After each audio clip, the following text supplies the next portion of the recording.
yes, the smell of proper devotion. Welcome back, old friend. We've missed you.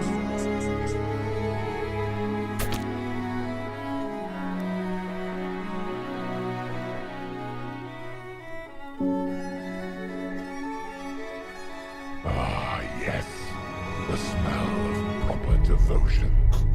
Welcome back, old friend. We've missed you.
All right. I think I've remembered everything now. Started the show without a camera or a microphone today. I'd just like to have that noted on the record. Not just the camera or just the microphone, but both. Both were not ready. Be presented. YouTube chat is actually open, I remembered that. Because that's the thing I forgot yesterday, innit? Now we're cooking. Now we're bloody cooking, aren't we? Alright. Up, Bob, how are you, mate? Good to see you, dude. What's going on? I got it this morning, Monday morning, and I woke up to my alarm. I didn't wake up before my alarm. Ready, I woke up to my alarm. Not ready. And, I stayed in bed, and then I got the kids' school lunch ready, and I got him dressed, and I took him to school, and I came back, and I jumped on the VOD channel, because I knew I'd put Death Stranding on last night, and I wanted to catch a little of that, and I thought, man, I've got about an hour, actually. I'm going to boot up Three Kingdoms, Total War, just have a little feel around. Boot it up, and I'm looking at the different characters available, and my wife comes in. Well, you ready or what? For what? For the appointment at the hospital with the midwife. Rejoice. Totally ready. Expletives for one of our executioners. I wouldn't forget that. Take up arms, warrior. The battle rages. Chaos Nova. Cunt Force benefactor. Close friend and confidant. Networking tech support in a pinch. And then, of course, Executioner. The first number one Executioner. It's an illustrious history that you have here in these hallowed halls, my good friend. I hope it's been as good for you as it has for me. Strange and long are appropriate adjectives to describe this relationship and this journey. And I hope it continues forever. And I hope you come down to Melbourne at some point for a PAX, so we can touch each other intimately, publicly, and maybe share a drink or whatever. Thank you, darling. Well, now. Gee, I'll be ready. I'm waiting for you. Exactly. Just let me put my socks on and put my hair up. As old as me. Because as I'm discovering with the old morning drop-offs, which have only just started a couple of weeks ago. Hey, Cactus, another fucking month, man. You get 8 or 9 out of this run easily. Is when you have to do school pickup, you have to kind of get dressed-ish. You have to get dressed-ish to pick your kid up from school, because you got to park the car, you got to walk over to the school, you got to wait out the front of the school, you got to have a little chat with the other mums and dads, and then your kid comes out way later than you expect them to, and then you walk back to the car, right? So it's a process that requires shoes and socks and maybe a jacket, whatever. And school drop-offs at 8:25 in the morning have none of that, because there's nobody parked at the front of the school. You just zip in, quick bang across the road, kid jumps out, you fuck off. So, total PJ vibe, right? You're still in the PJs. I don't even put socks on, man. I just grab me little, I grab me hush puppies. Look at these bangers, which I would never be seen dead wearing in public, They're the softest, most pillow. Look at. Can you see the pillowiness here? The shadow's kind of being a bitch about it, but I'm telling you, this is like stepping on fucking clouds, right? But they're not, they don't really go with anything. There's no. Okay, look, there probably is actually plenty of different attire ensembles that one could get away with wearing a pair of hush puppies, and I'm just not fucking old enough for any of them yet. I've still got a baseball cap and a ponytail or whatever. I'm not ready for that. Anyway, I just bang them on in the morning, straight down, drop him off, all good. So when I came back here and booted up a little Three Kingdoms, I was not in let's go to the hospital for a midwife appointment fucking attire. I was in PJ's fucking 8:25 in the morning, drop off the kid at school attire. So I had to do a quick fucking Taz Devil fucking tornado through the house, grabbing everything I needed, and then boom, straight in. And then get to the hospital and fucking find parking at the hospital, which is always a dick. And then go up to the top bloody level and proceed to spend an entire hour talking about birth trauma and other shit that doesn't really quite involve me, because I'm not giving birth. I'm just there supporting somebody who is, you know? Yeah, like Jim Carrey in the mask. Absolutely, boom, straight through the house. I don't know why Taz the Tasmanian Devil from Looney Tunes is what I had instead of the mask, but yeah, sure. So that was my morning, and then I got back here and I jumped in the shower, and now I'm, you know, an hour late to the show. But I did say that I did remember this last night, and I told you cunts I'd be a bit late, but I didn't remember the fucking this morning. I don't know why. I usually remember the important stuff, you know? Maybe it's this new schedule. Maybe I'm just fucking feeling a bit knackered. I actually do have Tuesday and Thursday off this week for the first time. Like both of the days that I wanted to have off, the pre-cunt force and post-cunt force days, I do actually have off this week, as far as I know. So I'm just gonna get a good bit of rest in, and we're gonna be fucking laughing. I just got to make sure I beat this sacred beast cocksucker today. Easy, in and out, 10 minutes, tops, and I'll feel real relaxed. My day off tomorrow, I think we're going to be good. Oh, really, Chaos? That would have been that's way better than a PAX. Coming down for Darius' birthday. You can't get time off. Are you sure you can't get time off? Have you begged? Have you sucked cock for time off? Just saying. Have you exhausted all of the available options? Because Darius Carlin birthday party is a thing of beauty, you know?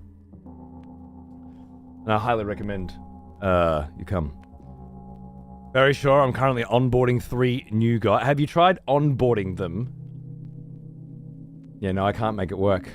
There's a good joke there to follow on from the suck cock joke that I made a moment ago, but I just can't quite find it. Just pretend I made a really cool joke about 4 guys. And then get time off.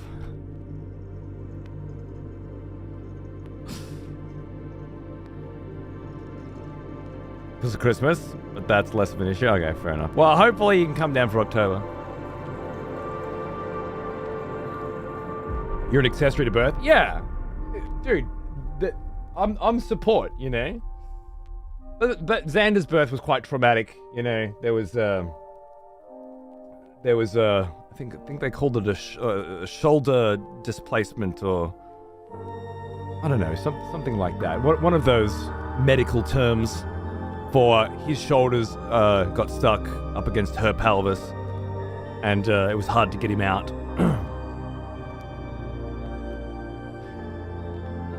And they're talking to you about whether or not, you know, how do you feel about that now, and what sort of trauma, and I'm like it all worked out good. There's no trauma. I feel like the trauma is for the situations where it doesn't work out all good, you know? But I don't have any trauma over that. It was a horrible experience, but as soon as he was all right, it was a thing of the past, you know? But I understand that these midwife appointments are more about just preparing you for the stages that are to come, so that you know what you know what's available and what your options are and all that. I thought it was a scan, not a midwife appointment. Oh well. What do you know? You're up to the spirit beast, dude. I am. Yeah, I feel like I've properly explored the tower settlement of Belurat, and I found this old bitch who's thinking that I'm one of Mesmer's cunts, and she's slagging on me, and she's talking about rotten strumpets, and how, you'll get yours when the sacred beast comes back. I'll be long gone by then, and 15 seconds later, the sacred beast is up and dancing, puppet style, legs and arms splayed out like a Chinese fucking dragon, and absolutely fucking my ass raw. Only for 15 minutes. It was the end of the show. I just had to have a peek, get prepared for what's coming. And I'm fairly certain I can say with confidence at this point right now, I'm not prepared at all. There's a whole rigmarole that needs to be learned and understood. And today will be that day. It'll be figuring out which weapons at what times can I get away with. Love a little blood tax on the katana or odachi. Get those big bleeds on. Can I get in with like an early bleed and then switch to the poisoned hands for like an early poison? Although I couldn't get the poison to proc last time. And then I want to get my dual patas out and just start fucking ballet dancing throughout the entire fight, I think. And are there opportunities for a quick fucking knee heal, Get a knee heal up ya? I got to figure out what tools are available and what's most effective. The first thing I tried to do was look up the soundtrack, because I have the soundtrack from the collector's edition. I've loaded it in, but I never put it on. The first thing I was like, oh shit, I want to hear that song properly. And then as soon as I brought the soundtrack up, and it was just a big list of boss fight names, a big list of something, I was just like, I don't want to see that actually. so I'm only going to be able to listen to the music in the fight for now, until we finish the game, I guess, and then we'll do it. Let me put some more music on for a minute, shall we?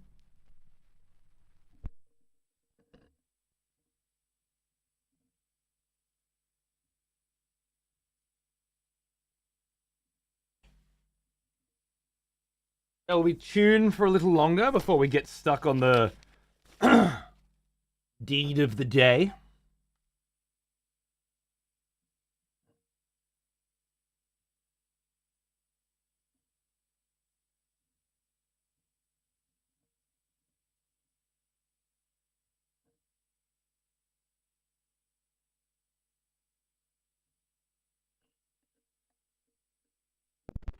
Nice. Yeah, yep, exactly, Kev. I think I'm fairly confident that I've explored the tower settlement fully. I've been over it a couple times, used both the keys that I found, got heaps of cool shit.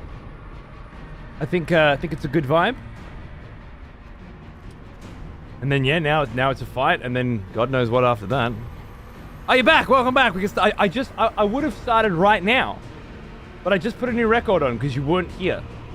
So we have to at least let the record play out first, and that's all your fault. So feel bad, guilty, the whole works. Get a full range of negative emotions. Oh, but Pawns is here, so now we can start. Hello, Pawns. Hi, sir. Good to see you, mate. Why I go media blackout whenever a new Souls anything makes its way around. I don't want to have to do that, and I will admit that when Shadow of the Erdtree was about to launch, people were already tweeting out pictures of things that made it fairly fucking obvious how you access the DLC. Like, public knowledge, everyone, quick, this is how you access the DLC, because it couldn't possibly be that anyone in their right mind would not want to know that before they can play it. Obviously, that's the kind of thing you want to know before you can play it, unanimously, across the board. So pictures of Moog, pictures of Miquella's egg, Miquella's womb, and then throughout the next couple of weeks, a couple of very interesting screenshots popped up. The couple of bosses that I immediately recognized and thought, oh, okay. Or, a couple of names. I'm like, oh, okay. Still, based on that information, I had an expectation of what the DLC would be, and I was way off. Doesn't even seem to be close. And I haven't even seen any of those names yet, or anything that would lead me to believe those names would be there. So, I don't know. Couple things, sure, but if anything, they led me further astray down a path of expectation that has not been met. So, no problems. I certainly don't want to be media blackouting when video games come out. People were review bombing the DLC on release, saying it was too hard, and FromSoft social media basically had to come out and say, for the love of God, level up your Erdtree blessing. Of course they did. Because they feel like they have to. And it would have been Bandai, not FromSoft, I'm sure. Yeah. But that's what they wanted, isn't it? That's why they targeted the general public with an open world, map-based, mount-based RPG experience. They wanted these idiots buying their game. It was banned, of course it was. AML, thank you, man. How you going, dude? What's going on? Good, fun day yesterday with you, huh? Love the 5-pack, bro. It's very generous of you. Thank you so much. Did you play DMC yet? Boy, I sure was stupid as fuck yesterday. I was good. It was good entertainment, you know? I enjoyed it. Thanks for the fun times. Go play DMC 5. Which is how I'm gonna sign off every sentence I say in your direction from now on until you do, and realize just how fucking much you fucked up. It does make me wonder: should you perhaps not do Night Rain right away? Dunno. Don't really know if it's a choice that I actually have to make. Night Rain is one of those experiences that is going to be most enjoyable when you're playing it with your friends and nobody knows what to do, right? Would I sacrifice that? Because I might see stuff in it that could give away certain elements? No, I don't think I would.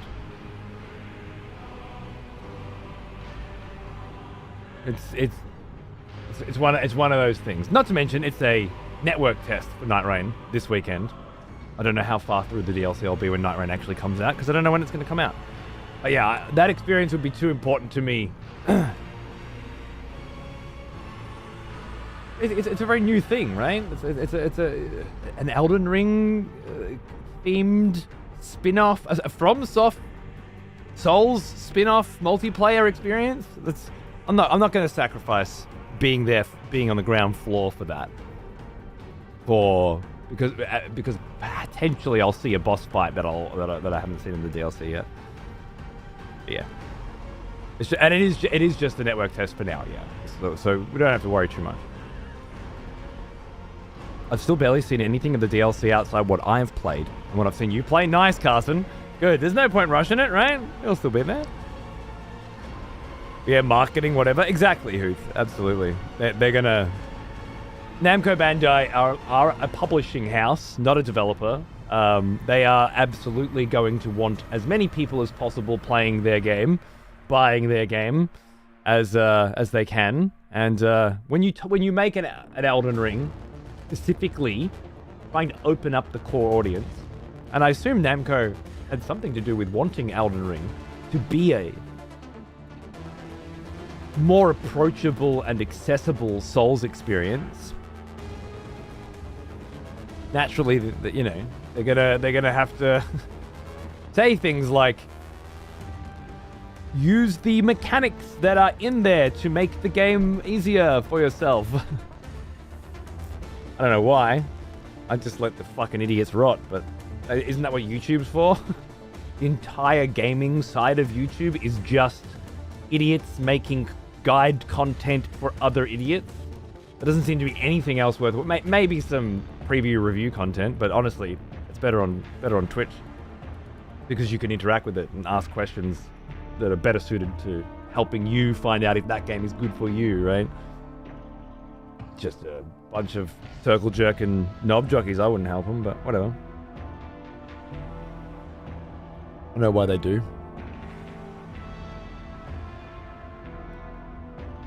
remember not knowing how to interact with the Artorias DLC in 1, and I was like, both not being used to being handheld, and oh, there's a narrative, so this is juicy and compelling. That was definitely a toughie. Wonder if these are the same people who complained about PoE 2 because they couldn't beat Geonot. Yeah, dude, right? I did read quite a bit of that, and I have heard from some people. I'm like, oh, you mean that boss that I beat first try? That my friends beat first try? Oh, yeah. Yeah. It's the problem. Not you. Change it. I imagine people getting fucked by Solitary Knight in the Mausoleum, which is the biggest, oh my god, this guy's fucked, I'll come back later, red flag I've ever seen, you know? Hope the next DMC is going to be great, even though it's to no left. Guess we'll find out, won't we? I don't mind if it's not. We've got some good DMCs, you know? Is there going to be a special Cunt Force Night Rain experience? Could be, yeah. I'm not sure. I definitely want to play with Peeve and Cardboard Cowboy. I definitely want to play with Paunce and Jamolki. Those are different groups of friends that I really enjoy playing that kind of thing with. I presume once we get closer to the launch, we'll start talking with the Cunt Force boys about it as well. But it's more challenging with those dudes because you know they're not streamers anymore. So they got other things in their life that you need to balance around and find time for, and book time for.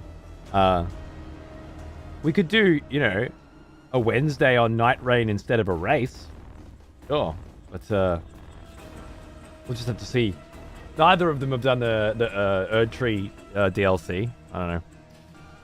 We'll just have to see if they're feeling it, and if we think it's better content than a race. We're also going to be spending a lot of time playing Monster Hunter Wilds together before that, so maybe we'll be in the co-op throws, you know. Someone has conscripted new voters for the next execution. Wonderful. Wraithnarok has gifted a sub to Neville Bloody Bartos. Fucking good on you, mate. Come on in. Thank you very much. Cheers.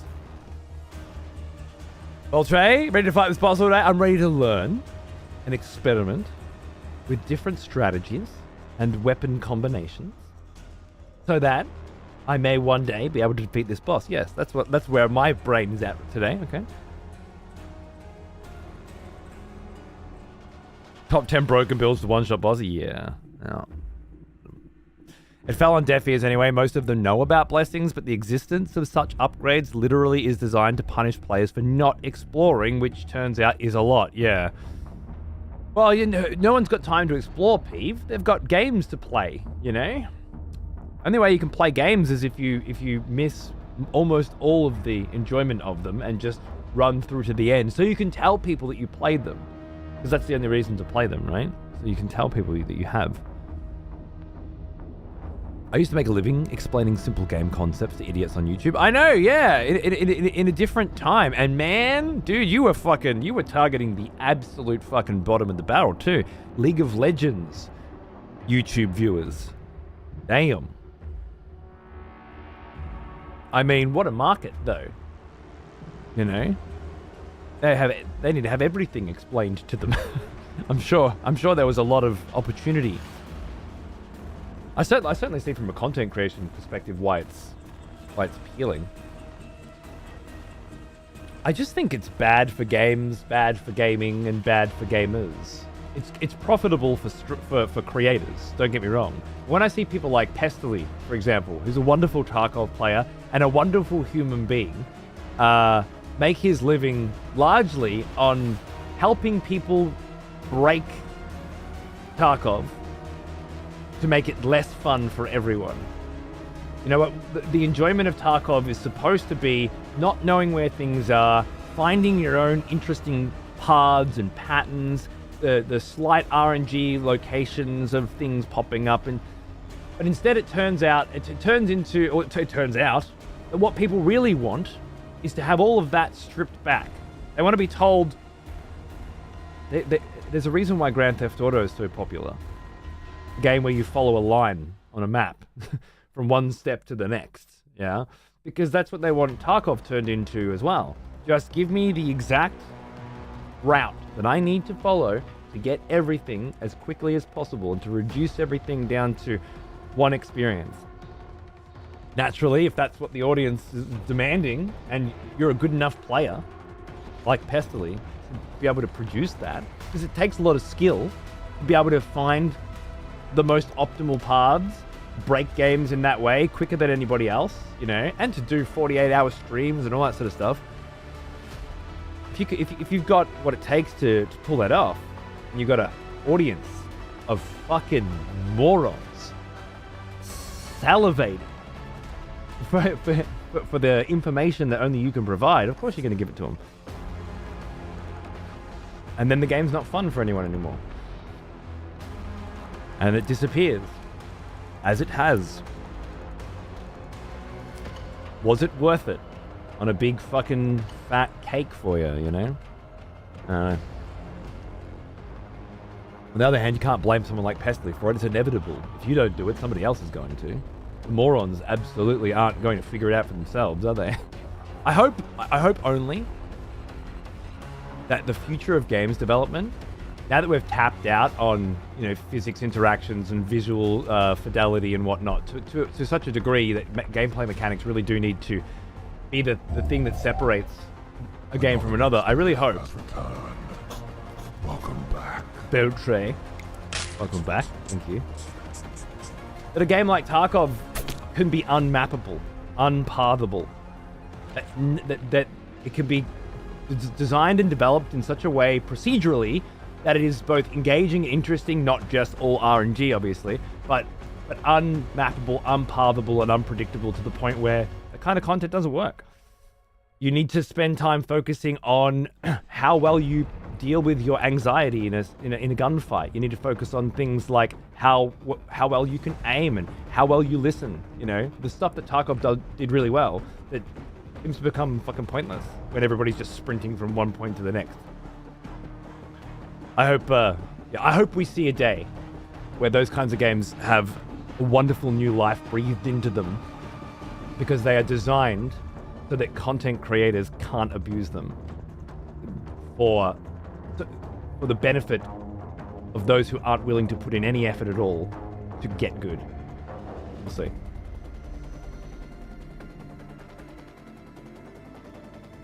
I don't know why I brought that up. The memory's making me angry already. Hey, dude, again, as a creator, it's a different thing. As a job, as a hustler, trying to make, you know, a business out of this shit, and especially that long ago, we weren't exactly. It wasn't so obvious the damage that explaining everything to a group of idiots was doing. And I mean, I'm sure there's many good arguments for there not being a problem.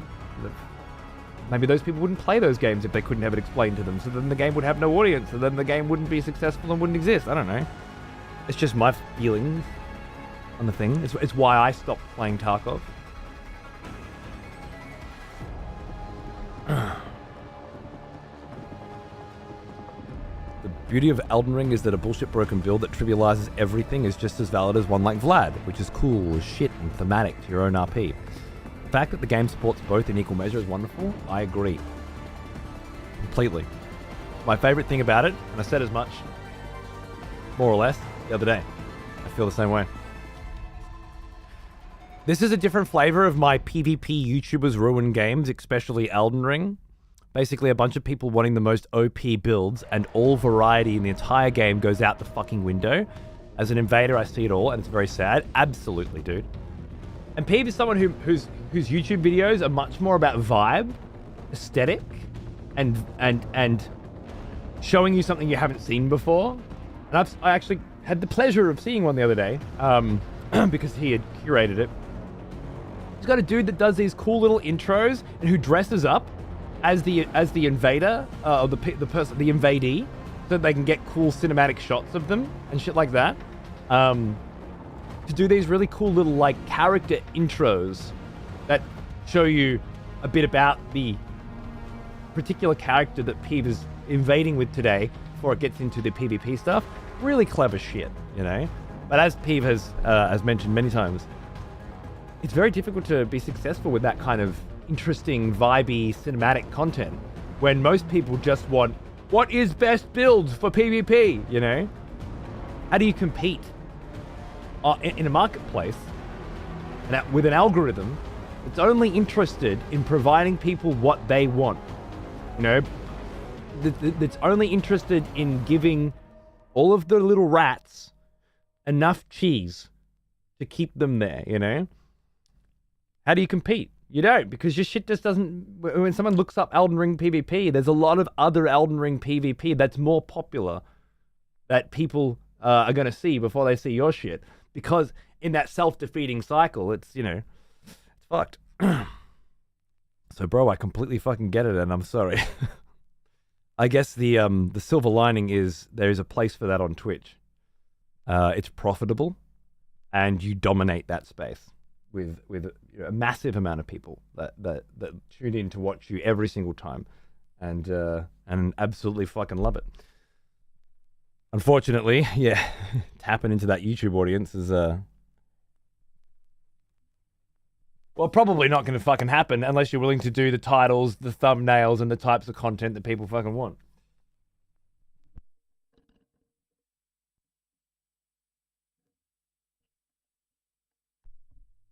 Why the fuck would you? Not when we've got wicked VOD channels to coast us through to retirement now. We don't need ad revenue from YouTube. Fuck that shit.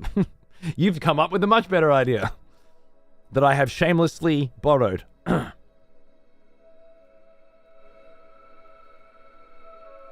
Every patch within hours, every PvPer, except myself and a few others. This is broken! The most OP ability now! This weapon breaks the game! It's funny because I have actually a lot of experience with the exact same thing, but in a different field, and it's real-time strategy games, which you know I'm always playing every new RTS that comes out, and usually for a few months at least, with few exceptions like Age of Empires 4, which I still, you know, keep current with. I'm on YouTube. The only time I'm really ever on YouTube is when a new RTS comes out and I'm wanting to watch games. Yeah, usually casted games. It's the best stuff. But in and amongst the patch note coverage, casted games, and people just gaming are the real popular videos. You see it from the classic dudes as well. They always fucking do it. And it's this build is OP. This unit is OP. And it's, if you want to quickly win and grind the ladder by exploiting some broken shit before people are cluing on to how to deal with it, by basically going against everything that a strategy game encourages. Yeah? Don't be flexible. Don't be versatile. Don't have a goal, but then be able to adapt based on what your opponent is doing so that you can achieve it. Just get this cheeky little fucking bit of 4-gate or, what is it, 8-pool or 6-pool stuff back in the day. Zerg Rush, as people know it. And get in and do the damage before your opponent has any idea how to deal with it. And then once they do, lose every single game. It's the same thing. And it's been, I mean, how long have I been playing StarCraft 2? Shit. It's gotta be like fucking 15 years or something since StarCraft 2 came out. Now, maybe? Gotta be close. Anyway.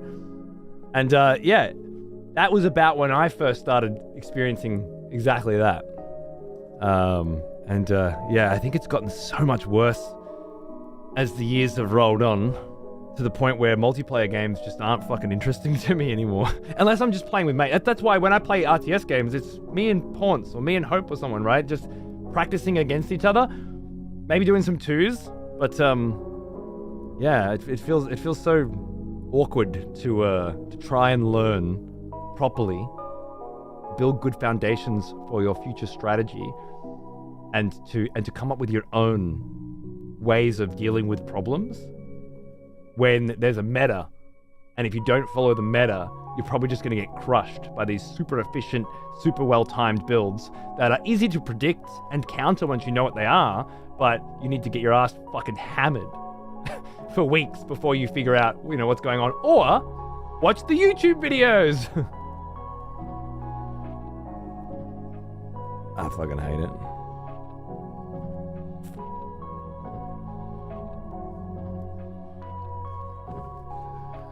That's a good point too, Eric Sune.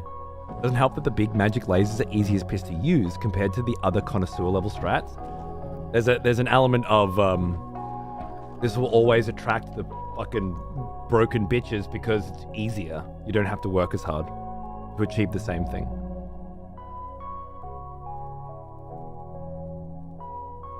I still think model texture clipping is such an archaic issue with games that hasn't really been solved. I think that comes into like the same area as texture popping and stuff like that, and that just comes into the engine, right?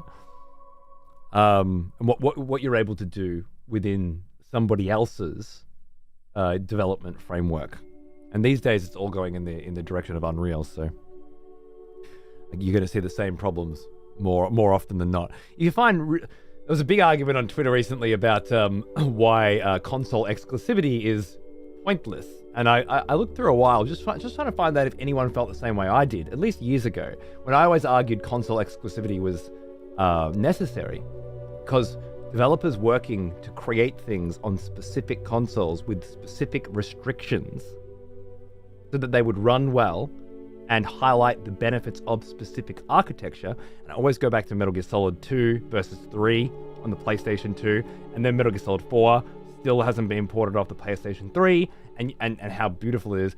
There is no real, model texture clipping issues. And it's because it was specifically designed for one specific thing. But when you're trying to create one size fits all development across all platforms, you're going to see a lot more of that, I think, before you start seeing less of it anyway. Smoke. I love Smoke for the exact opposite reasons. Was a sick cunt who had... Dude, Smoke is so good. The first time I saw Smoke, he was doing like John Wick shit. Like in the dark with pistols and just bang, bang, bang, bang. Just being amazing. Such a good streamer. Switched to DayZ and I haven't watched him much since, but I used to hang out there a lot. Really cool.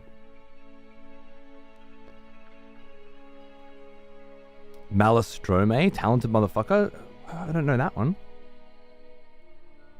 So I'm just trying to catch up. The chick that does fun Baldur's Gate 3 builds, and her constant undertone is that you don't have to have the best build to succeed and enjoy the game. If it's a good game, like Baldur's Gate 3 is, absolutely. You don't. You should come... We're creative people, like just naturally. You should want to explore your own shit. But I guess there are different kinds of people, and there's a place in the world for people who just want to be the best and are willing to use whatever resources they can to get there. Yeah. Fuck those cunts, I say, but I mean, I guess there's a place for it. Especially if you're in the business of selling video games, anyway.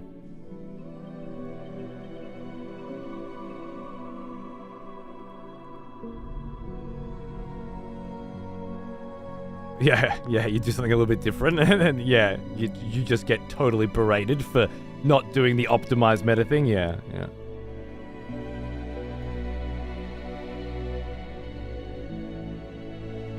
It'd be interesting to see AI learn the player, how he attacks and move, adding unpredictability and tension into games. I agree. And I have felt that in Elden Ring, Shadow of the Erdtree specifically. I talked about it a lot in the Jail Knight fight. Obviously, I was just joking when I was saying that the enemy was learning.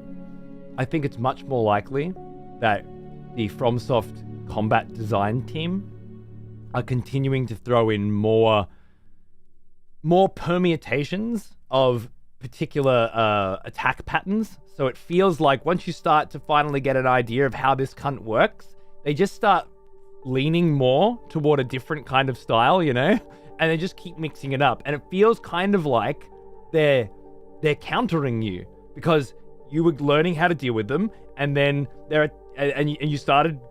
Oh, you get a good run, like, oh, I got this guy now, and then all of a sudden they're not doing the thing they used to do as much, and they're doing this instead, and it feels that way, but it's not. It's not actually them, learning. But you bring up a very good point. I would bet that FromSoft might be the first ones to start fucking with that kind of AI, where they identify how often you use a particular type of move and then start using a different move so that you can't, like, oh, this guy's jump attacking constantly, but if you use this, they can't, that sort of thing. I don't see why it wouldn't be possible. Min-maxing ruins the experience. I love learning I love learning how to play games as well. I only really have fun learning once I know what I'm doing, only with few exceptions. I guess this is why I like RTS games so much, because you never finish learning. Even when you feel like you've got it figured out, that's when you go up to the next rank and you realize just how much you have to learn, But other people don't like learning. And in fact, I'd say most people don't. They like something else, some dial tone fucking dialogue or something. I don't know much about Night Rain, but I hope the devs have considered having randomized equipment drops or something to that effect. That way you can't just memorize best build. Don't know enough about it, but I hope video games in general just keep heading in that direction. Foregate ruined SC2 for me when it literally couldn't be stopped by Zerg. Once they got it super tight, yeah. I don't know. The fact when you say literally can't be stopped, I'm not sure if I agree. It depends entirely on what league you're at. If you're up in the diamond leagues, maybe. I think at the lower levels, the reason why the people are in the lower levels is because they can't pull off a Foregate that effectively. And to say that there are 0 viable strategies, including all the ones we don't know yet, didn't know yet, for Zerg to get out of that situation, I feel like you might be falling into the same problem, where there's a acceptable counter to it, and if you can't do it well enough, then you lose, whereas there might be other ways to do it. That said, I understand how oppressive a Foregate is when you've got fucking zealots that you get at your door and you can't block like a Terran can, so you can't prevent them from coming into your base. There are ways around it though, you just need to be sneaky, I found anyway. But yeah, once you get to the higher levels, that's the sneaky stuff, your opponent's looking for that. And it's very easy for them to scout for it, so yeah, if you were playing fairly well, it became impossible, I agree. I think a lot of that is because 99% of multiplayer games give the option for a ranked mode that you climb. People want to be able to tell their friends how high they are. Yeah, and it's like people telling their friends that they finished a certain game. Like, I finished Elden Ring! It was so hard, but I did it! With Elden Ring, you can't say what difficulty did you do it on, Like, we were, if you finished Metal Gear Solid, did you do it on European Extreme? Well, I don't fucking care, What a pussy. But with Elden Ring, it's much more nuanced. If you want to brag to your friends about how you smashed through Elden Ring. Some people though, these days, I've certainly had conversations with people, and their humble brag was, I found a broken weapon and was able to jump attack my way through the entire game, easily and effortlessly. Ha ha ha! How good am I? I beat Elden Ring. Different kind of brag. I kind of respond with, I never knew playing games on easy was something you actually, admitted to other people. Where's your self-respect? they put those in there so that grandparents can play as well. And you're just like, yeah, no, I put the game on easy and then I finished it. How good am I? Different perspective, I guess. There are lower difficulties, in video games so that young people and people who are new to video games can cut their teeth and have a competitive experience playing on those difficulty levels. Booting up a game and going, I put it on very easy and it was so easy and I beat it without any trouble because I play video games every day, which happens a lot, People with Last of Us 2, putting on invisibility mode so the enemies can't see you. And then running through the whole game effortlessly. And then getting to the end of it in a day and a half. And saying, oh my god, what a trashy game, The story sucked. Okay. Cool. It's meme content, you know. It's funny to watch. It's entertaining. There's a lot of people out there that are looking for that. Doesn't really mean much.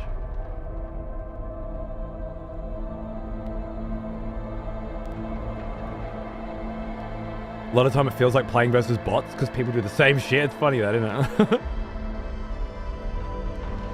Exactly, Boltre. Right at the beginning when no one knows what to do. That's why I used to enjoy MMORPGs for that reason.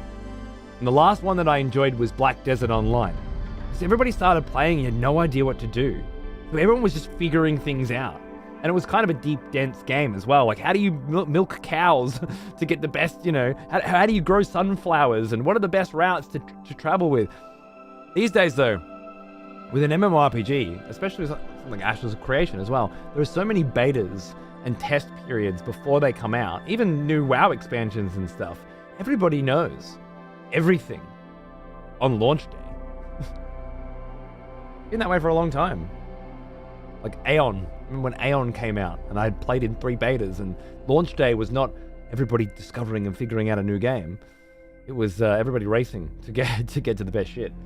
Never felt good. BDO felt real good. But I guess because I like playing that way. It's a sick vinyl. Banger, man. Little Death. We're watching Death Stranding over on the VOD channel, so I had to pair it up. All right, I'm scrolling down.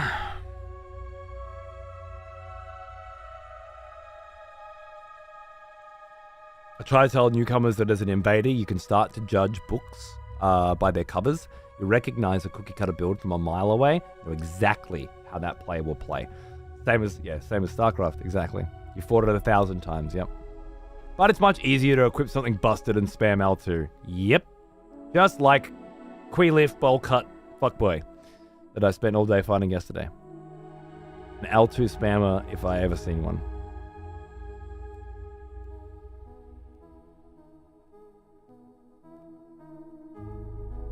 I'm loving the Death Stranding on the 24/7 channel. The best part is no one changes the channel.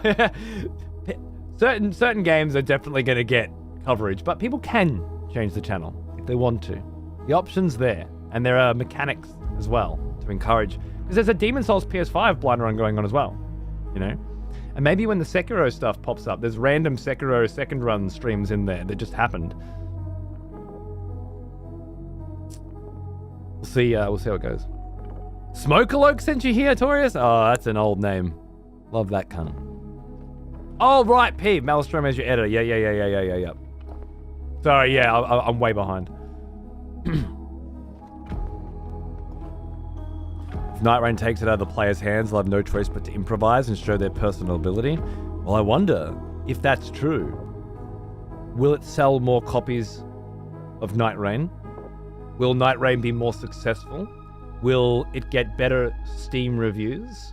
Will it get a better Metacritic score? Will people talk about it more? Will it have more chance at virality and attaining viral marketing on Twitch and YouTube? And the answer, of course, is absolutely not. Giving players the opportunity to improvise and show their personal abilities, asking stupid cunts to do something other than spend money and drool.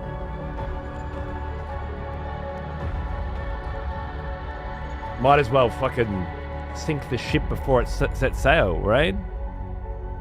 Takes some big balls to do that. I'm not sure if Night Rain's the one that will do it. But remember Sekiro. If anyone's going to do it, you know, FromSoft will. And I don't expect Night Rain to, because I think Night Rain's a very experimental project, aping on the back of Elden Ring, which was absolutely the accessible, inclusive Souls game. What I really hope is that the next FromSoft game that they're working on, whatever that is, the next Bloodborne, the next Sekiro, the next, you know, single shot, tight as a drum, innovative, unique, and creative direction that they head in, starts bringing in that sort of shit, the adaptive AI and and more reasons, more ways to shut down the same cookie cutter bullshit. More reasons, more ways to encourage and incentivize adapting and being creative. Not because people want that, but because it's good for them, and it's good for gaming, and it's good for gamers. That's what I'd like to see. And if not, well, we've always got Death Stranding. We've always got Death Stranding 2, which will fucking force it. I love it. All right, let's see if Elden Ring's gonna play today.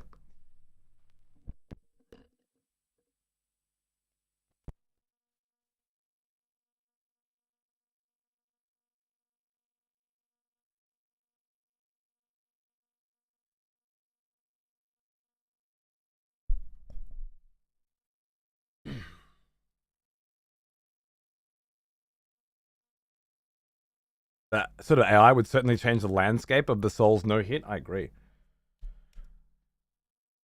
Would change the landscape completely. Don't fuck with me. I'm sorry. I didn't mean to. I forgot to scroll the chat down before I booted up the game. Okay. Whew. Seems okay. Oh, that's right. We broke a controller yesterday. I forgot. New controller day. Come on, baby. Do it for daddy. Looking good. Not for you, apparently. Looks good for me. What I'm gonna do. I'm gonna do what Cowboy did for me yesterday. I'm gonna narrate today's Elden Ring experience for you. Okay. So, audio only. Sit back, relax, close your eyes, light a candle or something. Put on some soft music, and let these sultry, dulcet tones describe every second of today's show for you. Unless I can just deactivate the scene in OBS and then reactivate it, and it'll just immediately work. Oh, isn't that convenient? Lovely.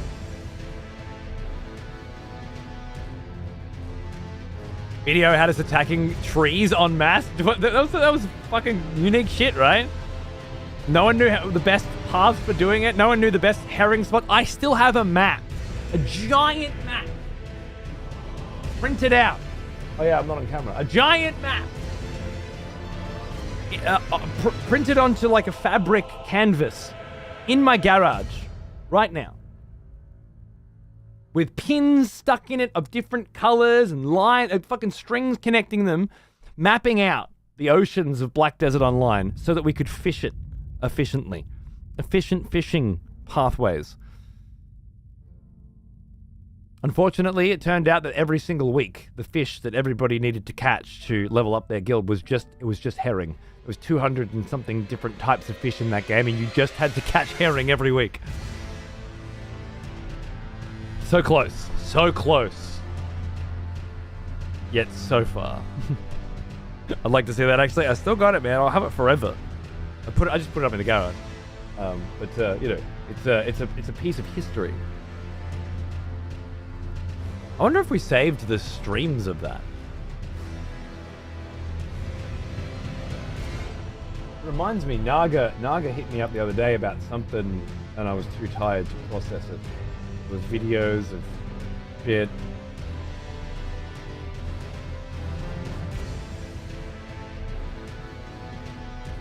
Just being a dick and doesn't allow me to add to collection in the usual manner anymore. Hopefully it's a temporary bug. Okay. Yeah, I don't know, man. I'll just have to talk to old Naga about that in here. I don't understand.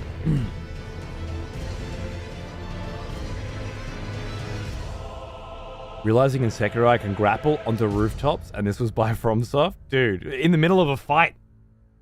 Just grapple out and escape, right? Like, changing the way you approach combat. It's not just I'm locked in until I'm dead. There are ways out. There are ways to fuck with shit. I was so bad at adapting to that. I didn't know you could run. I knew you could run, but I didn't know you could run. And it wasn't until the headless ape that I had to learn. You could just sprint away to get away from his AoE, right? That's forced me to learn that, and it changed the way I played the game. Crazy shit. Crazy shit. I did, Naz. It was just the R1 button that snapped off the controller. So I've just got to try and get it back in there and then find out if it's clicky and beautiful. And it's just the left analog stick on the other good controller I have that's fucked. So I just got to replace that. There's a lot of simple things, simple fixes to to resurrect some of the greats from the controller graveyard at some point. Just gotta do it. Just gotta buy a soldering iron and fucking get into it. You know? Someday. Genichiro was my moment of transcendence when I finally saw the Matrix. Yeah. Oh yeah. I was kind of playing the game without parrying too much until then. That's when I realized you don't have to parry everything in this game. You do have to parry some shit. And you will need to learn how to play this little parry rhythm game.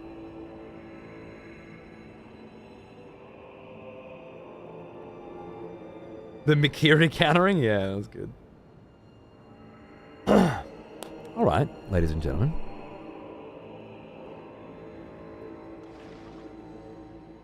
Thanks for hanging out this morning and listening to me waffle on, as usual, about all the things that I feel so passionately about within this industry that I have given my entire life to.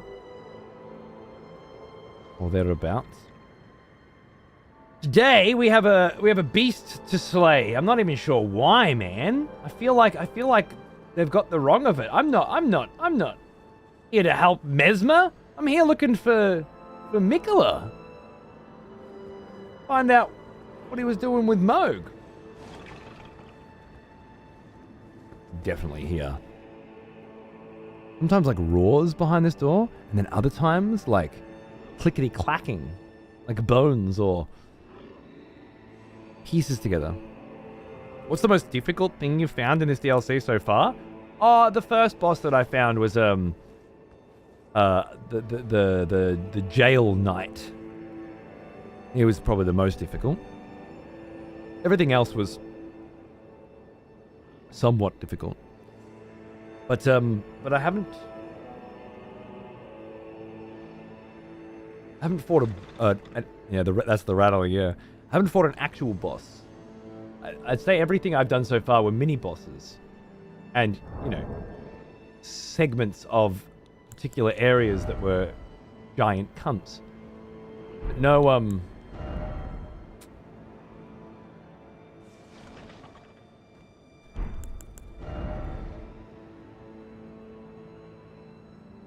no real boss fights. This would be the first.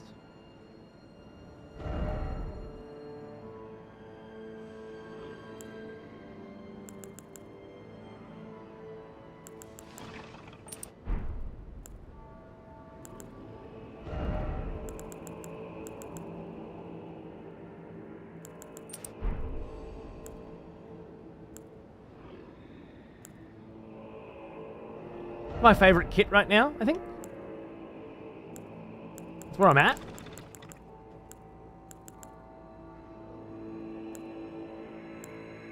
Fairly certain.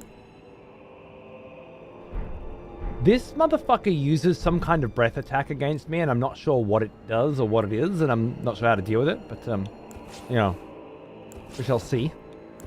I think I'm going to start off every run with my Odachi, Blood Flame, and see if I can't get a nice bleed. And then we'll go from there.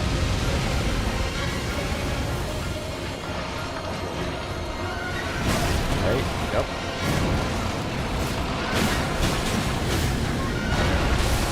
Right. I like that bleed a lot. Whoa! Whoa! Okay, yeah, I need to learn that. It's like woof, woof.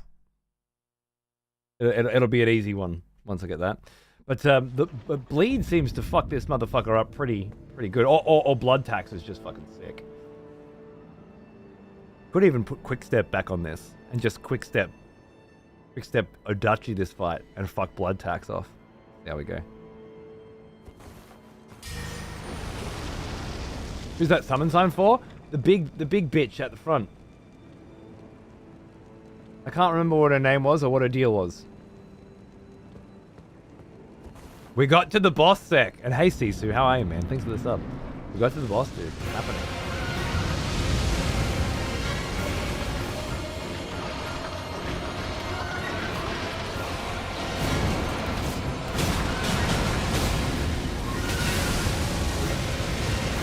But do I stay in close for this, maybe?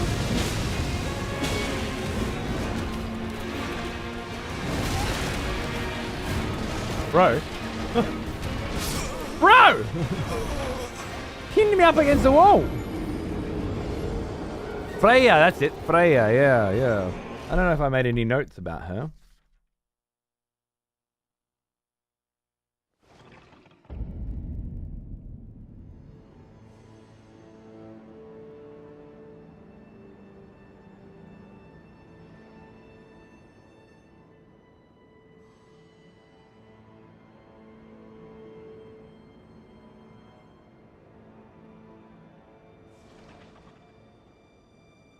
Didn't. I don't think so.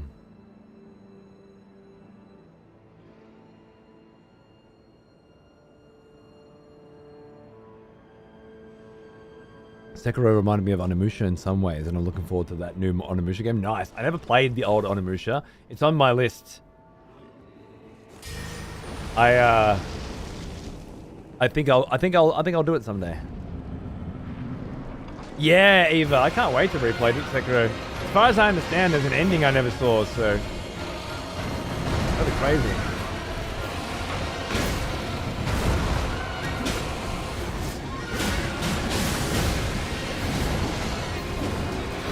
Ow. Ow.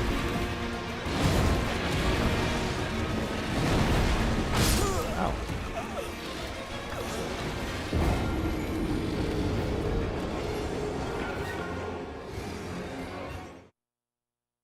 That ass.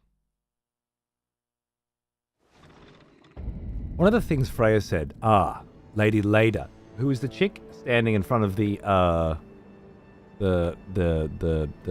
embryo, the egg. You're that tarnished, guided here by Mikola, weren't we all? Was I guided here by Mikola? I'm Freya. I once fought alongside General Radahn. In battle, can be sure I'll hold my own. Fair enough.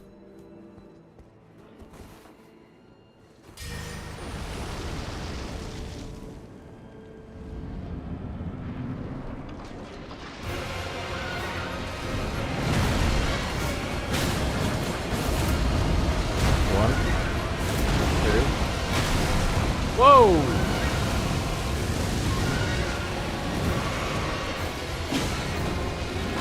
That is like a tail flick. Oh. Looks like the bleed's hitting without blood tack.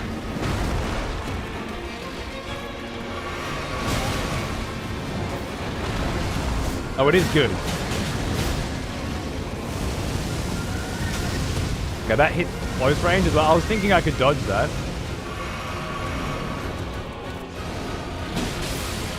Ooh, wow.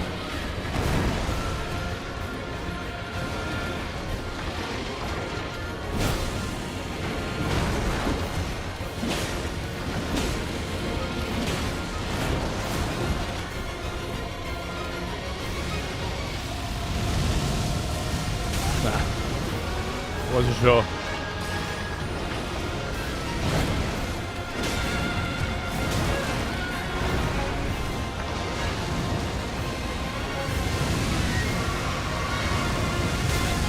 Oh, he's moving, right.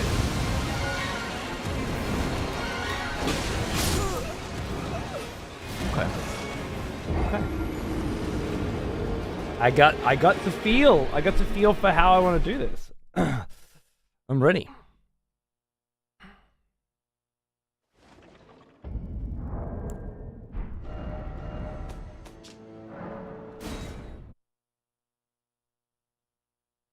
Love the way it moves when it's just walking at you. Yeah. Vibe. The bleed damage is incredible. It's pretty fucking huge on this cunt. There have been a couple of fights where it wasn't. And I couldn't get it off. But I think I can get it off here.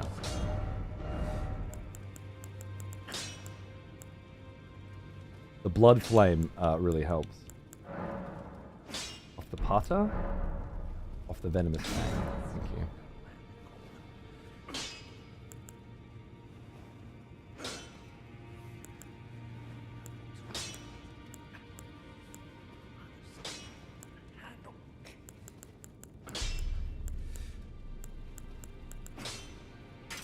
Cane's still the way to go.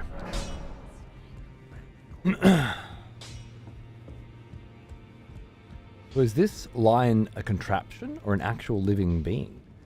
Well, that's an interesting thought. What we know so far is pretty cut and dry. It's a sacred beast. And it was described in detail to us by an old crone who, A, had a bunch of horns growing out of her face, and B, was sitting next to some kind of altar with a giant beast's head on it, with horns growing out of it. Smaller than this, but very similar in style. From that, and what we know about budding horns in general, or at the very least what I believe, is that this is a step in evolution. It starts off with a human, and then the human grows horns. The more horns that a human grows, based on the permutations, and maybe they're born with them.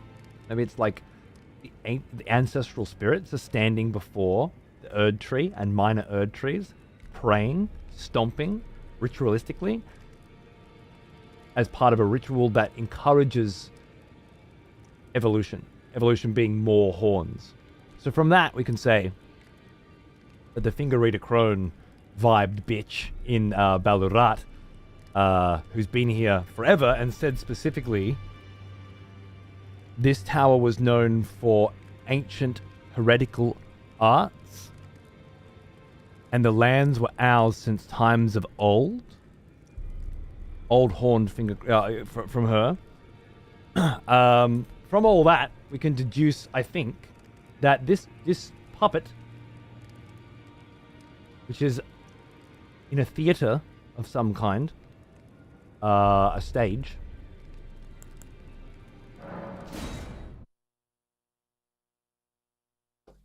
is a highly evolved creature that they have continued to pour energy into, knowing that it would one day be the thing that helps them defeat Mesmer or exact their revenge.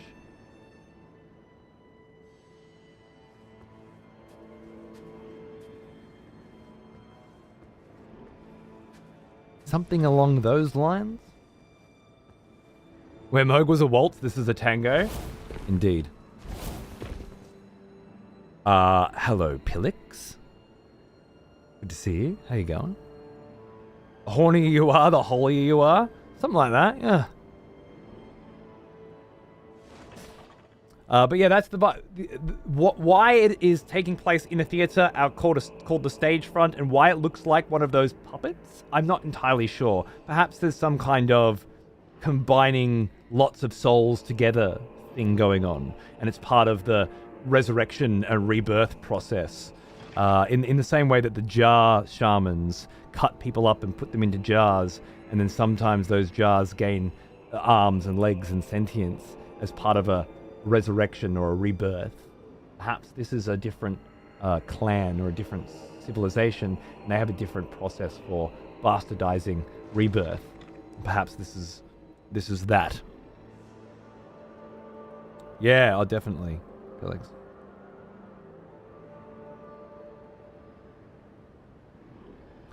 Was it?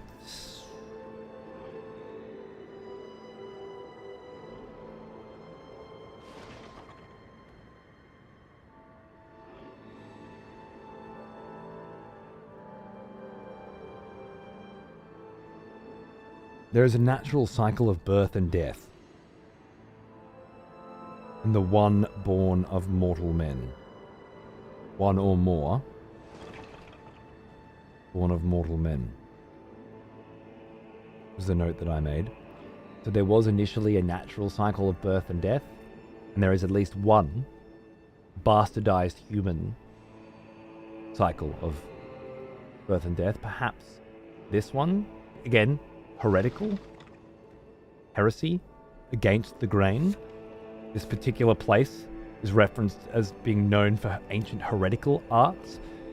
My theory would be that the Jar Shaman people and the people here are both known for different kinds of forced rebirth and resurrection, different to how the natural land is supposed to deal with that process, which might have something to do with the spirit graves, you know, some kind of eternal, with the lava and those ghost lava that are only there fleetingly, that sort of thing, that the natural cycle of being birthed through the Erdtree, or being birthed from the Shadowland back into the lands between, or something like that.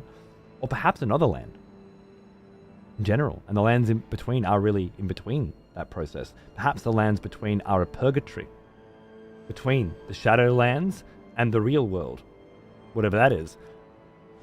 Lots of potential different directions and interpretations that we can take here. This one in particular, though, my gut says this is some kind of heretical, bastardized, forced resurrection process specifically designed to create a sacred, divine, fucked up beastie with the goal of exacting revenge against Mesmer and his entourage of fuckwits that came through the city and burned it out and cloaked their tower, their castle above. That's where I'm at now. If you know more than that, obviously don't tell me. It's nice to figure it out, you know, piece by piece. But that's where I'm thinking. That's where I'm thinking so far.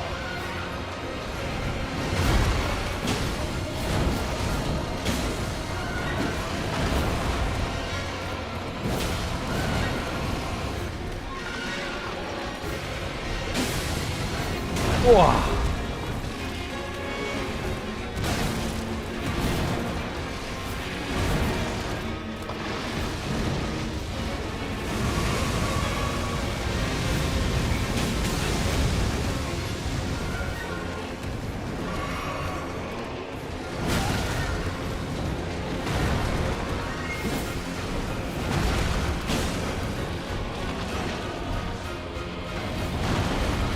Guys.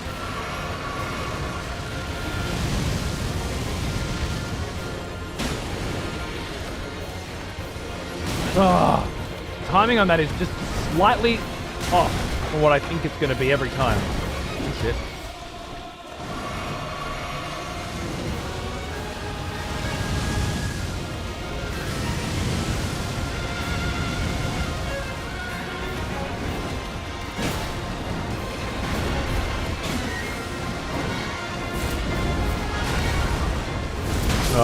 Mistimed that.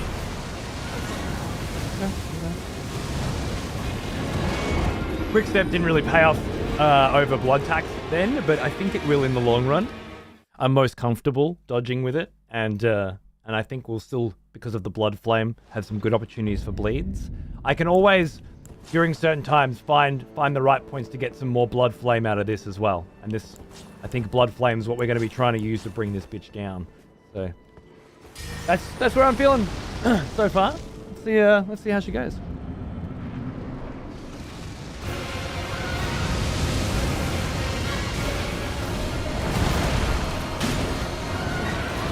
Ah, yep.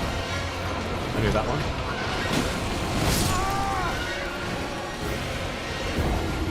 Right, Hey, clone trooper. How are you, man? Why are you looking into my soul? So I can better understand you. I need to get a vibe for you. Right now, the vibe is useless cunt who talks too much without ever actually saying anything of substance. But it's like a, 2-minute appraisal. I need to stare deeper, see if there's anything more in there.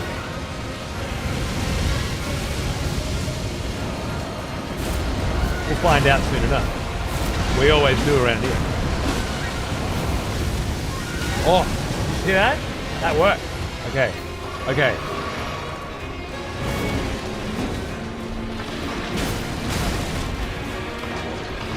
You are so hard to read. My goodness. My fucking god. New fog wall combos? Oh man, you know how this goes. This is our bread and butter.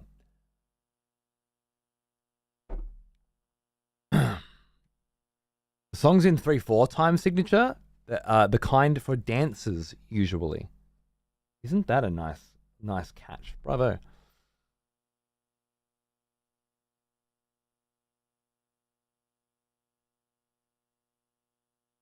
This happened once yesterday as well, and then it come through just fine.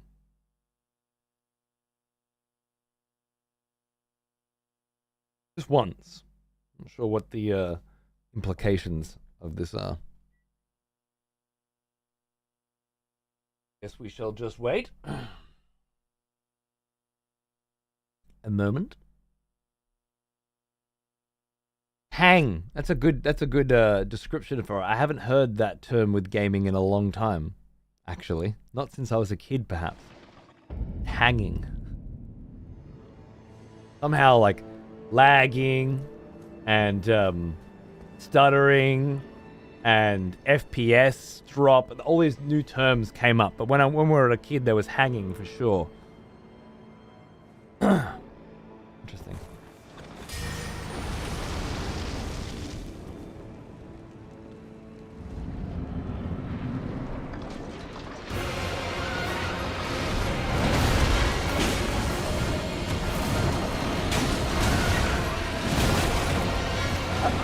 I'm almost familiar with this fucking pattern from some other shit.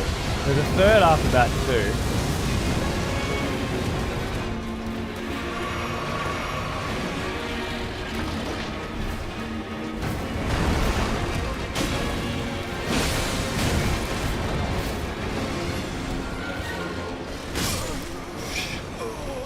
Okay.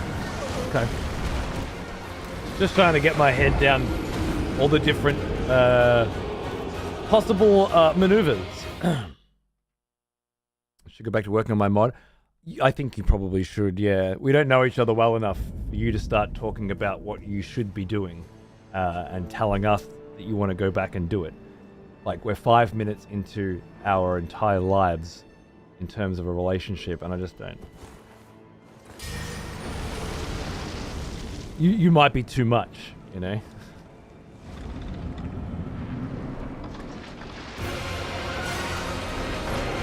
I'm trying to say nobody cares without being too rude, but I think perhaps a bit of candor would be beneficial to you in this particular situation. So I'm going to vent some of my rage from this at you and serve two purposes. Good. Have you played any of the Persona games? Mr. Shinobi. When was that? An hour ago. Huh. I put the YouTube chat up and still ignored it. Hey man, how you going? Persona 5, briefly. Maybe half of Persona 5. Ish.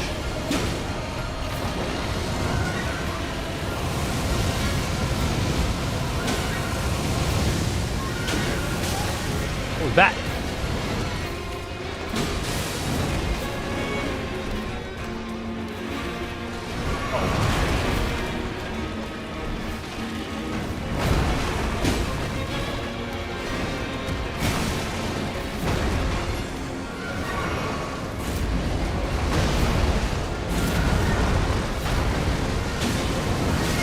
And then it fucking swirl as well. Oh my goodness.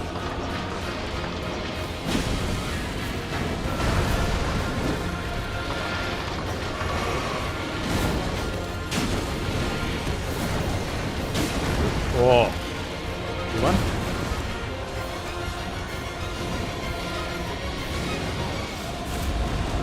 One, two, three. Knee heel. When can I get a nice knee heel in? Keep this going. Human mouth inside, like there's a row of human teeth and then a row of beast teeth as well. Quite cool.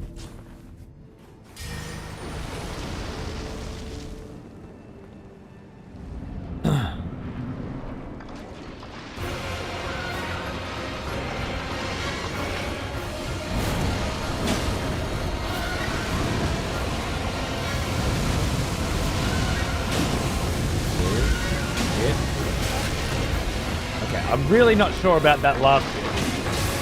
Doesn't seem right. You walking on two legs like a human. 1, 2, 3, 4. Spinny crap. 5. It's like a whole big maneuver, isn't it? Oh. We're dancing with the divine beast. You know it, man. You know it. It's a doozy. Oh, this kind of animation's super hard to read. I think that was the design. I don't think you find them hard to read. I think they are objectively difficult to read because they are janky and unwieldy and intentionally obfuscated by flowing patterns of cloth and bits and bobs. Oh man, I think that was exactly how it was supposed to be received. Difficult to read.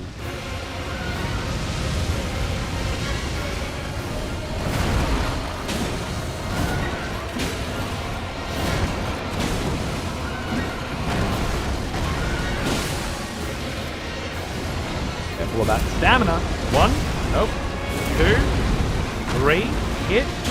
4, 5, hit. Get out of there. Can't see anything. Oh! Once he gets you up against a wall, fucking Jesus Christ. Death counter.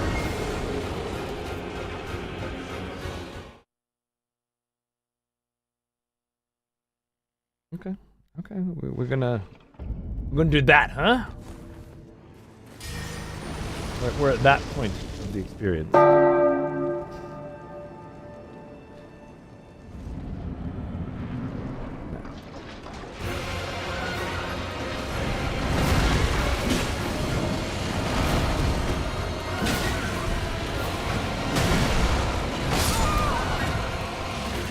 Keep it in your pants, horror. Keep it in your pants. No one likes a premature ejaculator.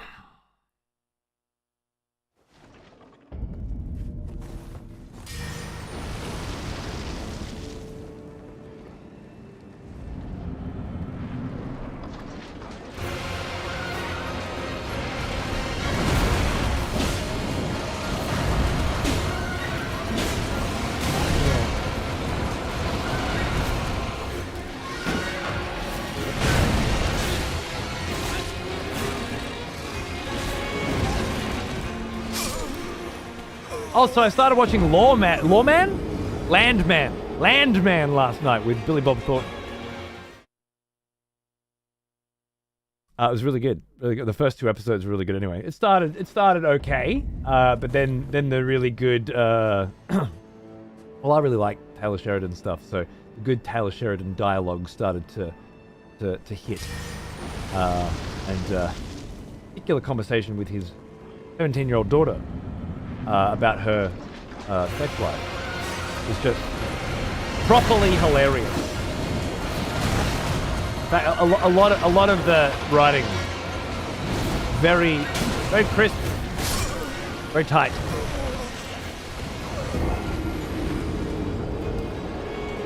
And I'm looking forward to watching more of it. It was recommended by some friends. I didn't even know it existed. Taylor Sheridan, Billy Bob Thornton. Didn't know it existed. But it's good. It's good so far. Looking forward to watching more of it. Long time Jamaican runner. Whoa, dude. Whoa. What's going on, dude? How are you? Nice to see you.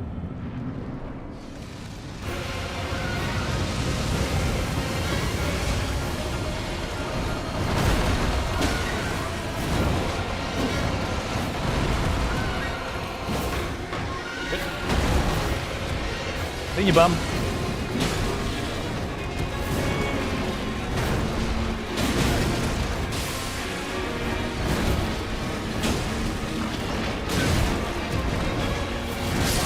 Yeah!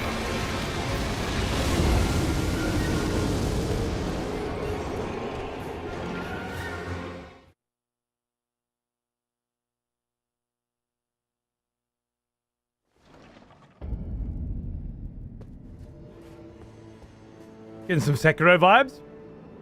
I can see that. Sekiro's got that, you know, Eastern element to it, and this has clearly got some similar vibes.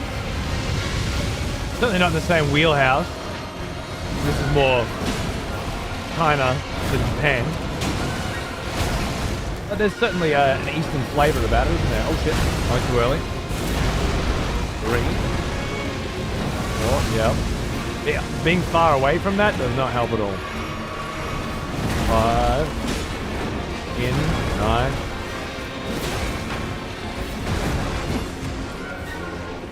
Not sure if the fully charged R2s are worth bothering with.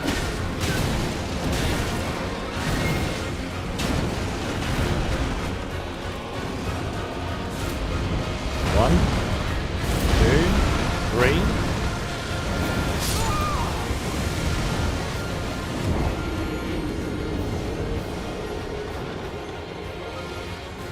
This smacks of millennia, that particular move, of there's got to be a good way to dodge that, and I can't think of what it is right now. Smacks of waterfowl bullshit. Did you watch Spec Op Lioness? Yeah. Never heard of it.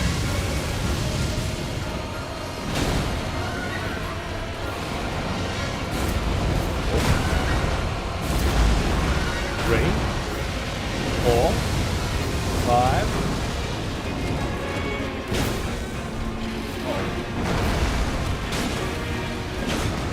Ah, okay, yep. There must be a better way. It's funny, Xander and I having our morning drive to school now. Got to put a song on every morning. And I swear to God, every single day for the last fucking week has been Primal Sinister by Closure in Moscow. Every day. What do you want to listen to today? Primal Sinister. Alright. Let's go.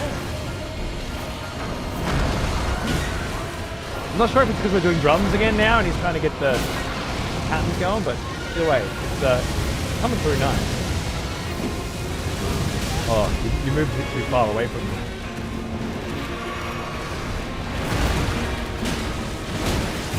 Oh! It certainly warms the coffers. Have the kiddo into some good tunes. So that one, we start mouth breathing like that.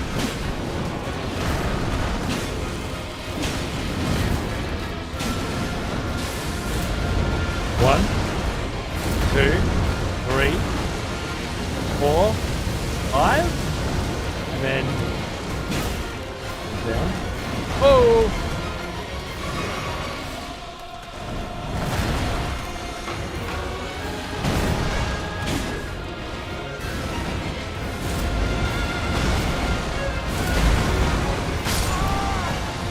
Just a little off of the timing there. I think it's there. I think it's there. Closer, dude. I fucking love that song. Yeah, it's so good, right? One hand in my pocket, one hand on my throat. Ah, so good. First, yeah, I was like, I don't know how to feel about this one, but then it just clicks, right? Absolutely, dude. Yeah. Xander loved it straight away because he saw the music video, I think, which is Weddy like wrapped up in a mummy outfit, you know, and it's all creepy and crazy. But we've listened through the album many times, and that's the one he always wants every time. I think I'm more of like I like Lock and Key the most, I think. But it changes. It changes with a good album. You know, there's like you said, you're not sure about it the first couple listens, and you know things change. It's good. Got good taste, man. Good taste. Better than all that Spider-Man shit. All Out Boy and stuff. I got nothing against those tunes. This feels better. Oh. I was facing the wrong way, so you had me up against the wall. And I still don't know how to deal with that part. Okay. I think I've got the 5-hit wombo down. I need to learn the spin. I need to learn that spin. Don Juan, yeah. Soft Howl's, you know, that's the one, of course. Lock and Key. Lock and Key is me fave. At the moment, anyway. The one I put on afterwards. Fucked up. You fucked up! We both fucked up! Let's be friends! Okay? I can't go back away from that. I have to go to the right. It has to be a right dodge. We can get this. We can get this. We can get this. A few hours from now, I'll be getting cheeky little hits in, you know, between fucking attacks. We just gotta allow it all to marinate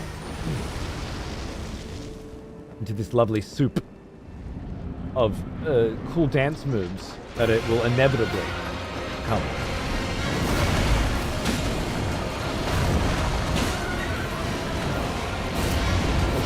Not too early.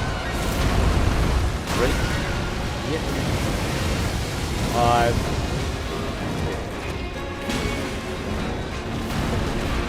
Whoa, that was something.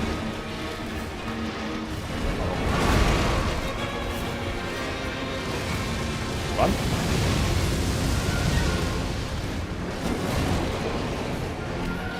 Oh no. Oh, you just getting lucky on that one. Run. 1,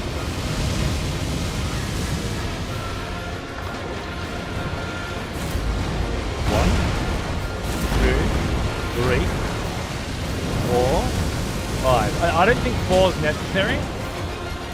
Should be careful with that one though. Ah!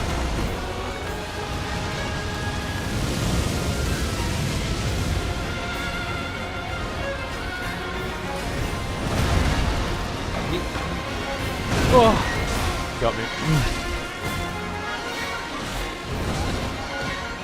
Singer's too good. I bet he was shit at Ninja Gaiden. Better than me.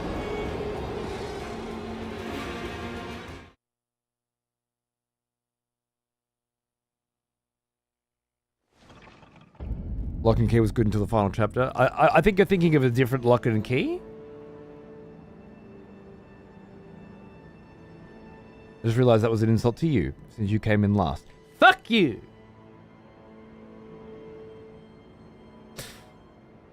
I'm gonna delete you from the 3-way VOD. So no one even knows you were there. I'm gonna edit you out.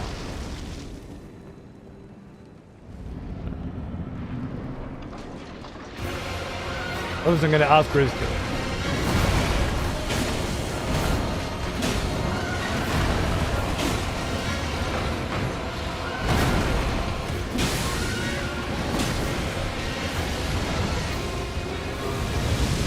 I think at this point, I could just get away. If I'm close in, I gotta learn how to deal with that. But at this point, I think I can just get away. Okay. That one's gonna be hard because I can't get a hit in. 1, 2, 3. I did move.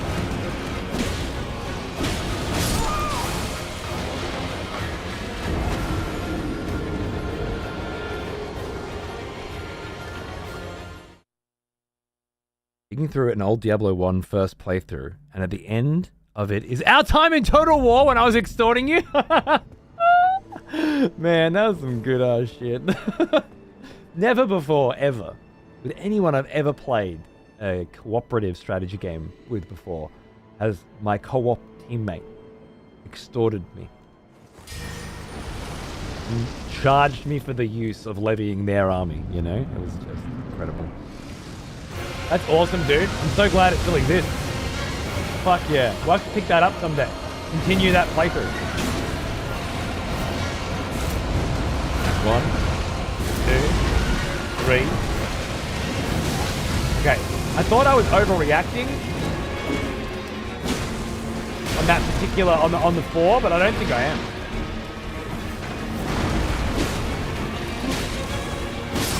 I don't think I am. Maybe I can roll on the 4. Like I don't need to dodge through it, perhaps. That's what I'm thinking. Part that sounded like a right cunt. Opportunist, I might say. But I certainly said right cunt. Let me tell you. Bro, what the fuck was that? Right. Oh my god. There's still a couple moves I haven't figured out yet.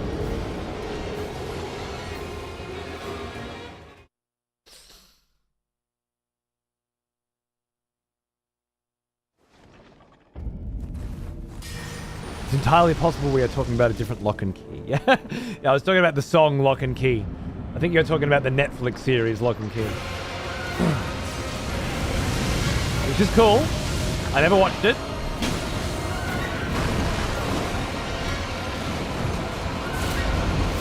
One, two, three. Dodge. Dodge. Hit. Dodge. Hit. And then you're straight back out. You just did your wombo combo and not a breath spared. I see the canopies up here. This certainly does feel like a stage, doesn't it? People watching down there. I'm just not sure what the connection between Divine Beast and the stage is yet. There very well might be one.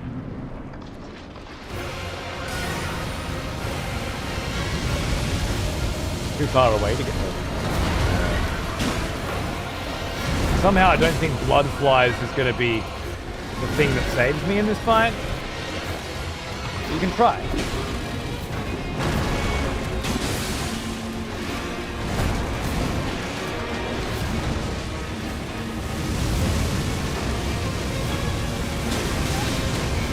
I think it's just a third dodge there. I think it comes around a bit faster. It means maybe don't attack.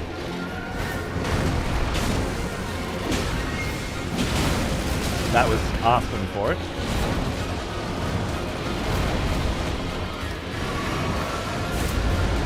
One, two, three, dodge. 4, hit, 5, hit, dodge, hit. Run! Ah! My mana looking pretty good. Pretty good. And that was with the Swarm of Flies. I don't want to have to use a mana pot until I start working nihils in, if nihils are indeed going to be worked in, and I haven't decided if they are yet. I don't think so somehow. But there may be opportunities for a swarm. The problem is he just moves around so fast. Wherever a swarm lands,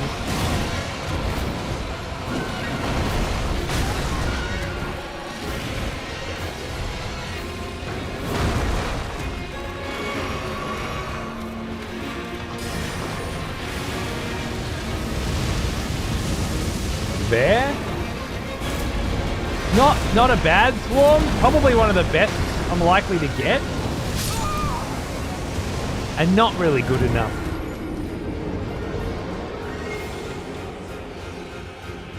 Not really good enough, I don't think. Definitely seems too fast for a nihil. There could be a play, like there's a point where he's spinning and shooting his beast rock shit out. Where if I'm in and I pop the nihil, I could come in with one nihil and then dodge, I think. Which could be awesome. It could have Ghost Flame Dragon nihil in the gullet vibes, you know? It's possible. But I'm not ready to try it yet. I might be able to try.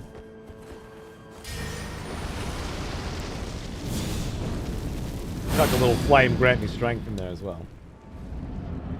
This is just new game praise. This is my first playthrough.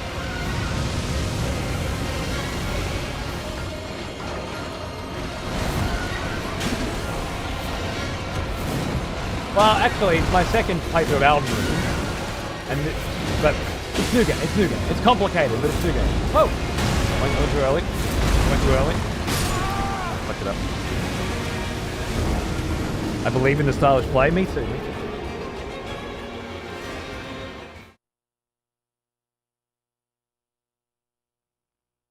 First, well, it's my second act. Same character in 2 playthroughs. This is the second playthrough. I wouldn't say maybe I got halfway through the main game before I went to the DLC in this one. I'm not sure. I'm not quite. And I don't think letting grant your strength is a good idea this time.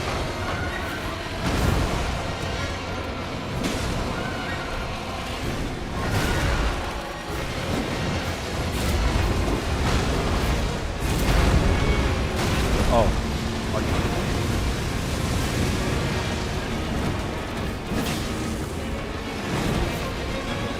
378? 268. So it is a stronger kid. Well.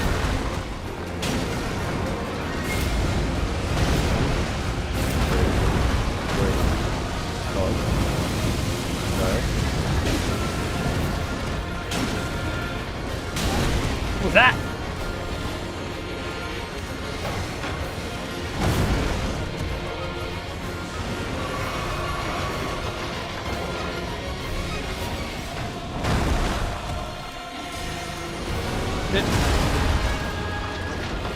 We're just gonna have to take those sometimes, you know?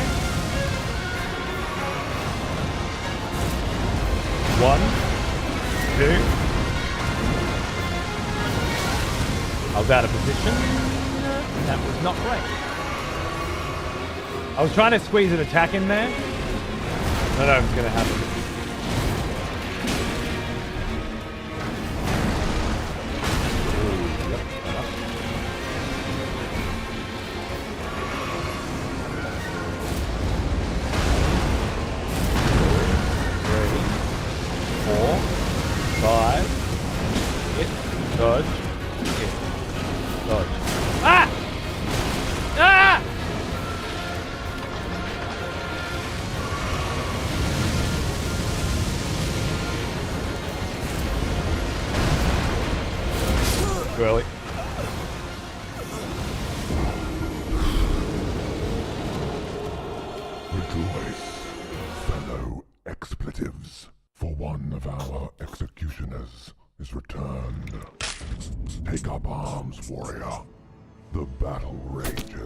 Flame Cyborg Sir, 111 months.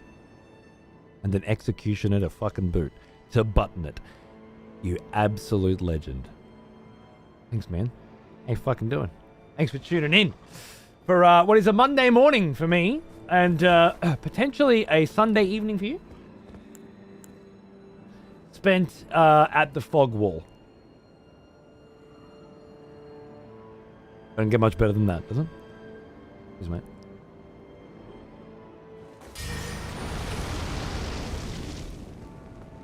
Interesting job to be in charge of animating this boss.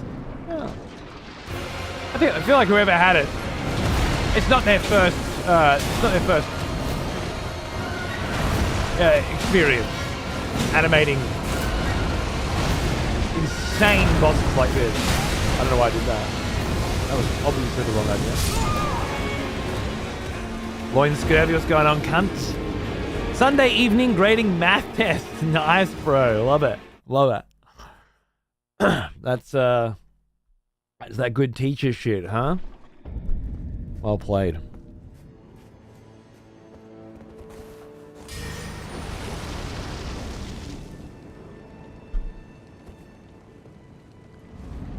It was becoming one of the overlords? I'd say they became one a while ago.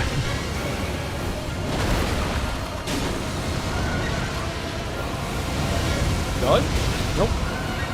I got it wrong.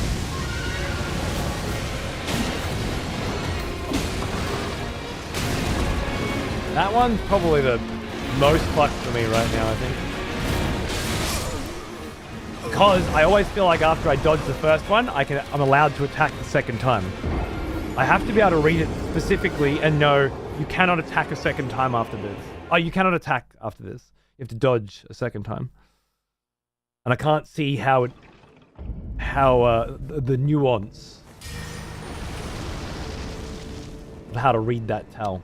It just looks like a normal move. But it is not! That one's slower. One, slower. That one's got the tail on it. And that's a 3 Batman.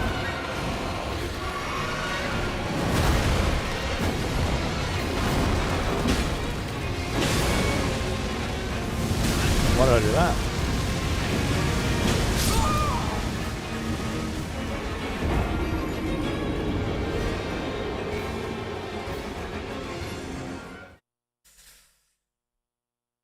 Algebra to calculus. Nice. Fellow expletives, for one of our executioners is returned. Take up arms, warrior. It's the wonderful Sun The Saiyan, battle rages. whom I haven't seen enough of lately, likely due to my new schedule, or a wonderfully busy new year for them. 3 whole years, and mostly as a wielder of the blade. Happy anniversary, dude. And mostly as a wielder of the blade indeed. I might not use it often, but it's good to know in my back pocket should I need it. Indeed. It's also in your back pocket on the VOD channel, should you need it there as well, as of recently, in case you weren't aware. You never know. It's not as... The consequences of crossing you and your blade aren't so dire there. So it might be easier to swing it. Regardless, thanks for looking after me, man. Okay, here we go. I needed to dodge that. I didn't. Now I'm stuck in a fucking wall and I can't see.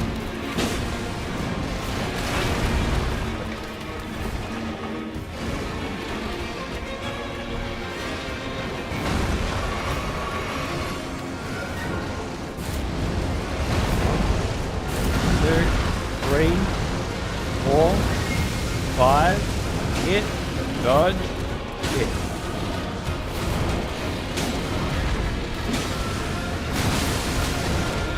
That's that one. Whoa, that's a double. Oh, he's got a follow-up. I recognize that from the fucking Divine Beasts, where they do a head slam. Sometimes they can do a second head slam. That's got the same energy. I remember learning that the hard way. And in the previous fight with a Divine Beast in this castle, he didn't do it. He didn't do it. And I was waiting for it. Every head slam, I was waiting for the second one. Even though it's been nearly 3 years since I fought them. It was that ingrained. This cunt has the exact same fucking shit. Perfect. Love it. I love it. I wonder...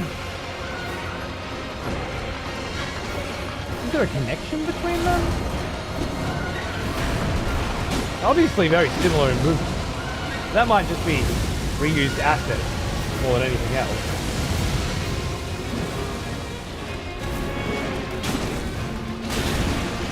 Oh god.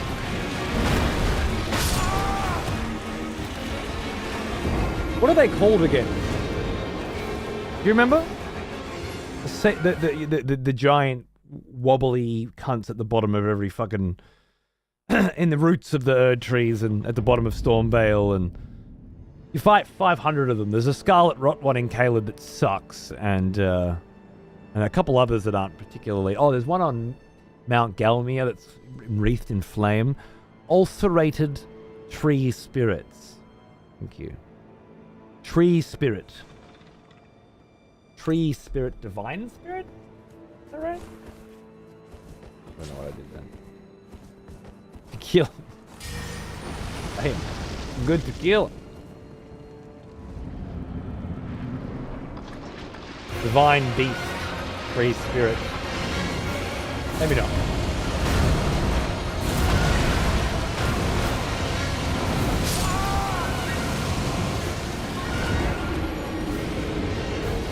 Rack it up.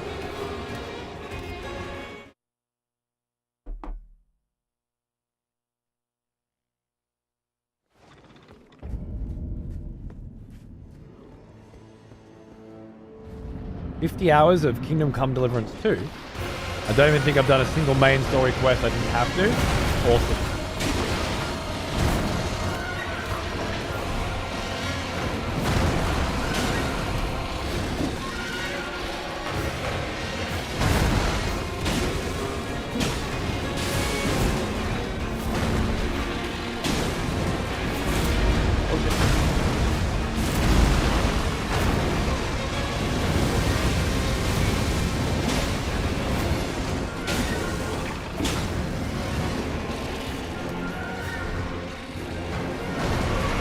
Now, that could have been death.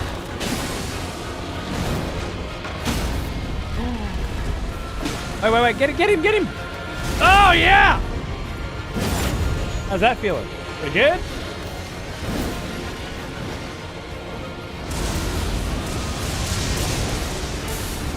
Oh, there's Vlad. Oh my, okay, yep. Olga shit going on here, love it. Wow. Okay, yeah. Wow, he switched from beast magic to dragon magic. Is that right? Maybe divine in this case? Dragon divinity?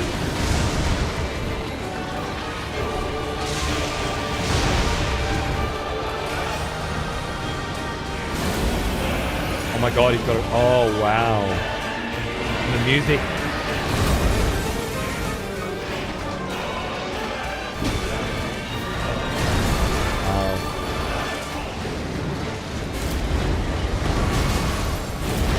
Oh no, there's...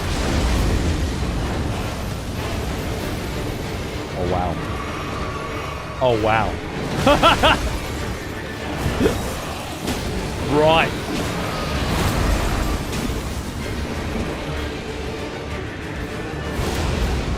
Yep. Win? Nice.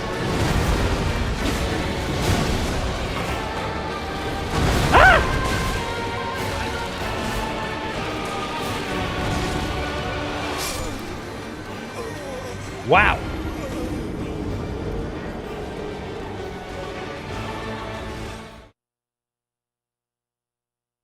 All right. I see why people were saying that we might be here for a minute.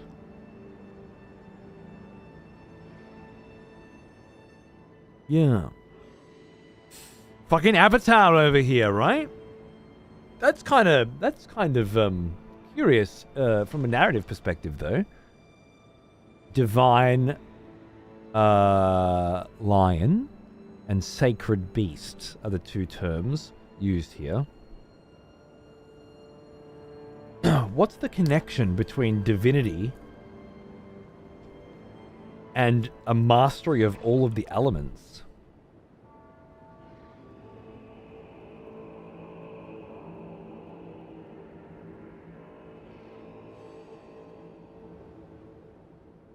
Divine lion and dancing.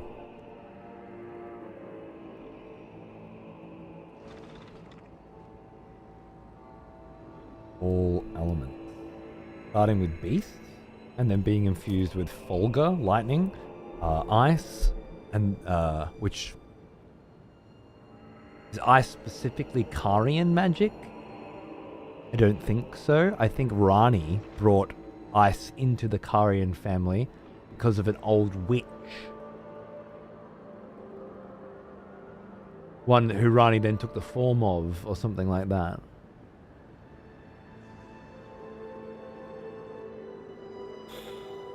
Maybe there's a primordial connection to these elements. Beast magic, lightning magic being connected to the dragons, frost magic perhaps being connected to an ethereal or natural plane. Because it's not infected with poison or scarlet rot or anything outer gods might have brought to the planet, but more baser, rudimentary elements. It could be very primordial, tapping into the before times. Do any of the Crucible Knights use elements? I think they use their own magic, which would be considered Erdtree magic, which might be considered elden beast magic, or more colloquially, Marika's magic, I think, associated with Marika's takeover. Doesn't feel very much like this at all. It's lacking. I guess you'd call it holy. This does not. This so far, no holy. Ice and lightning might be considered storm, wind as well, which was the one that killed me then. But ice, lightning, wind. We're talking primordial elements here. We're talking the stuff that makes up the planet, you know?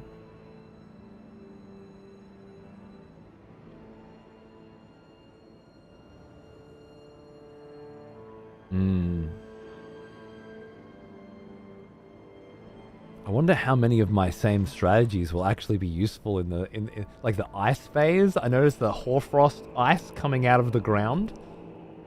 Also hoarfrost. I think ice was found on an old hatchet as well. It was a popular hatchet. Or I think ice again could be attributed to early peoples, early civilizations. Planet magic versus alien magic? Yeah, well, I'm absolutely wielding Blood Flame, which is straight up Formless Mother, straight up Outer God. I'm even using a particular charm that boosts exactly that. And depicts the Formless Mother herself by the look of it. Nah.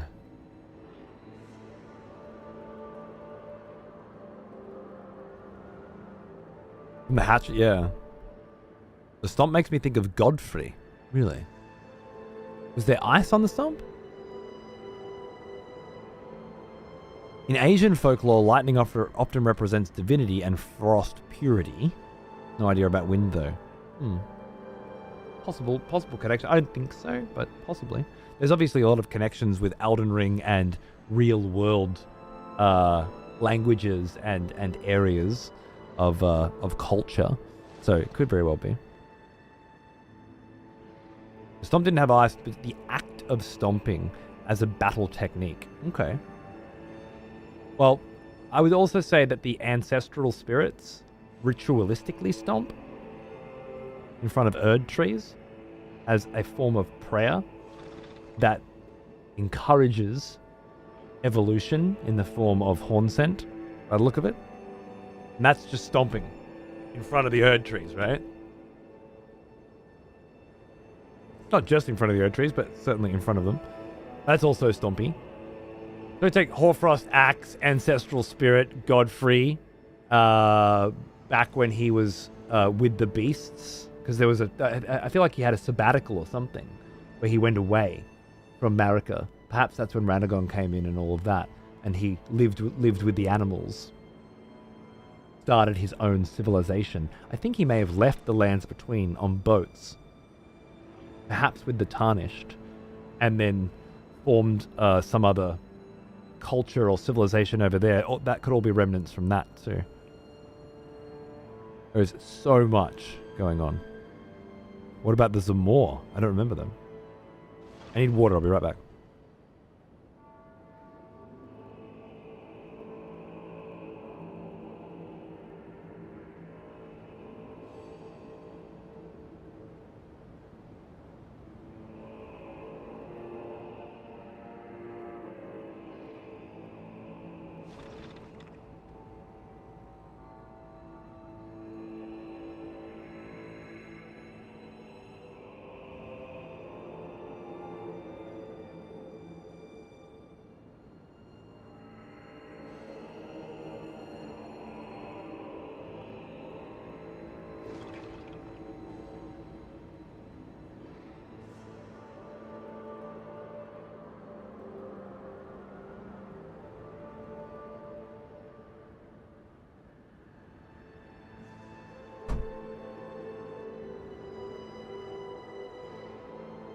Oh, the Zamor had ice. Were they up on the frozen northern peninsula? In that area? Oh, and very graceful and floaty, long white hair kind of vibes. I feel like I remember them now. But I didn't see them on this playthrough because I didn't make it through. I didn't go past Lindell.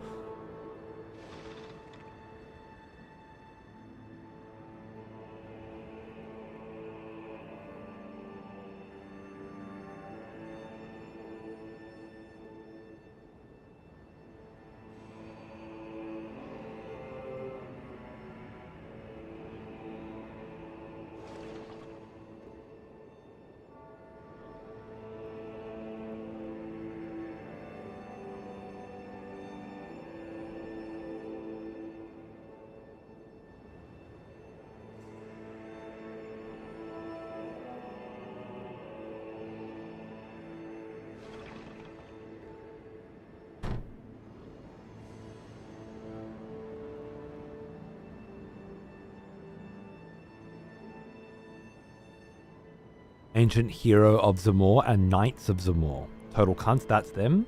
They're in the jails. I remember one in a ruin, a frozen ruin, fairly close to the beginning of your ascent up the frozen mountain. My first interaction with one of them. It was an absolute nightmare. The fact that they were trapped in jails is interesting. I just had a thought. With the way Radahn's symbolism is lions and Freya outside the boss room has been with Radahn for some time, maybe this ritual has to do with ascension, like we've talked about before, but in a different way or something. It's an interesting connection. Radahn, lion, and Freya. I haven't fit that in at all, but they must be connected. Complete cunt of an enemy can eat my dick and choke on it. Lovely. Lovely. I guess they could be ancient beings. There's so much in this world to keep pulling apart forever and ever. I believe, there was a book coming, right? Was it from Smogtown? Just like the Dark Souls 1 by Loki.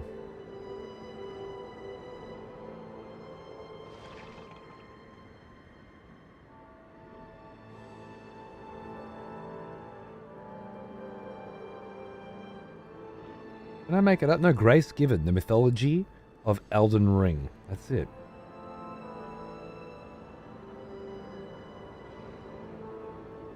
Loki needs an Elden Ring book. Yeah, I don't know if he'll do it because Smogtown's done it, but it's the same thing. It's the same vibe.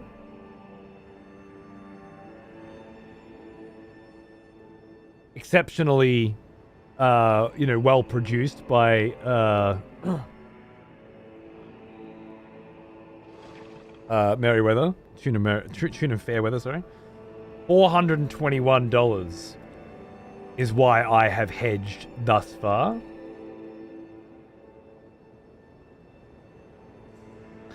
I also thought this is an interpretation of a story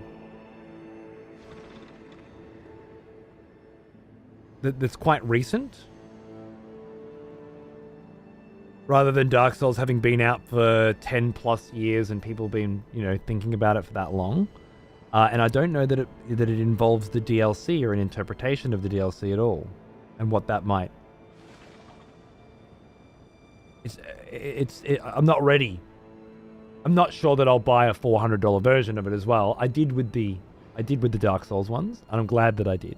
I have a beautiful piece in my collection that I'll have forever and ever.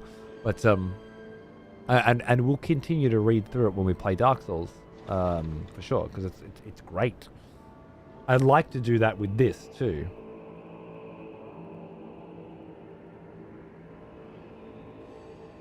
Page count 500 pages, exact figure to be determined. Maybe it hasn't finished putting it together yet, and it will include the DLC.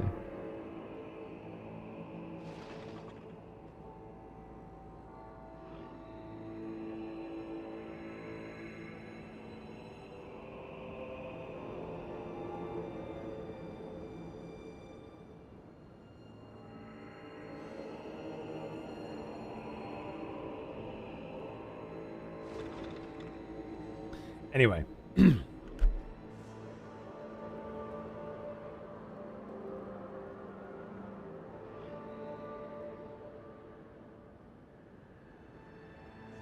Anyway. It'll be fun to go through that book someday.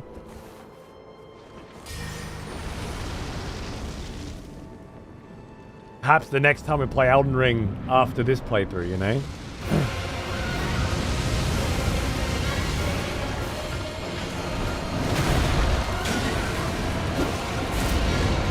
One.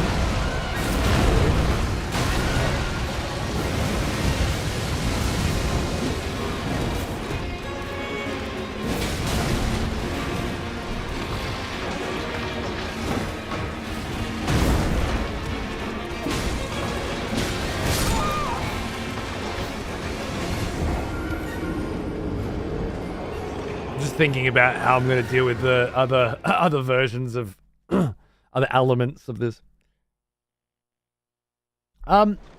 there's not a Bloodborne one. I'd like to make that clear.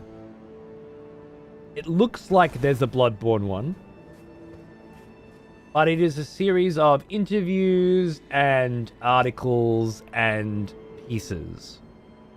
It looks good, and I'm sure it reads very well, but it is not a novelization. I guess novelization is probably too strong a word. A dissertation, perhaps? It's not a prose-based dissection of Bloodborne from one particular person's perspective, using the world's understanding of the text to create, if that makes sense. There's another one coming called Granite Size. That's an art book, right?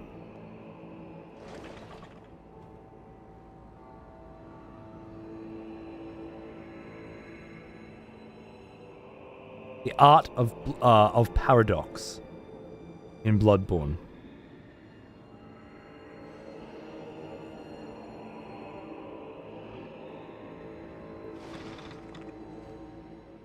Maybe it's not an art book.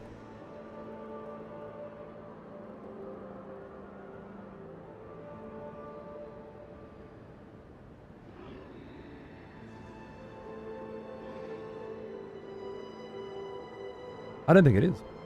I think this Blood Echoes not the kind of the same kind of thing. This might be.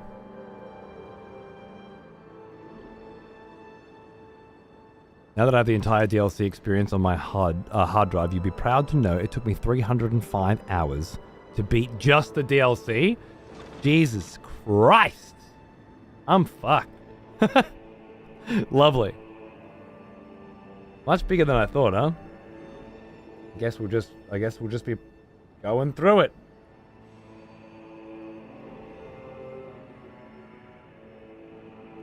It's weirdly titled as if it were, but it's more of an analysis of it as a literary work. Yeah, it looks like the sort of thing. It's a book-length, close reading of Bloodborne by Nathan Weinstein. Situates the game's oft-discussed difficulty in relation to a much longer tradition of difficult art, surrealist painting, modernist novel. Probes the difficulty of Bloodborne's fragmented narrative, the difficulty of its graphical and oral glitches, the difficulty of the philosophical problems it poses, and the difficulty of performing close analysis itself within a medium that still doesn't have established, agreed-upon methods of interpretation in the way literature and film do. I don't think it's either. I think it's something else. Read the introduction and a later chapter for free. Oh, free sampler. Nice. I skipped Blood Echoes, but this looks like something I might actually pick up. It's not. It's only $110 as well, not 421.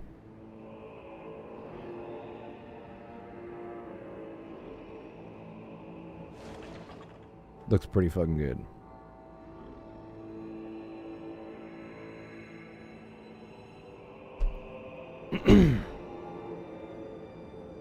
It's just fun to highlight all the VODs in the directory and go to properties and see the total time. I've been doing it myself. Doing his birthday stream entitled possibly the last Elden Ring cast birthday bashin'. We'll just take it slow, okay? Breath of the Wild's 233. Fucking hell. I didn't finish that one though. Yeah. We can compare anything Souls. We can compare Death Stranding.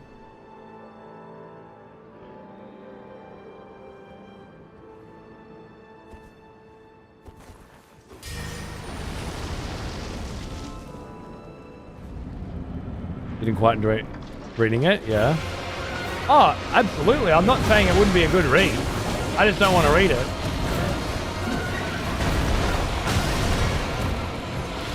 I'm not going to read everything with Bloodborne on the cover just because I like it. But Grant Us Eyes sounds like It's less of a Redgrave styled interpretation of the events of Bloodborne, and more of a look at attempting to do something like that in a medium that doesn't have too many others doing it. Is what it sounds like to me. And that I find interesting. As someone who has their own way of trying to do exactly that. That I'll read. But it's nice to know Blood Echoes is good, yeah. The usage of blood culturally and the influence it may have had, that sounds fucking awesome, yeah.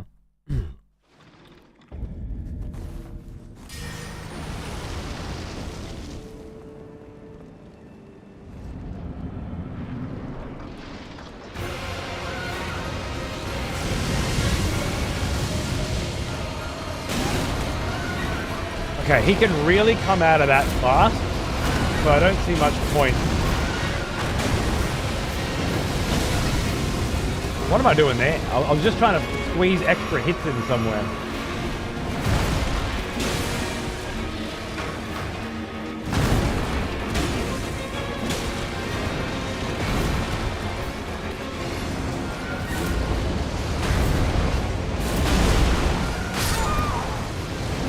Not quite sure why. I guess I really want to be able to get a hit in on that 5-hit combo. It just feels like too much time wasted otherwise. Oh, that sucks, Zeph. I hope they're alright. Good to see you, mate. Yeah, cavorting's been great. Yeah. We're just talking about, you know, everything. I got up to a new phase of this fight. It was very scary. And it provoked a little analysis.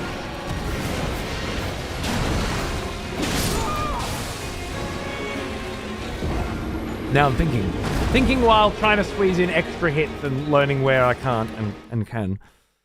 That one's a 1, 2, 3 head, tail, head. But I feel like I can get a hit in on the tail. I don't know if it's reliable, but I can. Can I get pushed around by it?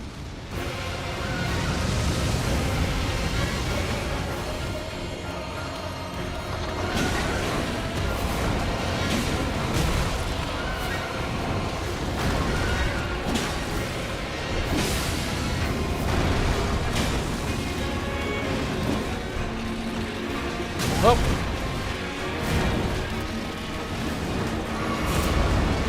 One. Too early. Big bleed. I don't think I got going for me.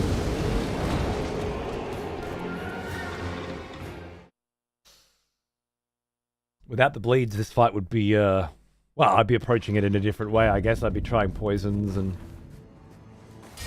Well, I started off trying poison. And obviously poison and punching is how we dealt with the last gun. It just didn't feel very effective against this guy. But then the bleeds were useless against the Ghost Flame Dragon. So it's all about using what you've got. Figuring out what works.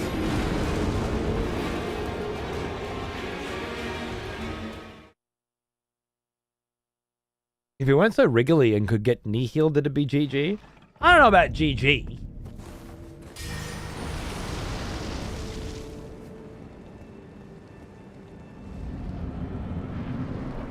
There may be spots for it for knee heal, as I said, but none of them feel safe right now.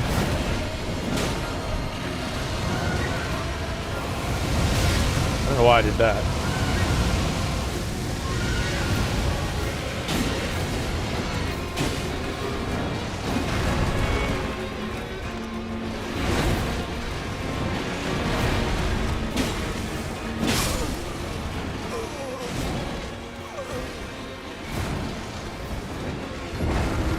I don't know if I say I got it down yet, Straw.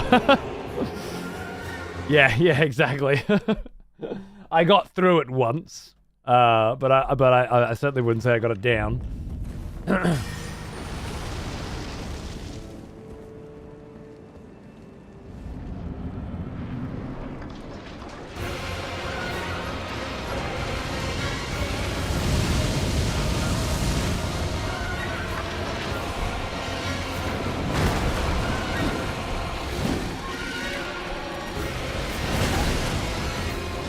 the dodgy McDodgerson over here, huh? That's how it's gonna be, is it? Oh, I can't handle it when you do that. You upset me greatly. You take away my access to seeing what is happening on the screen.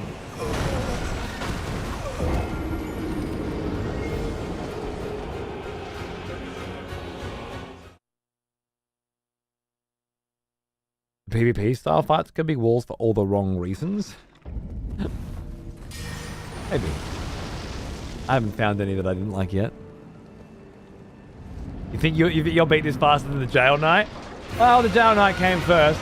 I'm more experienced with the character and the build than I was then. 3. Absolute monkey. Absolute fucking monkey. Is it a boss? A creature standing on another creature? It could be. Could be. It looks like there's a 1 and a 2 kind of vibe, which is very common for these kinds of parade float beasts, I guess. As a place in the game narrative wise. I agree.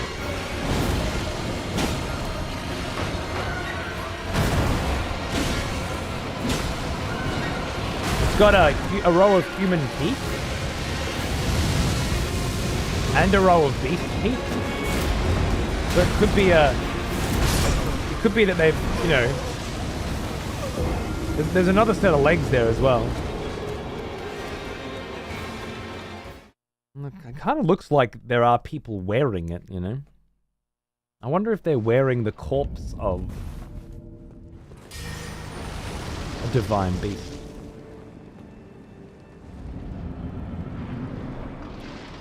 Or if that's just the parts that are human left in it. Look how many horns there are. How much it's evolved. If you will.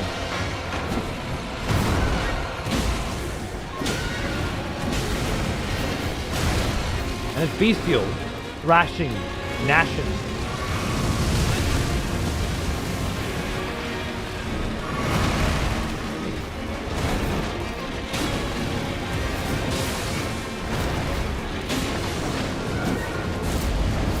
Ah. 2, 3, hit. No. Thought I might be able to squeak one in there. Apparently not.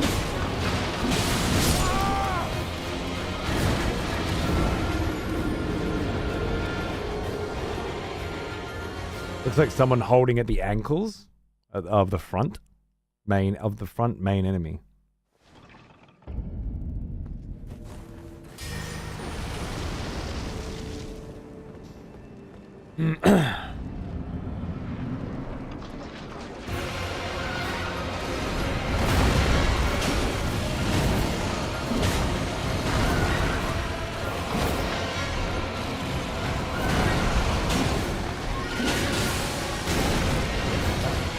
That one still doesn't feel right to me.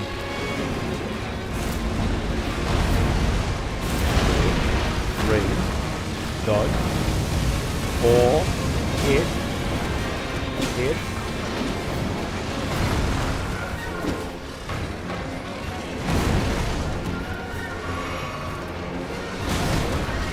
As soon as I heal, you hit.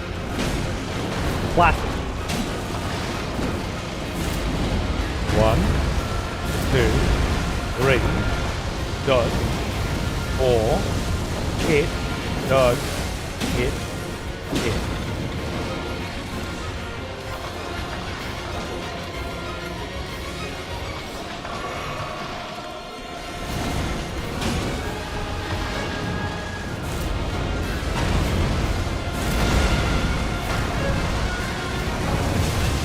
Got caught on your shit.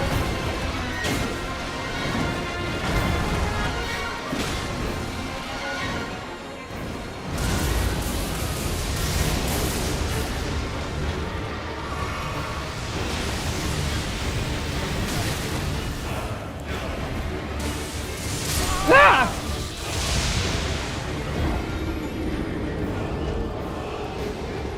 You dirty mongrel.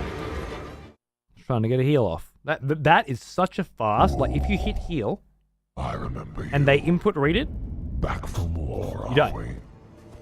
Good. so maybe you can't heal at range on him. We'll see.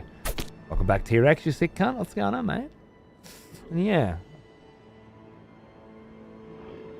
I see what you're saying. Or something else.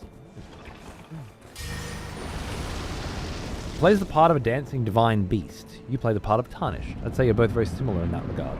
Both have a part to play in this world. I'm more interested in why the old lady thought that I was working for Mesmer and why she had enacted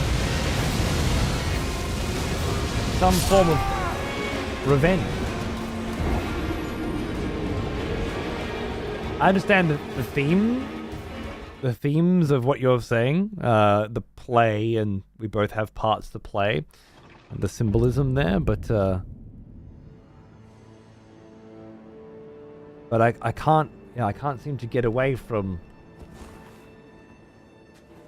the anger of this old woman at what was done to her and her people, and her threat, her thinly veiled threat of revenge.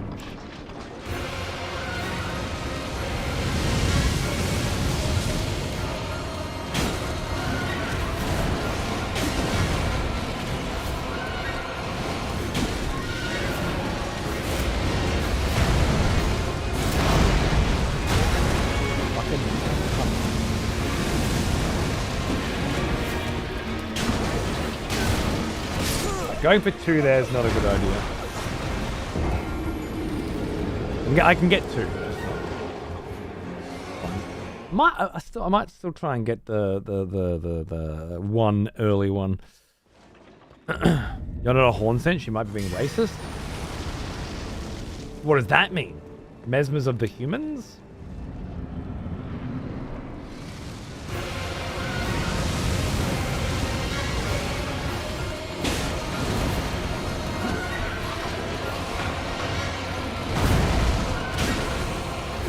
Two there, I think is fine.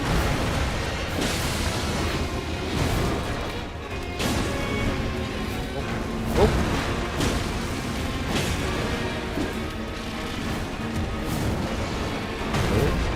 Got the 3.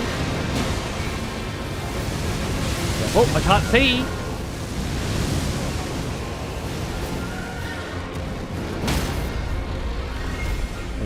Come here. Big cunt.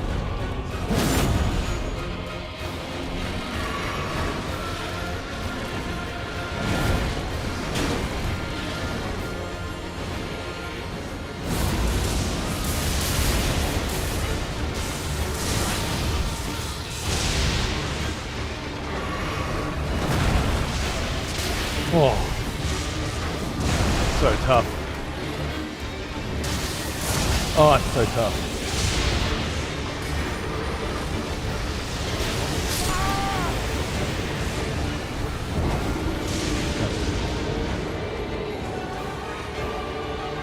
If I remember correctly, you had the Mesmer brooch equipped.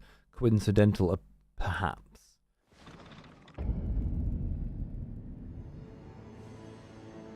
Oh, when I spoke to her.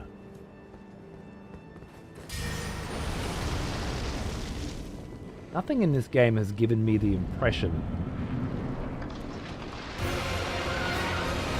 that it is that nuanced. I wish that it was, and it might be.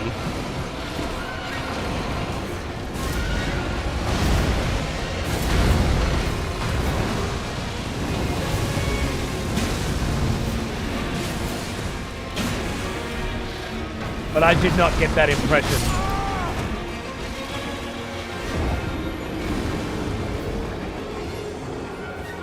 Filthy of them to make it rain here so the lightning does more damage. Right, because if you wet someone first, yeah. That's cute. I didn't notice that.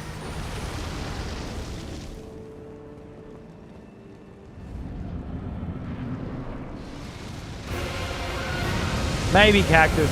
Maybe. But have they been in the past? to that degree. Maybe once or twice.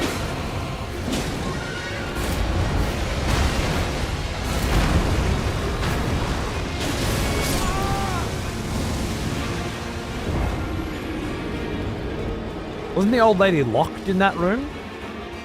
Perhaps. The door was locked. Maybe Mesmer or Mesmer's people had her locked there since you opened the door. She guessed you were with them. I don't see how you could back that up. It's just as likely that she locked herself in there so they couldn't get to her. It doesn't seem like something that you're going to find an answer to, does it?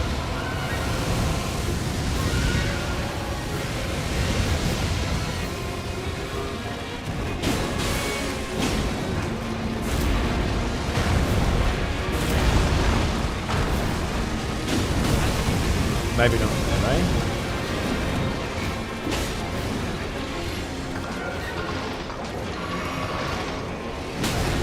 Bro, not a chance.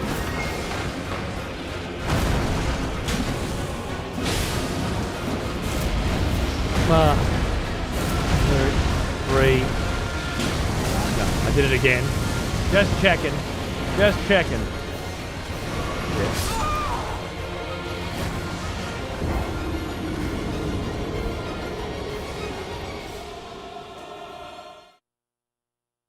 As a pyromancer on my first run, I was pissed. I take more damage and deal less. Thanks, Miyazaki, you bitch. You don't think bosses should counter specific builds? They're not all be cookie cutter then?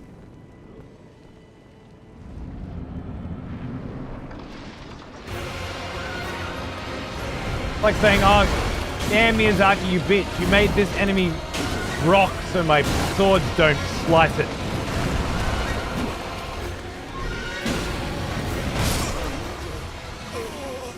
Was my superheated environment to boost my pyromancies?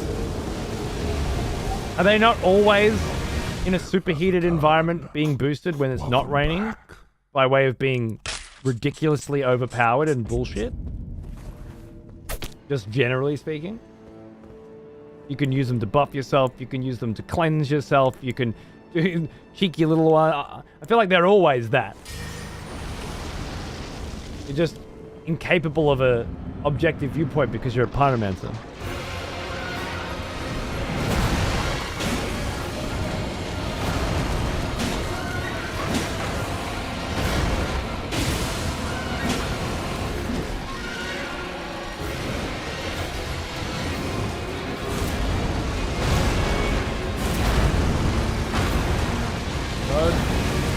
Good.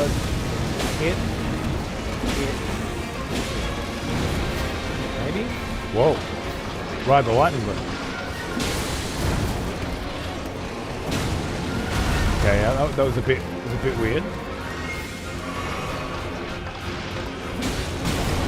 I want to try and get those air hits because they always seem to do more dagger damage. Uh-oh. That's what I'm going for. Oh, another bleed on that? Oh, no. Took too long?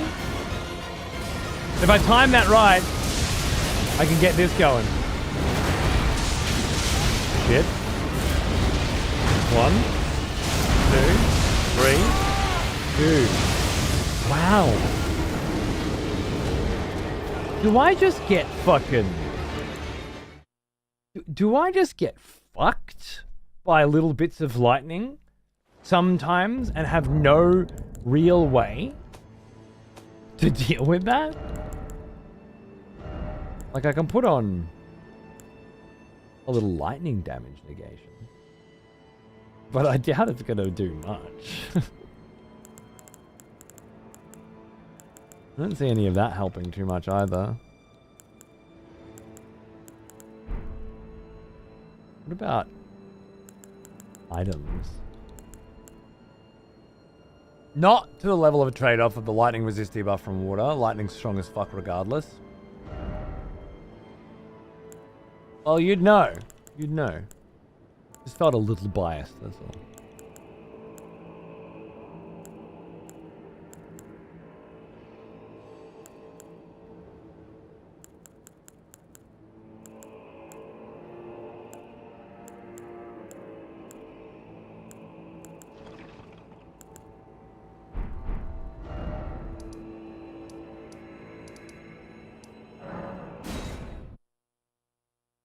This cunt's got forager brewed pickled livers of a variety of sorts, perhaps. Welcome. I like finding things for you, Lady Ledder. Things. Thank you. I like you finding things too.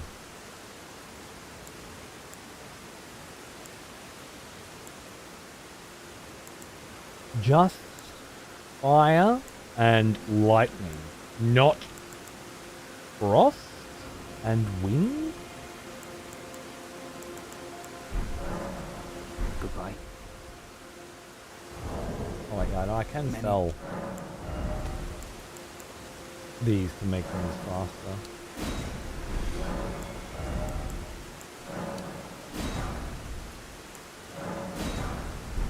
Goodbye.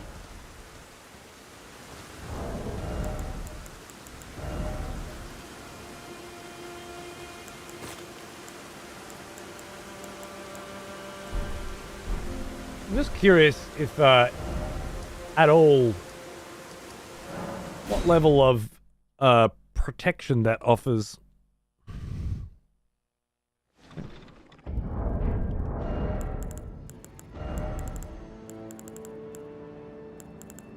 Now, if I had the inventory of my first Vlad playthrough, with an entire 300, 400 hours worth of slow-paced, methodical collection, and preservation of inventory, I think I could approach a situation like this differently. But as it stands, I'm fairly certain I'm just gonna have to man the fuck up and get it done. But I got a couple of lightning resistances in there if it gets too crazy on a good run, maybe, you know.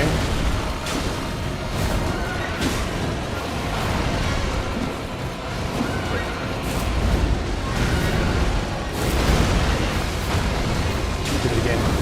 I got away with it that time. I shouldn't have.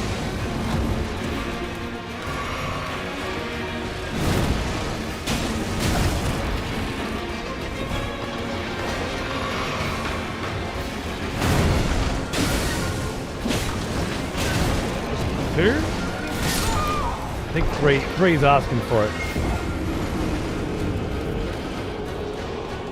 Maybe one R2. I think two R1s is better than one R2 though. It's just the R2, if I charge it, I can backstep out of it.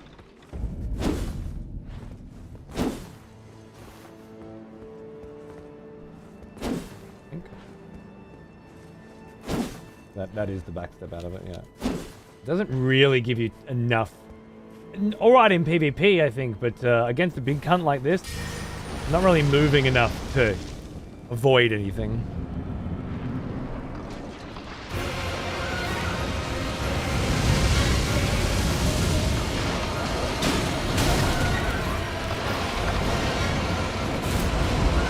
I'll just never attack.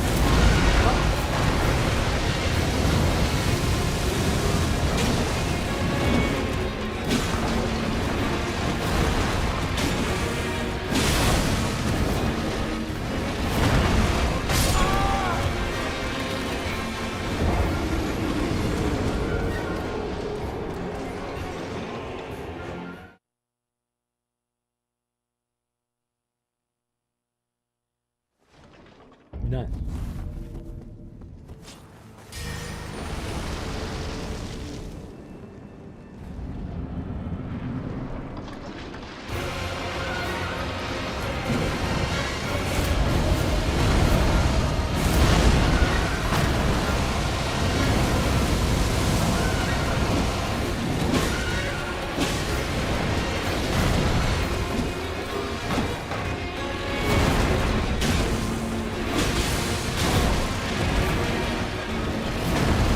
That's the one he comes up from. Yep.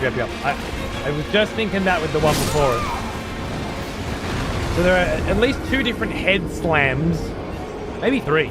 But one of them he comes up from. And the really big head slam, he can immediately turn it into a grab. Be careful of that.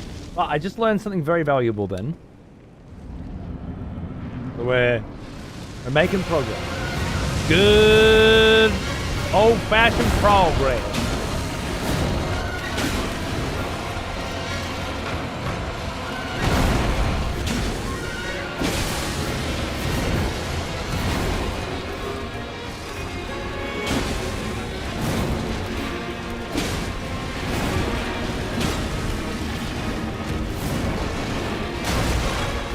Yeah, I knew that one. I knew that one.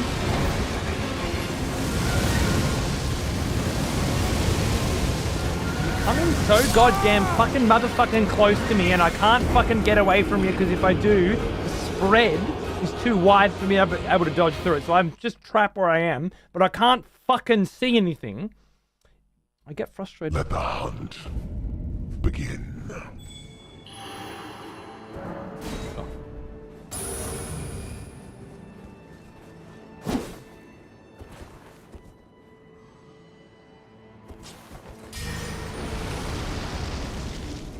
Hey, light fellow. PB. Wind phase. Lightning, then frost, then wind.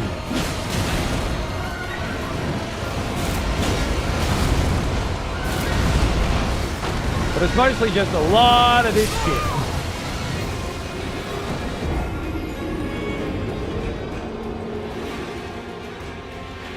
The hunters have lost the scent. Points in the bin, indeed. Great camera. It's actually not even the worst atrocity committed by the camera in this fight. The worst one is the spin. Because the only way to get the camera back is to stand in such a place as would get you attacked. At least the best I've figured out so far.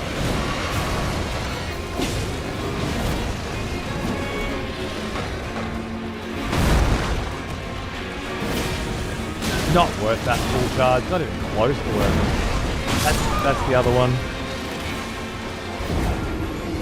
Maybe just like the blood border. I mean, true, right? Some people do. You know, some people do love a bloody badge or a bloody border. I get it. I'm with it. I'm hip. But the points were still straight in the bin. Regardless.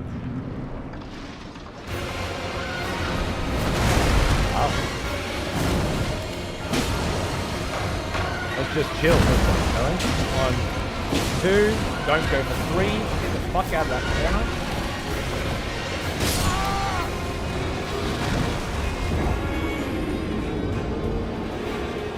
Where are we going after this? It's just like a throne there, an altar. I'm not sure that there's a continuing point from here. Interesting. Is this a meeting room for professional knob polishers? 2 doors down. Indeed. G'day, g'day. How are we?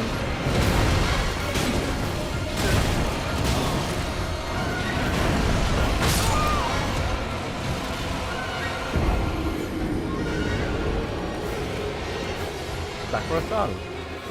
Is that where I came in? Maybe it's not where I came in. Maybe there's a door to the right. Oh, swimmingly. Yeah. Well put. No, it's going fine. There is a door to the right. Oh. I like that it took 50 attempts before I even had the mental capacity to notice that. Yeah, this is the one that you just fucked. Hello.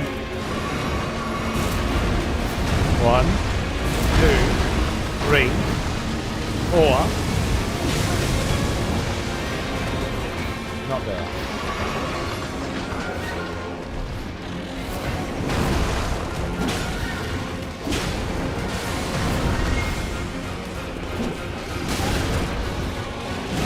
I'm gonna change how I do that part.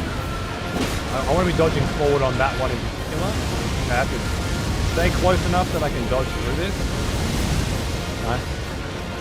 That's how that should go. Very hard to get it to.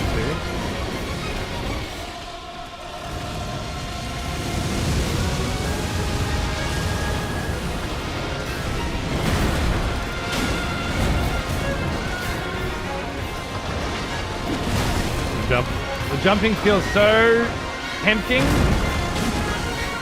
but I don't think it's paying off.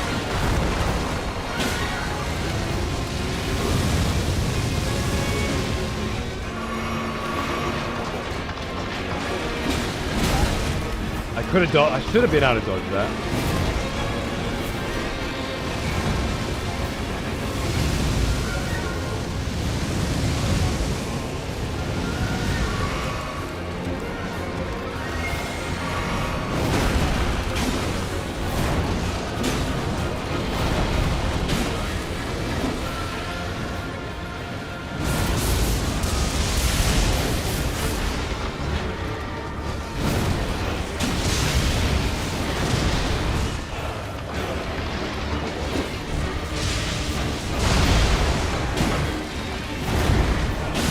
The head stab follow-up.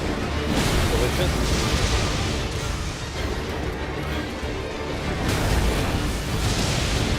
Not really sure what that was. I know what that was. Fucking bullshit.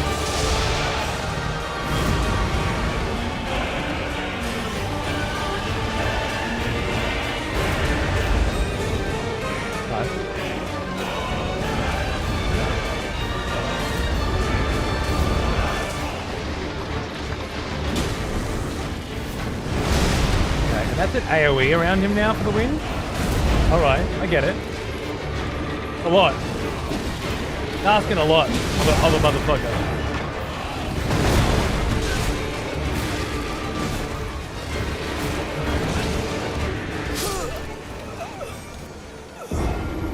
Don't fucking scraggle your fucking head like a wet dog at me, mate. Kick you right up your ass. That's dead. Well, I felt like I dodged it, if we're being honest. But...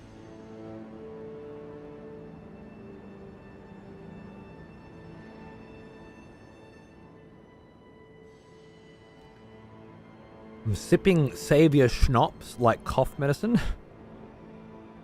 I don't think you're supposed to sip cough medicine, bro. You take 10 mils in a measured cup. Once every 6 hours. Is that how you're snipping your schnapps?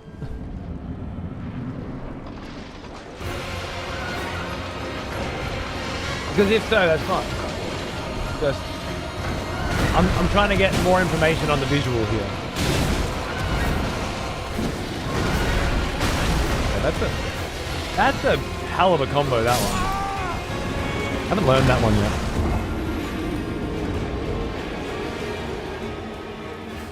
Borderline schnee, schnorr, snappy there, is it? Well, it's fun to say. I'll allow it. Feels good.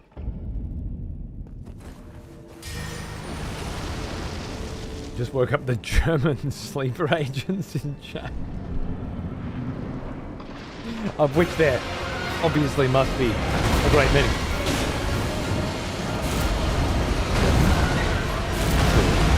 3, 4, 5, 6, 7, 8, 9. Just the 2, right? Just the 2. Otherwise, you're pushing your luck. Oh, that. Yep, okay. So when he's snapping that drawer in the air, that's the one. I got it. 2, 3. Dodge. Dodge.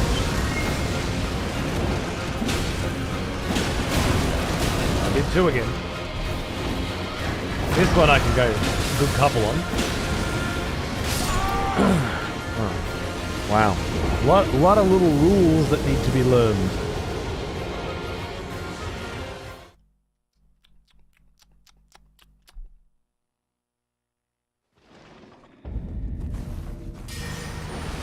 Puts his cough medicine in a paper bag and sits at the train station. I wouldn't put it past him.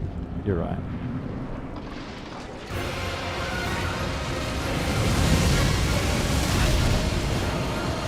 That was a little bit much on the cheeky scale, I think.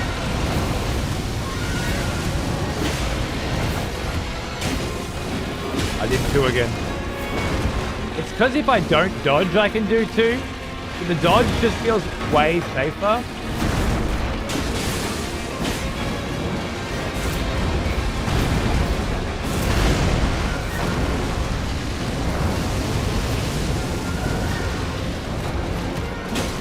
one there. That's fine. Snuffleupagus! Welcome to the fucking X-Moves, mate. Welcome back, apparently. The second month. Thank you, Chaos. Very lovely of you.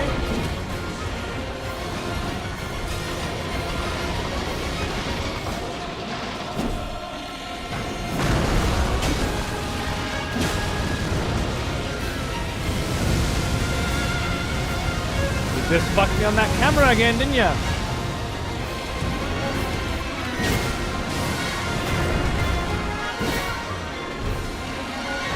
That's a nice big...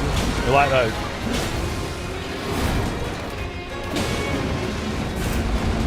What? Oh, shit. Just quite the delicate timing.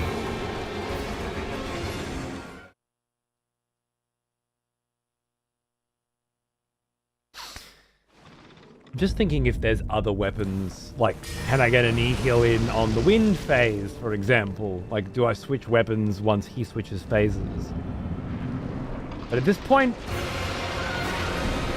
it's not feeling worthwhile.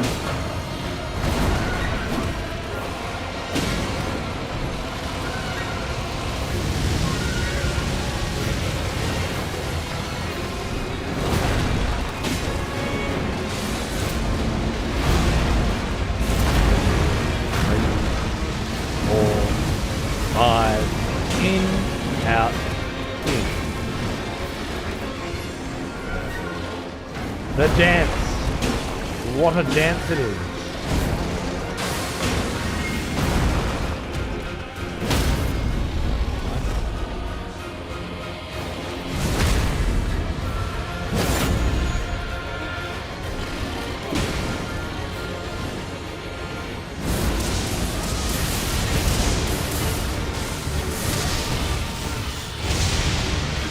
Oh shit.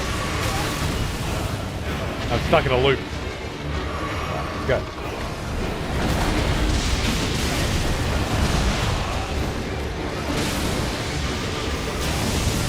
Thank you. Love it. Okay.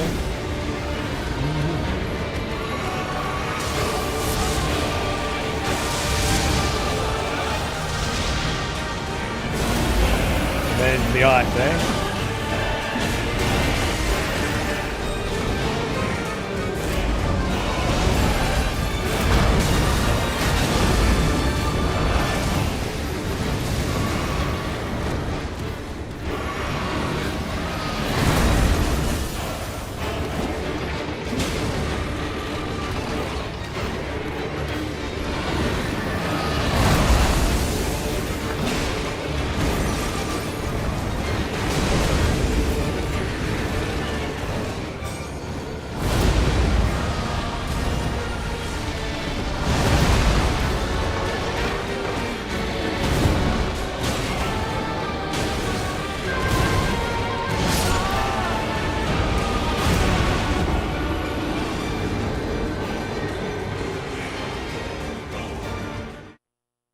Okay, there's definitely a fucking stomp in there, a Hoarfrost stomp of massive proportions that can be dealt with in a different way. So far, it's just a matter of applying the exact same fundamental strategy to every phase and finding out what's no longer viable. And then, on the odd occasion, identifying that there are new elements. Like a fucking stomp that doesn't happen in the first phase, but only seems to happen in the frost phase, which makes perfect sense, given the Hoarfrost stomp. But then, now there's a new strategy that needs to be dealt with here. I think with the lightning phase, other than the long-range lightning shots, it's pretty much exactly the same. But the wind phase, if I try and do my cheeky, slidey dodge stuff in the wind phase, he's got an AoE around him that prevents it. So that might be, like... It might be time to pull out the knee-heel stick for the wind phase and stop trying to be quick-steppy for that one. I'm thinking.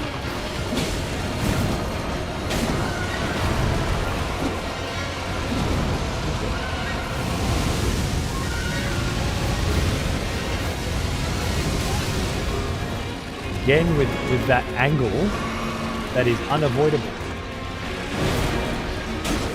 To me.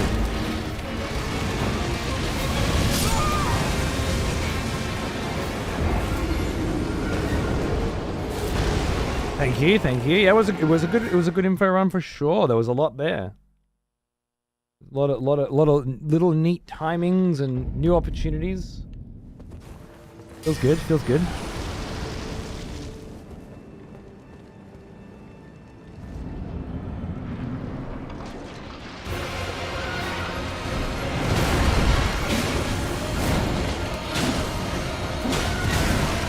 I knew I shouldn't have gone for that second one.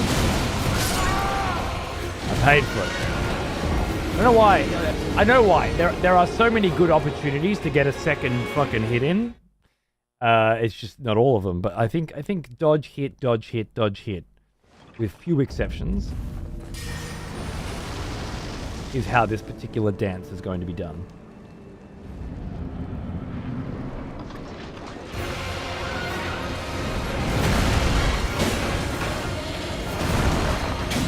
Oh, that's the one. I think that's the one where he could have followed it up.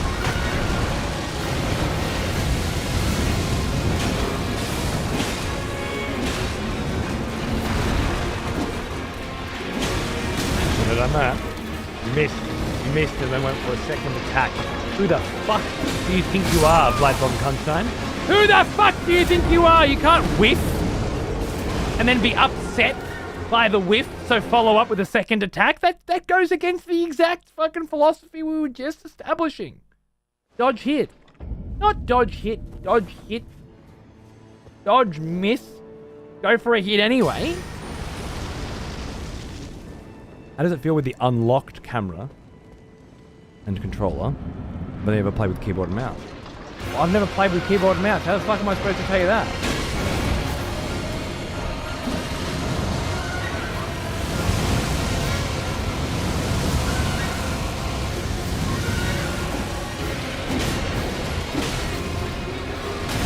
All I can tell you is, with a controller, it feels like playing a video game, wherein you control a character in a third-person perspective. You might remember such video games from the Nintendo 64 and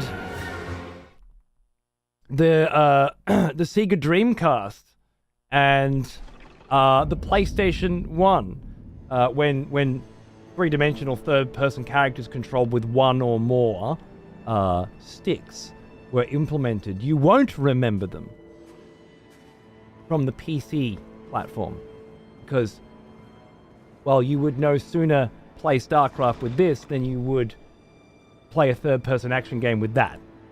Now, do people play StarCraft on the Nintendo 64? Yeah, we did. All right, I hear you. We didn't do it by choice. We just didn't have a computer. If I had a fucking choice, I'd have been playing with a mouse and fucking keyboard. Okay? If you want to know how it feels to play a game the way it was intended by the people who made it and the 30 years of development prior to it, then you're just going to have to buy a fucking controller and plug it in, bro. I don't know what to tell you.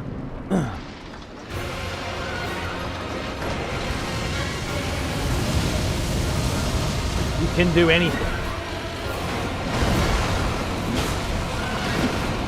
I don't imagine that you should. You can.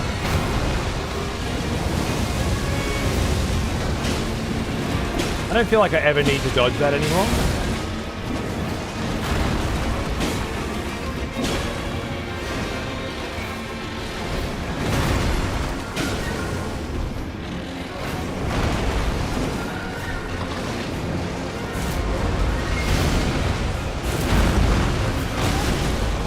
Felt delayed. I don't know why.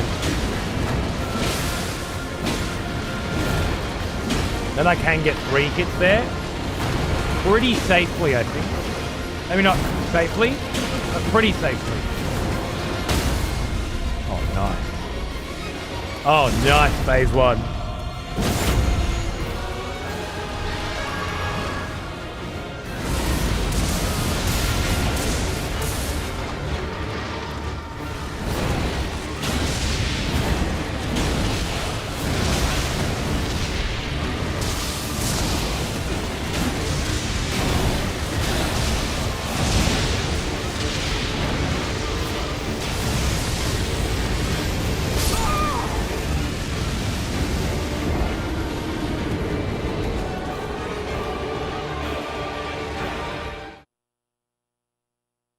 got a back paddle on the controller, it makes it way easier to run and control your camera simultaneously. Also heard of people swapping out jump and dodge buttons because it's easier to run, but I say blasphemy. Fair enough, I can see that. Do you love a controller FPS? Yeah, I mean, there's space for it. I don't these days play controller FPS, if I can avoid it, but I grew up on Halo. And Counter-Strike. And although they were both exactly the same genre, both input methods felt unique to each series. Which is a lot to do with the way they were designed, I think. But then, when Halo came to PC, and you try it with a keyboard and mouse, it's like, yeah. I might have 20 years of Halo on a controller, but this is better. And I'm going to learn this.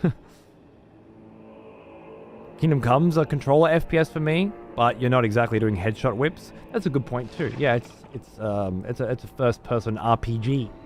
So, Morrowind was a controller game for me. But I'm sure there are plenty of people that played Morrowind on a PC. I'm sure it was designed for it.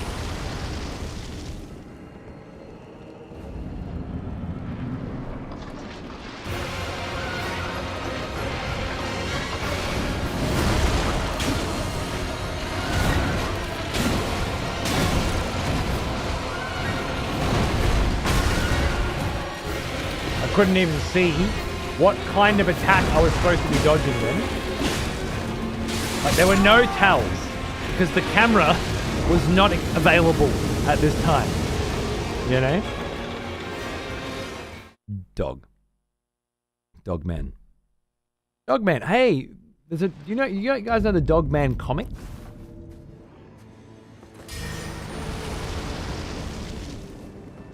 These Dog Man comics. They're very popular. My son loves them. There's a Dog Man movie. Ricky Gervais is in it. And it came out at the end of January in the US. And it's not coming here until April 3rd. At the movie. Not April 3rd on fucking telly. April 3rd, cinema release, Australia. January 28th or 29th, US release. Shipping the film by boat. I don't know what the explanation could possibly be. In a world of digital media. It's not like they don't have a digital copy of this that they can literally send the file across in seconds. My nephew loves those comics. My kid's super into them as well. Cat Kid and Dog Man. Made by the guy who does Captain Underpants. Just so strange. I understand that Nosferatu came out on Christmas in America and it came out here on New Year's Day. And that was annoying. Like, why do I have to wait an extra week to watch the film? But perhaps within a week, it depends on positioning, marketing, availability of certain things, whatever. I'm sure there's some justifiable reasons that are probably just largely bullshit and marketing related, if anything else. But still, I can swallow that bitter pill. What? 3 months? The distribution rights? How does that work? You say distribution rights. What does that mean? Who has the rights to distribute this in Australia? This company does. Next? Why are they not distributing it? Do I have the right to hurt them for not distributing it? What rights are we talking about here? Not just distribution rights, is it? It's got to be a bit more complex than that.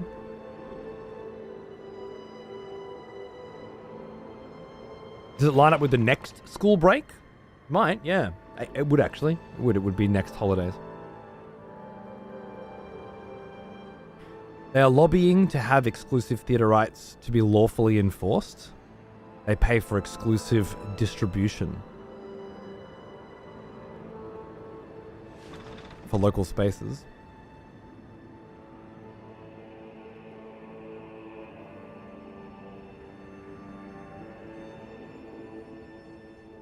The Alamo Draft House to have a good time? Where's that? Fly down to Austin to watch it? Yeah. I mean, I'd love to. We're watching Landman yes. at the moment, The smell which is set in Texas. devotion. And I think about it every day, Pete. Welcome back, old friend. We've missed Hey, you. Kong, how are you, man? Thanks for 29 months, bro. What's cracking? Good to see you. Apparently there's a place in Austin where you sit down and watch the movie and get served food. Ah, cool. Cool. That's called Gold Class here. And they offer it everywhere. Except where I live. Unfortunately. But I go to Melbourne every month or so. So if I want to see a film, I go and do a Gold Class there. Or IMAX. Depending on the film, but yes, I do. My wife is the same, Akemi. She won't go to the cinema.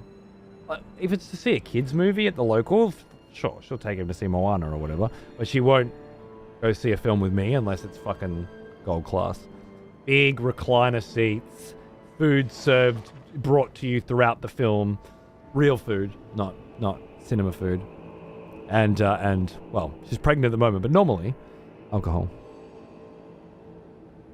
I can't type. I'm a bit dipped in wine. I apologize for jumping in with 10-cent words. No, you're right, Bob. It was good. I understand what you're saying. I'm just curious as to why, if local distribution rights.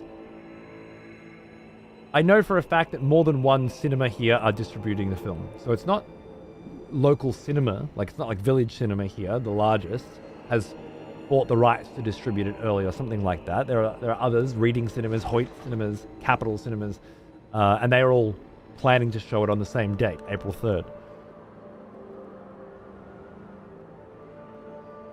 And a date has been picked, April 3rd. I'm trying to imagine what the holdup would be. Why would it be less than? Knowing full well, I'm sure, that we're going to see it months before it comes out onto the cinemas. You guys will have it on TV before we have it in the cinema, which means everyone's just going to fucking download it. They've learned this lesson before with Lego Movie and shit. So it's statistically a terrible decision financially to do it this way, and they're aware of it. Obviously, we live on Earth, and you can share content with each other.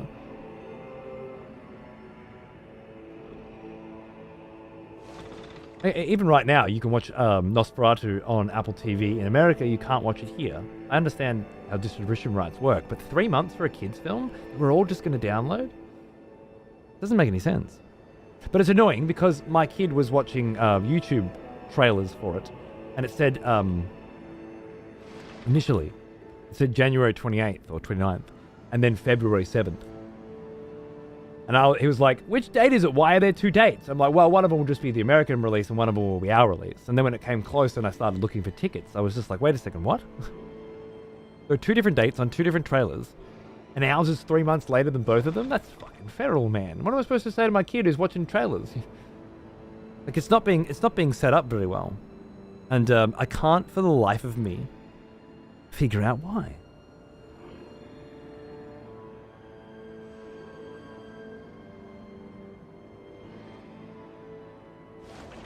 They do, of course, Ironbeard, but this is a bit different, isn't it? 3 months later, you're allowed to get it in the cinema in 2025, post-COVID, post a world where some companies just release their shit straight to the fucking TV. You skip the cinema altogether, straight to TV, like kind of straight to DVD, but not with small releases, with big ones, you know. How old's he? 8? Yeah. He's peeking for it. But I want to be able to give him a reasonable answer. And I don't have one. Other than some cunt needs to fucking die. Or at the very least,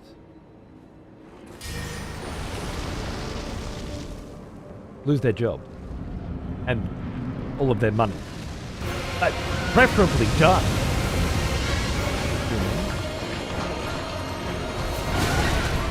Don't really need them here anymore.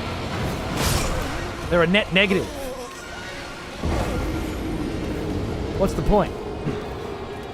Got to wait 3% of his entire life for this movie? I'm not sure if that math checks out. 3%, 3 months, people live 100 months. I'm not sure if that math checks out in the fucking Stone Age, but you know, you're sipping on schnapps, so I won't hold the shit nap again.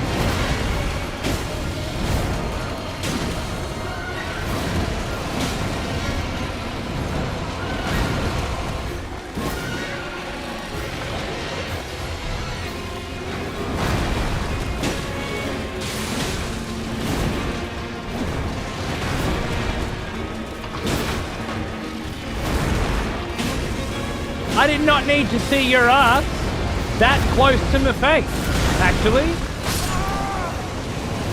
Put me out of my misery.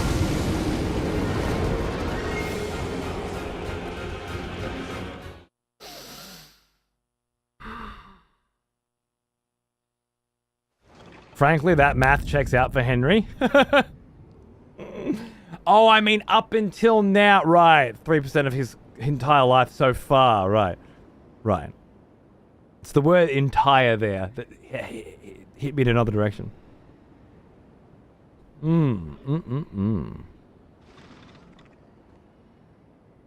the school holidays seem forever when we were kids because it's a larger percentage of our life.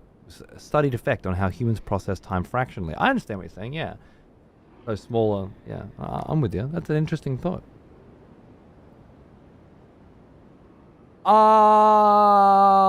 I think I'm going to do something I haven't done in a while and take a break.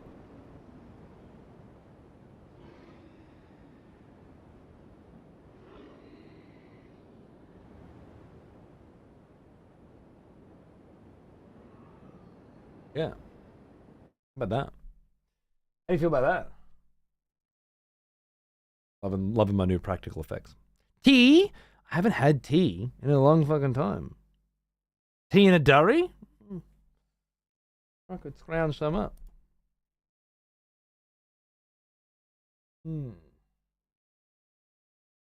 Maybe. I just need a break, to be honest with you. I just need 5 or 10 minutes to relax, and then come back and re-begin the process of learning this cunt. I was gonna just suck it up for another hour or so and then call it a little early. But I would rather, I think, take a break now, refresh, splash some water on my face. Tea's shite and I'm British. Don't know what you're on about, mate. Tea governed the direction of all mercantile and commerce on the planet for generations. You're the weird one, okay? Tea and spice. It's probably 40 degrees out today. Wow. It's only like 24 here or something. The next few days are going to be hot, but they're going to be cooking. Yeah, it's 24, 27 and 30 and 28. Yeah. It's going to be some warm ones. I thought you might like to know that Willem Dafoe and Louis Theroux have done a podcast together and it's worth a listen. Well, shit. Dafoe podcast.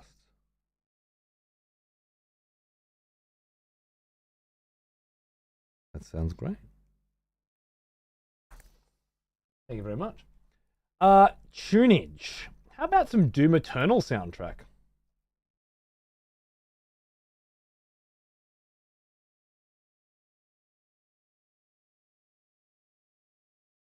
Let me guess. It's muted again.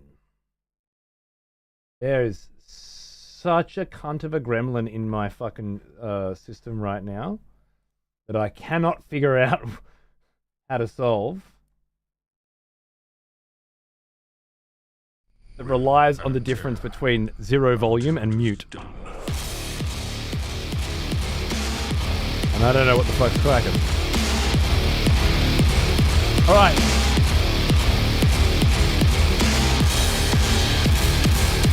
I'll be back soon for more of this. Thanks for watching.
That's not the music I left on.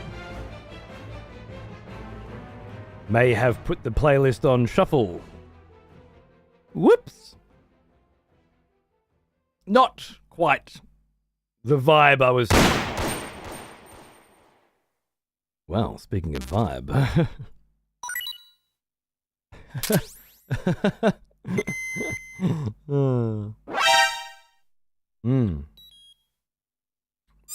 The Metal Gear Solid sound effect collection. Banger. Of the some 2,000 songs in my playlist, this came up, huh? Wonderful.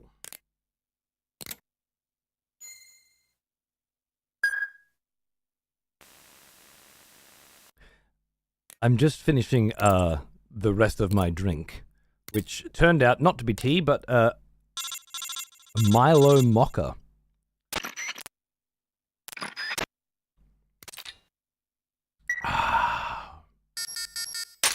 I'm just sat outside for a while in the hot sun.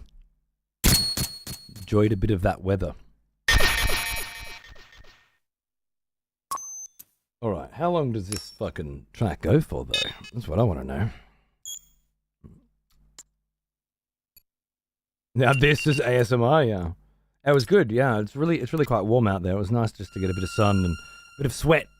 Bit of natural sweat. Gamer sweat.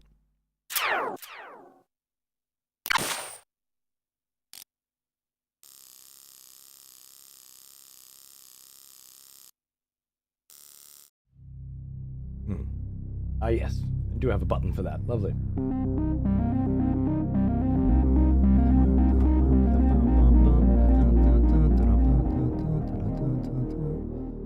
Is what I think is happening happening? If what you think is happening is I'm taking a break so I can drag this show out a little longer without that whole tiredness of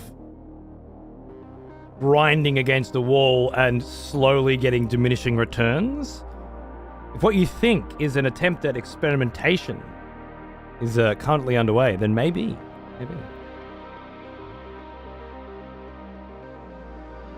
If not, then no, probably not.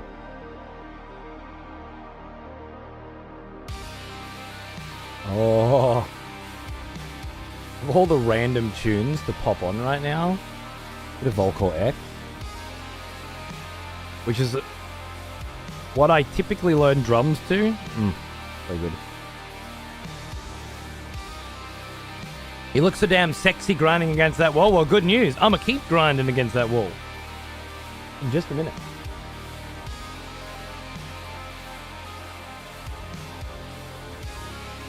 In just a minute. I gotta catch up on the VODs. Gotta be up early for work. No worries, man. Thanks for hanging out tonight. Sorry I denied you a little slice of boss grind. This song's called Gravity, and it's on the album This Is Our Planet Now by Volcor X. One of 4, I think, Volcor X albums. All great. All a vibe. Highly recommended. The latest one's called The Loop. And my driving music. I was watching you play Taunus. I was gonna say hi and then I just couldn't be fucked, but I was totally watching you play Rift. Good fun, man. Good fun. With the exception of the story mode, which I think is woefully average. The actual fucking game, oh my god, it's so much fun. I've been playing Rift of the Necrodancer on a Steam Deck in bed, and it's been fucking great, dude. Sometimes in here with the big speakers as well, but great. I'm so glad you've been grinding it. Good on you, man. Fuck yeah, Grick. Banger. I was a cheeky execution. I did think it would be funny. Sorry. I was hoping he'd say some shit, you know? And then we could go for it. But it felt a little early to me. To just be like, death count? Dead! I'm sorry. There's a new execution scene all set up, and I don't want to waste the first few on crap. Alright.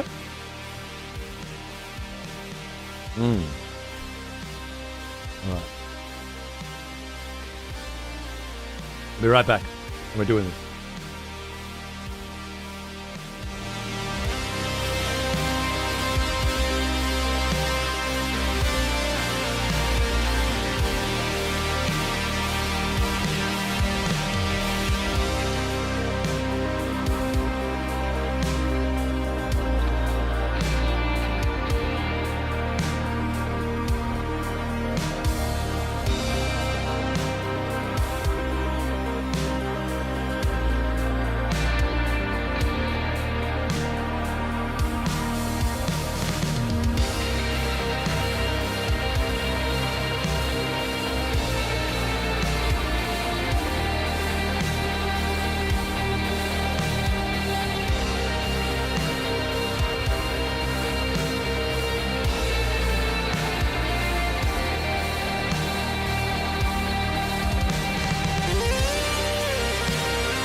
Tune.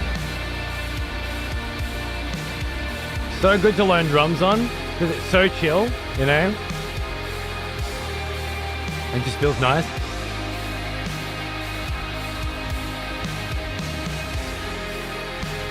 I thought Nachos was streaming his Kingdom Come Deliverance playthrough. Did he stop streaming it and just start playing it off stream by himself? The dirty little rat.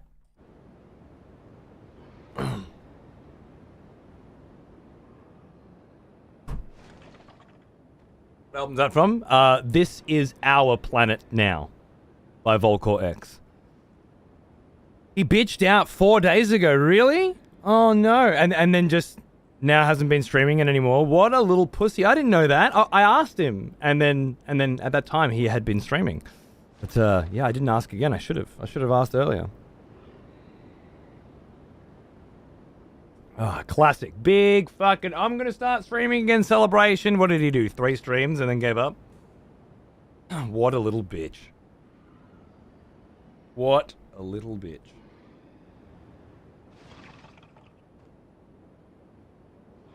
Alright. Thank you for your patience. I hope it'll buy us some more time today to get in and lock in on this cunt. Not that I have any delusions of grandeur that he'll die today. It's just we won't be playing until Friday.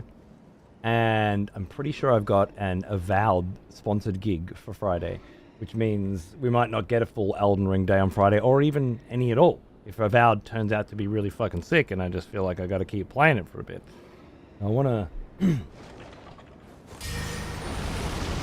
get in on this guy, you know?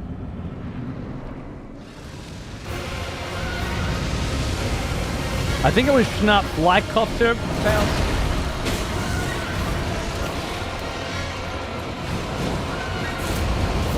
Right.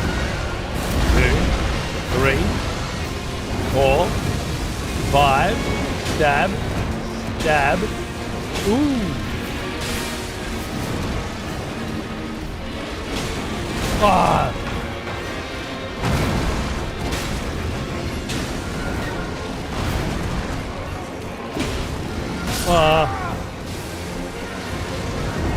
jump attack there is just too dangerous. You can slap any old label on it, it's still fucking equal. I'm pretty sure it's schnapps.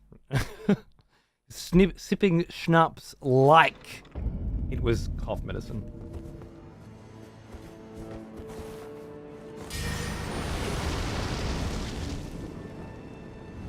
I bought the kids an electronic drum set a few years ago. I think I use it more than they do. Well, Xander, I make do a lesson every 2 days. And he gets to watch a YouTube as his reward, or $5. That's his goal. Well, that was an interesting pattern.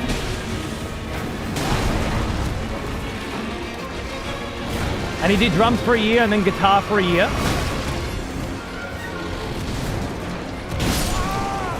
And now he's back on drums.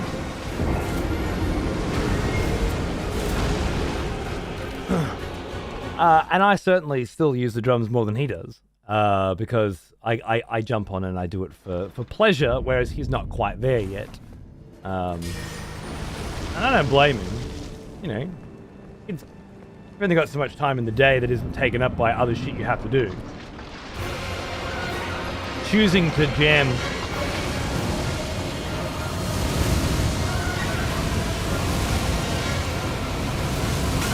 I always get that third one wrong, man.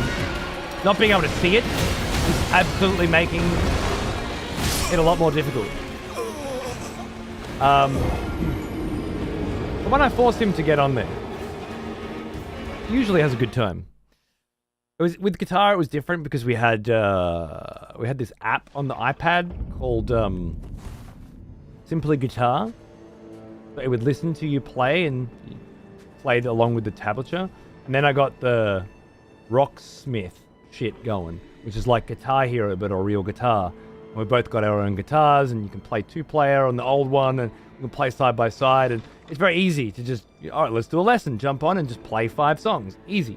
With drums, there's no such situation. Not that I've found anyway. So it's more like just put on YouTube videos.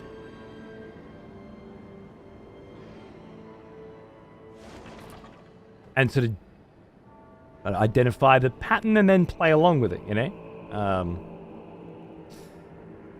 I don't like it as much, but it's fun. It's a different kind of learning as well, which is nice. But yeah, Raptors, I think what I'm trying to say is if you don't force them or reward them to do it, it's hard for kids these days because they have so many other distractions to choose to, you know? Save your snaps is how you save in Kingdom Come. So he was probably talking about saving constantly and not actually drinking schnapps. Maybe. Weird considering drums would be an easier analog to turn to a game. I'd have thought so. But I haven't found one on the iPad or on the PlayStation or anything that would do anything similar to it. I guess, honestly, getting one of the Rock Band setups, which is basically an electronic drum set, and then just playing Rock Band would probably... Like, it's 1-to-1, right? Unlike guitar, where Guitar Hero is a rhythm game based on guitar. With the drums, it's actually a lot closer to actually playing drums, right? In that, an electric drum kit and a Rock Band drum kit are, yeah, pretty much fucking the same shit. So maybe that's better? Now I just gotta find a fucking... a Rock Band setup. He's fit, right? It's fine. As long as I'm encouraging him, forcing him to play some music every couple days, I'm happy. And when his brother comes along, maybe his brother won't need to be forced, because he'll grow up watching us do it for like 5 years. And then just start grabbing instruments himself, you know? We'll see.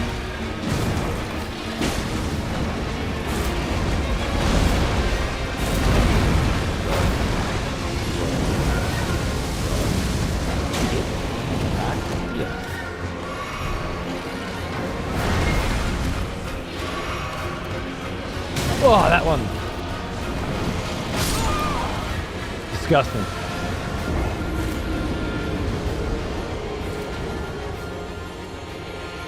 Yeah, dude, to get double kicks going, absolutely, yeah. just like on a real fucking drum kit, right? Yeah, you have to double kick for some of that shit. Donkey Kong Jungle Beat, man, yeah, absolutely. That was good shit. I had a Donkey Kong, no, I had a Lion King dance pad one, but I never had Jungle Beat. I'd love to find a copy of it.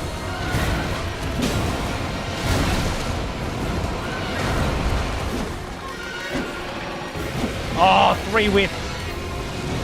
Daryl.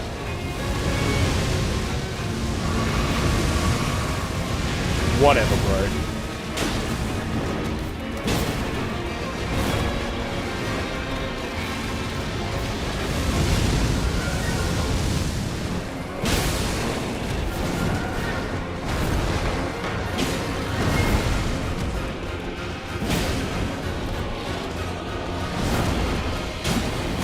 I knew I should have done that.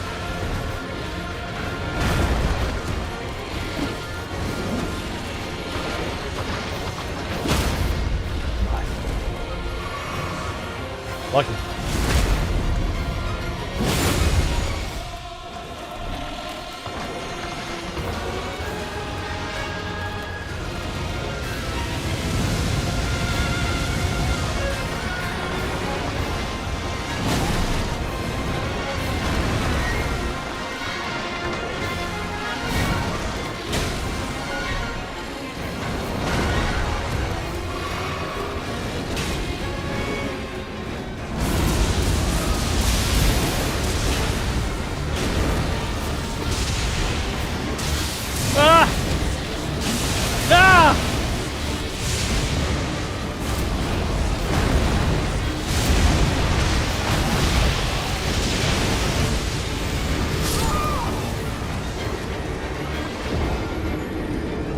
What a tune.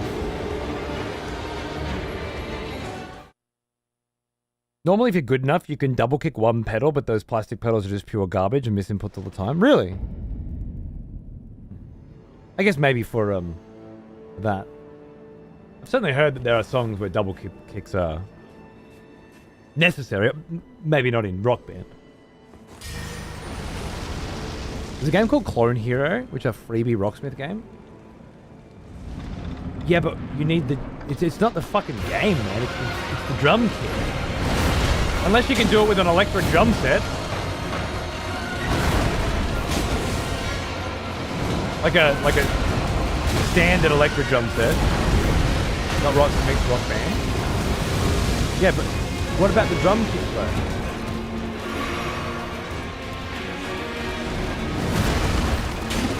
The problem isn't getting the game.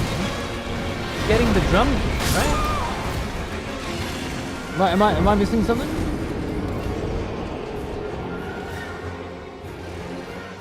The musical transitions in this theme, once you hit second phase. Yeah, unless you had a MIDI controller interface, it would be no good. Yeah. Well, I'm thinking, do people set up electric drum kits? Well now. Connected to their PC? Here's an old one. Almost as old as me. Hey, Breeze! This the new Necrodancer game? No, but the new Necrodancer game is sick.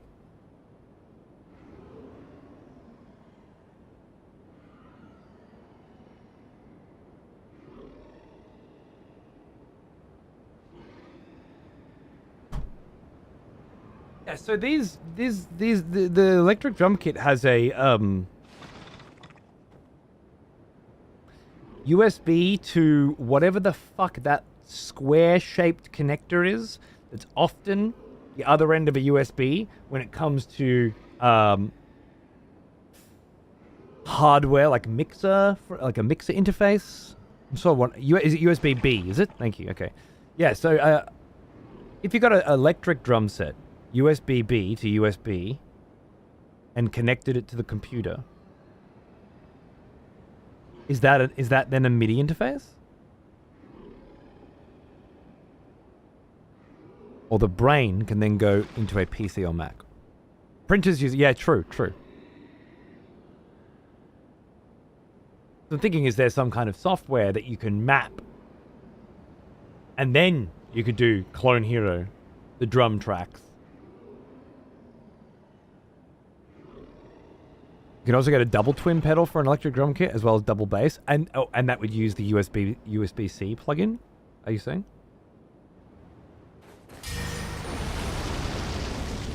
That's interesting. I hadn't thought about that. Rejoice.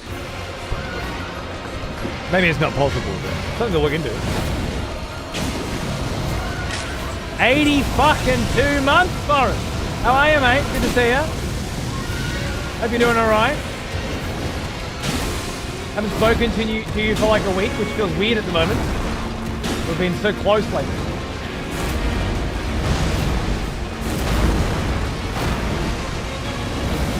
I've gone the wrong way.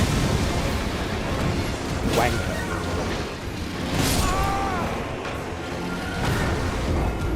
It's like a Novation launchpad, which I've got one of those as well, connected to the kid's computer for, you know, MIDI input fuckery and Fruity Loops is the main reason I've used it with him. Trying to just get it a sense of, yeah, you can make music digitally as well, you know, see if it catches on.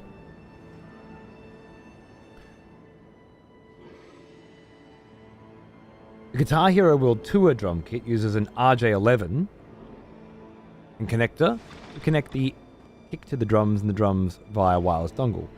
Fascinating. Not at all what I'm talking about. Because again, if I could get a fucking Guitar Hero World Tour drum kit, then I wouldn't have this problem. What I need is a way to use a normal digital drum kit.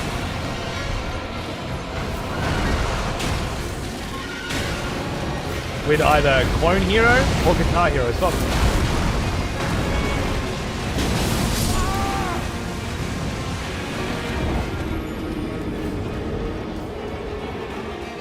Yeah, I'll restock some budget foreign soon. Next month or so, I'd hope, and we can start talking about maybe setting up a 3D Pyre next. I was thinking. Since I've already got the framework for that. Playing the drum kit produces a signal that the software can see.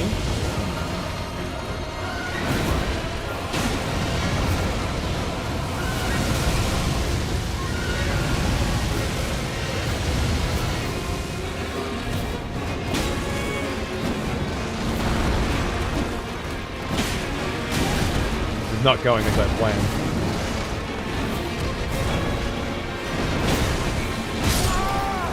Fuck you.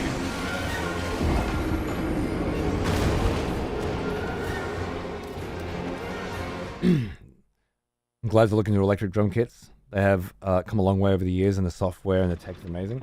I'm looking at probably going for an analog drum kit next, so quite the opposite. At the very least, I've got a hi-hat, and I might get a snare and a kick. There's hi-hat, snare, kick.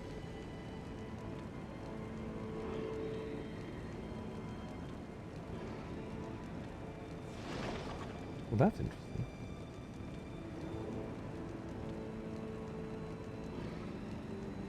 What are we delivering?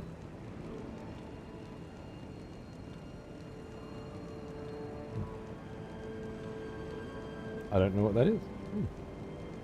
Christmas present.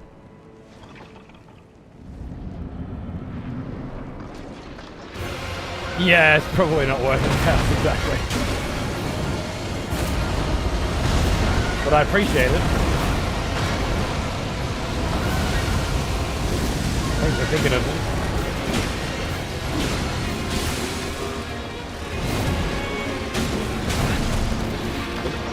The lunge is a no attack situation, I believe.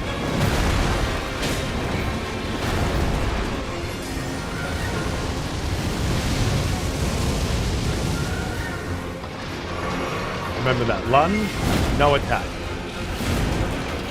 What's that?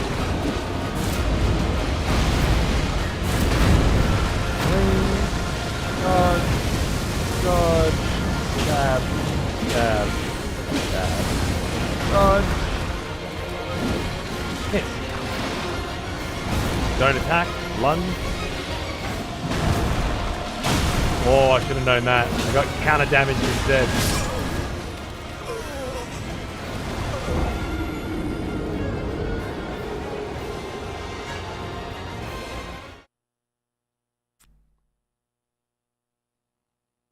Nord 3P, what's that?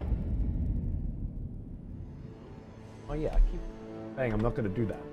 I'll just do this when I want to look some shit up. And then it's more interesting for you as well. Maybe. More interesting than looking at me on my phone. Ah, it's a drum pad.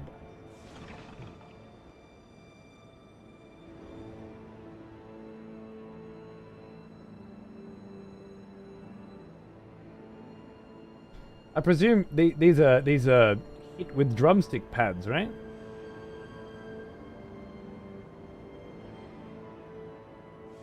Ah. I see. Yeah, add that to a setup. Trying to get some extra sounds out. That's pretty cool. Hey, Echo, how are you, man?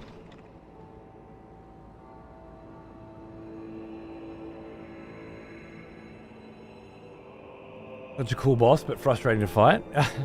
It's no more frustrating than any other, I think. Maybe less. You know it's a cunt. The others give you a false sense of security. One.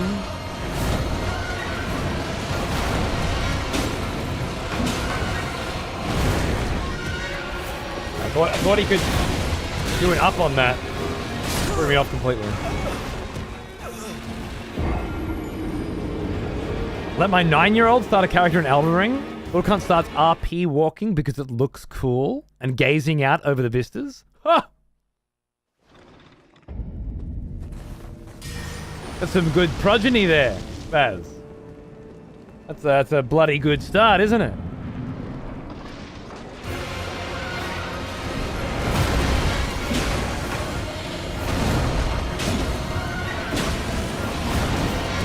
Can't see. Can't move and I can't see. Position. Lunge.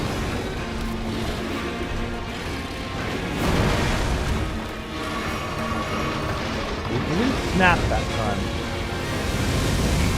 If I'm far enough away, I'm just getting out of that. Lunge.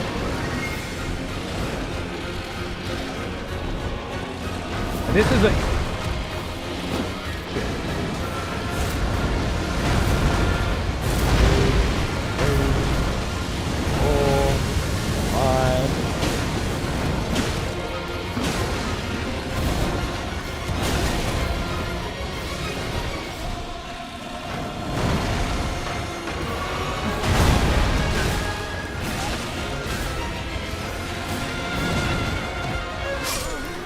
Haven't seen him do that for a while.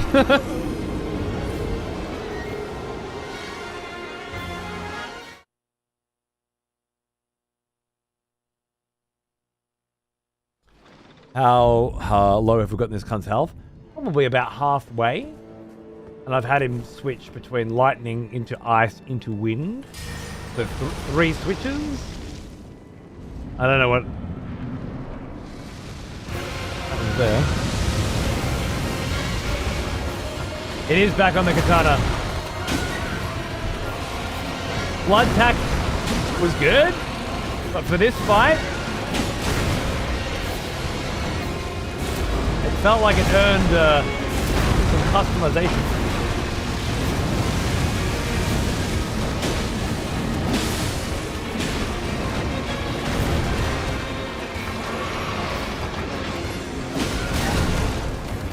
I don't know why I went for that. There was nothing safe about that.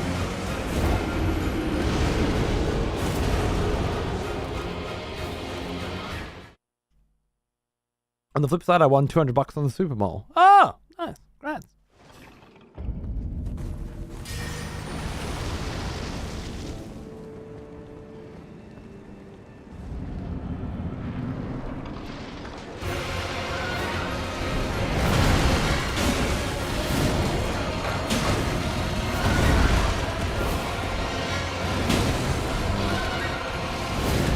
thinking he doesn't always do.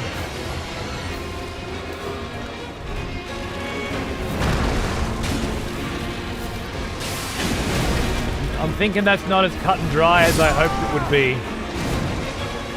Because he's got a big lean up, smash down, which seems safe. Then from that, he can do the grab. And then he's got a little quick one where he snaps his jaws and comes down. And I thought that he was always pull his head back up afterwards, and which makes it not safe. But now I'm thinking he can do either. Which means it's too good an opportunity not to take the damage.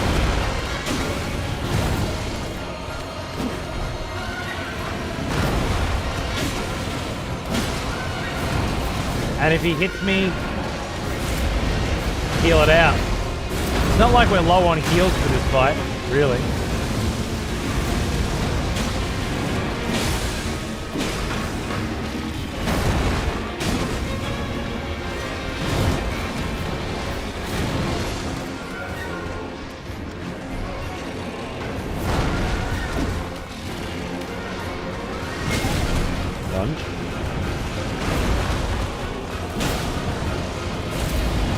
One, two, three, dodge, three. Probably too much.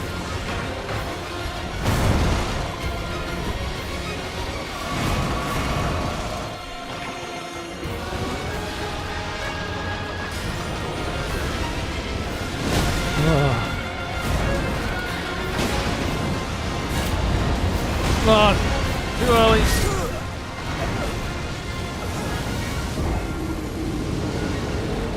Your fucking days are numbered, fly cunt.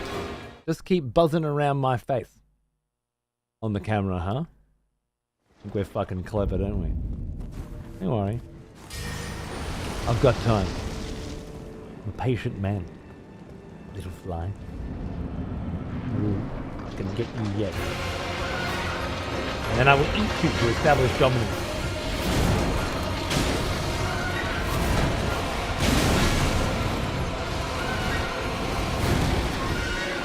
Staring me down, man.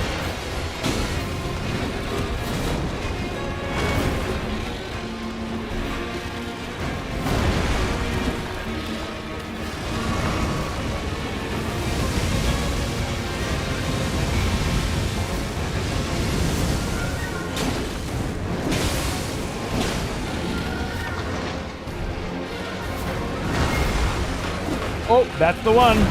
That's fine, though. As long as I don't try and heal on that, or rebuff my weapon, I'm fine. Whoa.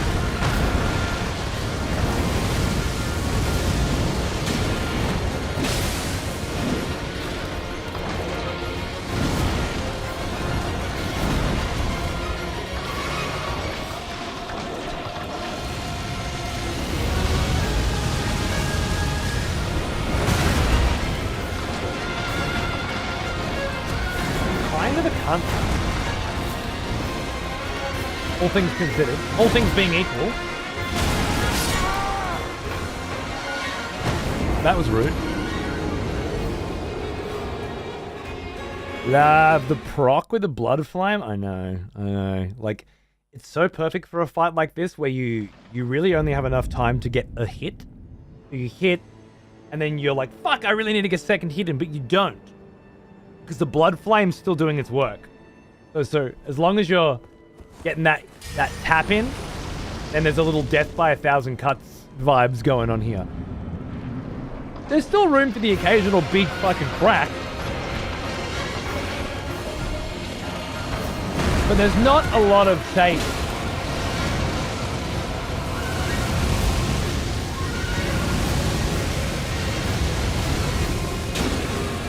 spots here.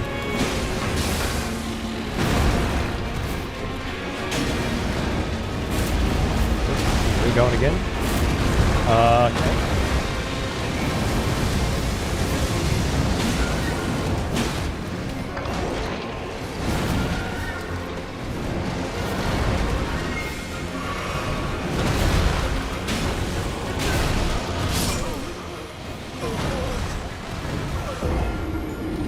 bowl cut guy, I ended up getting a little aggressive, a little angry, a little aggressive. I pulled out 2 fists, dripping in poison.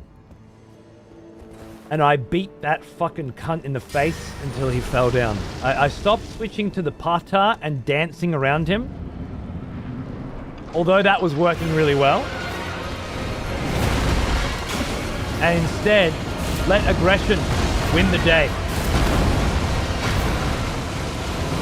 And yeah, just quite literally beat the fucking piss out of his face.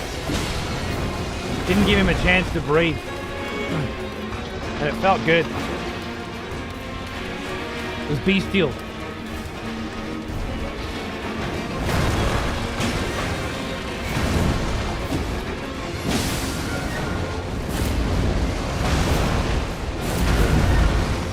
Oh my goodness.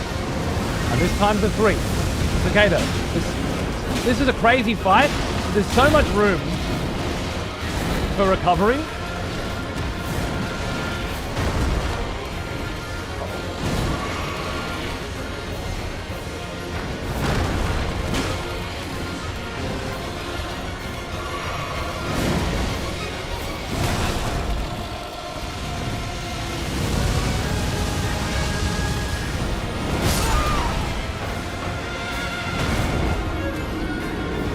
That's not a safe enough place to add blood flame to my blade. It's the second time he's leapt out of it. It feels safe, but it isn't. It isn't safe, so I need to find a better place to do it. Honestly, once I just get this whole segment smoother, I will apply blood flame blade while he transitions. But I need to get more fucking cracks to the face. And stun him. And it's not happening fast enough. Did the new render work and the shadow overlay help? I think so. I haven't had an execution since.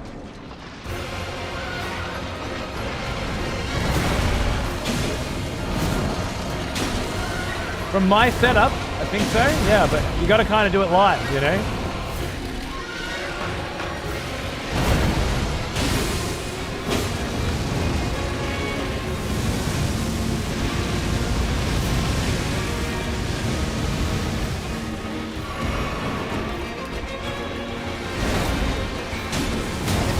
No fun, actually. No fun. What a waste of a lovely new execution thing to cheat it like that.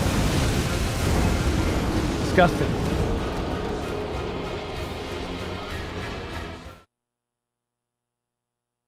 Yeah, Bold Lord. Actually, I got to him last night, and we had a little peek. But today, which I'd say has been a few hours. A solid 3 hours so far. Yeah, today.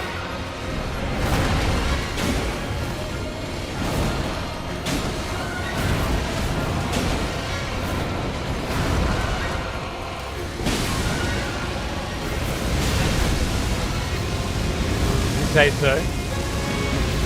I won't argue with the ref, but I wanna.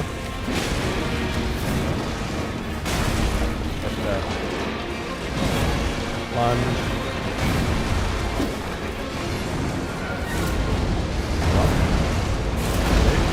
2, 3. Dodge. I'll just chuck a little healing here.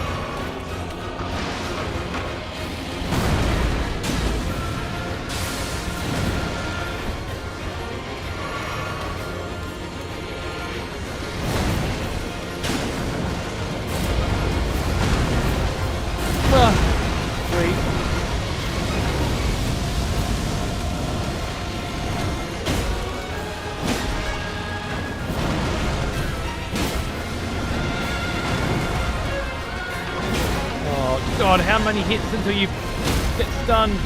Fuck. See now, hopefully he'll change phases now, and I can use that to proc.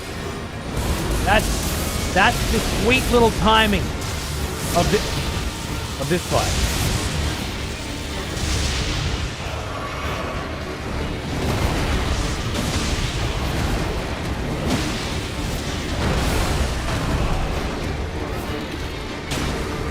Ah.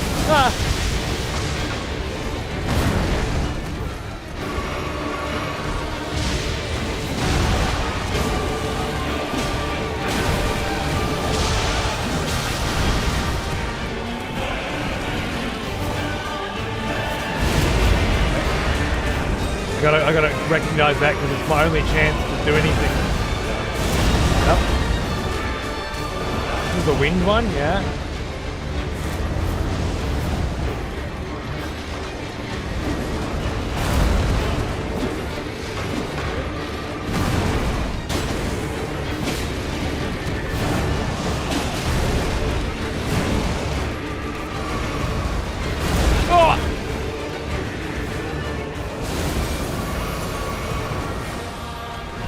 My chance to put blood flame back on.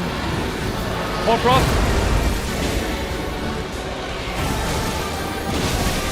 Emphasis on whore!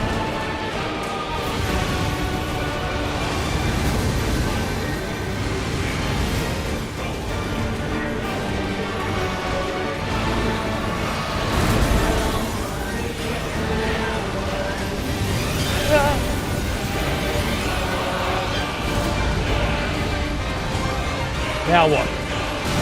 Wind again?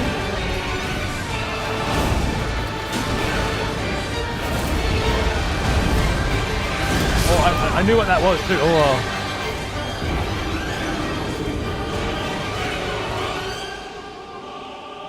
That might be PB. I think I've seen all the tricks that he has. That's my gut feeling. And I don't feel like this is one of those fights that I'm going to spend weeks on and get to the point where I can dodge every single thing that he does perfectly. You know, I feel like the blood flame is going to carry me through some of the bullshit, and I don't mind, to be honest. He is an old lightning procs everywhere, and as old as me. the wind around him seems to be around his ass and not his head. I'm not quite sure I have to switch weapons there to deal with the wind. I was thinking of it, but I don't think I have to. Ryo, 111th birthday. Look at you go, you sexy bitch. You're not the first. You're not the only one to drop a 111 today. You're in good company. Cheers, man.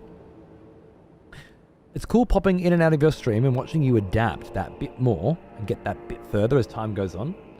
I've always liked that about the bigger fights, the Millennials and the Moogs and stuff. But this guy is an absolute pleb piece of shit. And I'm just going to finish him up before we get any of that juiciness. I'm just going to get it done. You know? Not quite my tempo, yeah. This is absolutely a bestial version of... God, I've forgotten his name. The music's amazing in this fight. The way it crescendos as he begins to change phase. I'm not even quite sure if the music changes between the elements. It could. J.K. Simmons, thank you. I don't know why I think of that. Yes, this is the bestial embodiment of J.K. Simmons in Whiplash. I agree. Got Whiplash J.K. energy.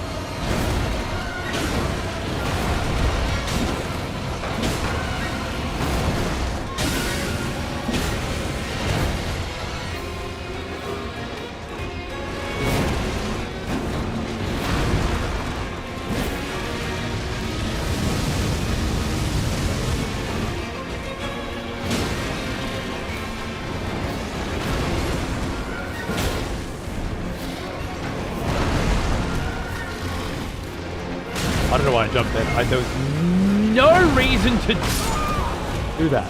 There was no reason for any of that. Do you know what I can see it? This isn't going to take you long. It might. Sometimes these cunts get quite deceptive.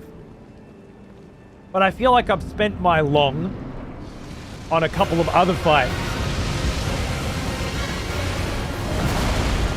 And that were not well suited to my particular build or playstyle.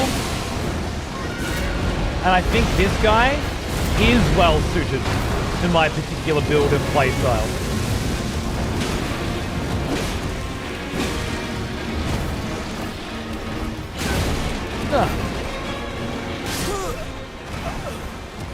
Still a nightmare, of course. hilarious example of how little of a fuck FromSoft give when it comes to, yeah, but could you design the bosses so that they don't antagonize the camera that you've created? No.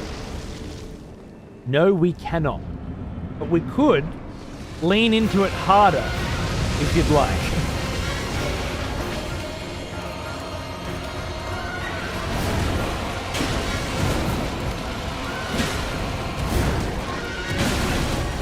Yeah, I knew not to do that. I knew I shouldn't have done that. I was ready for that time, though. Last time I wasn't. Bees? How are you, mate? Sexy bastard Cody, and also sexy but less so chat. This guy knows how to suck a dick. Let me tell you. Talented. That's a skill. Headless Ape is my favorite boss transition. Fuck me up so good.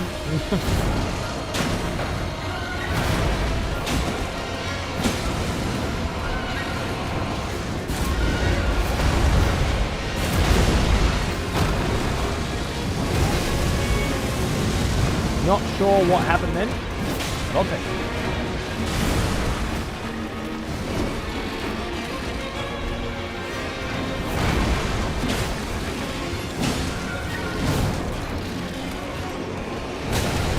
Lunge, man, the lunge. Whoa. I just thought I was done.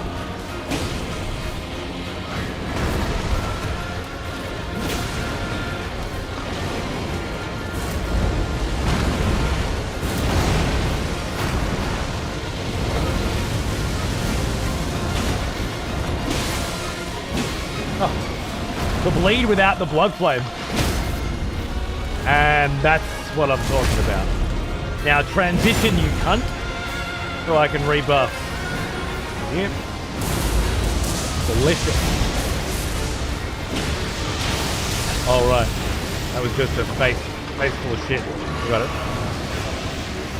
I know. Oh. It's like, oh, finally, I know this one. Oh, he's still fucking.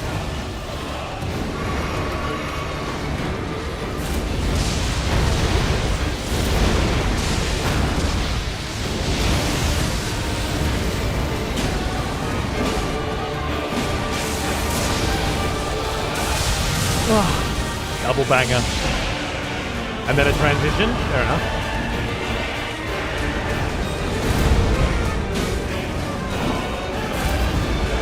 One. Two. See, that's tough. Uh-oh.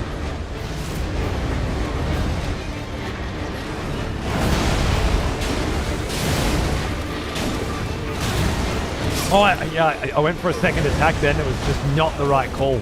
It was not the right call at all.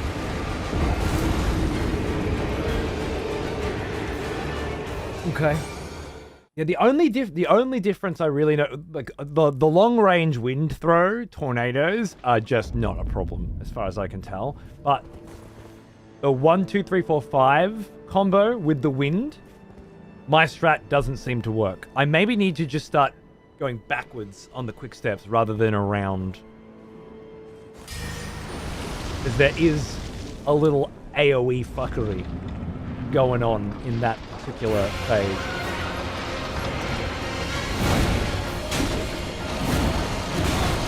One, two.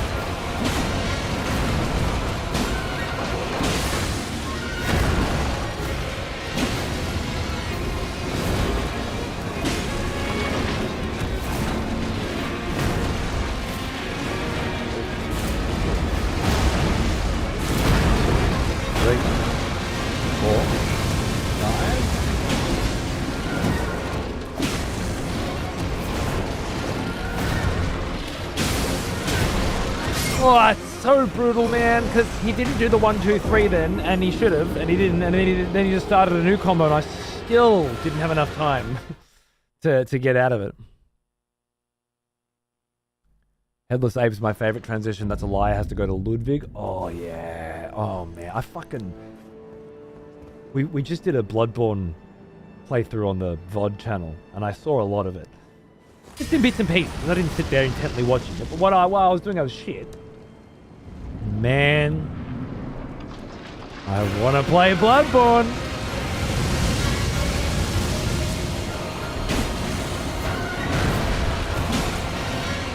What'll come first? My third Bloodborne playthrough or Bloodborne on PC? Place your bet.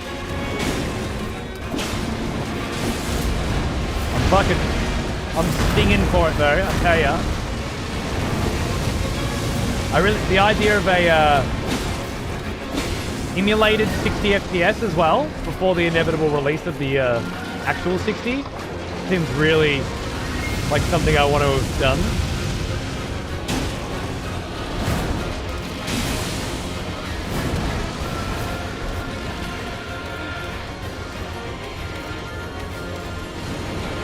I ain't going first, fuck you. That was a bit rude.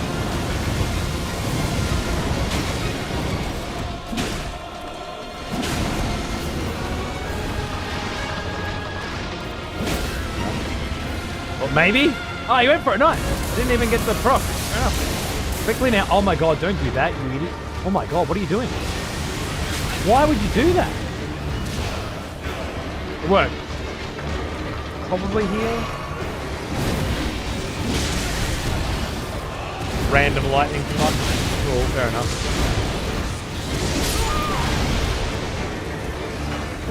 There's another lightning. Oh man. Didn't Sony try to get the modders to remove the emulation? No. It was Lance McDonald's PlayStation hack that got Bloodborne running on the PlayStation 4 at 60 FPS. That they shut down. In terms of emulation for Bloodborne on PC, if some cunt could shut down emulation on PC, it wouldn't be for Bloodborne, would it? It'd be for every video game ever. That can't happen. But but a specific place from a specific person that involves modifying their hardware would be for Mario. Exactly. But no, there is also a 60 FPS emulation of Bloodborne that is apparently pretty much there now, is what I've heard. But you might need a pretty powerful rig to be able to enjoy it. I haven't experimented with myself. But again, I liked it.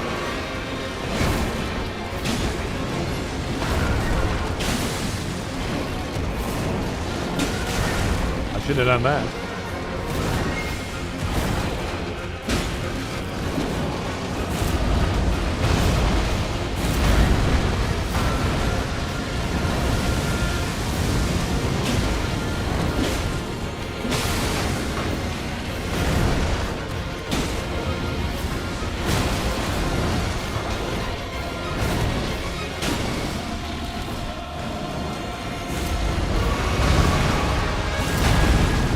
I misread what you were doing. Oh my god, I thought he was transitioning. Otherwise, that would have been perfect. It just looked like he was going for the transition and then fucking come at me. Jesus. I thought it's a bit early for you to transition, isn't it? But the last run, he did transition early.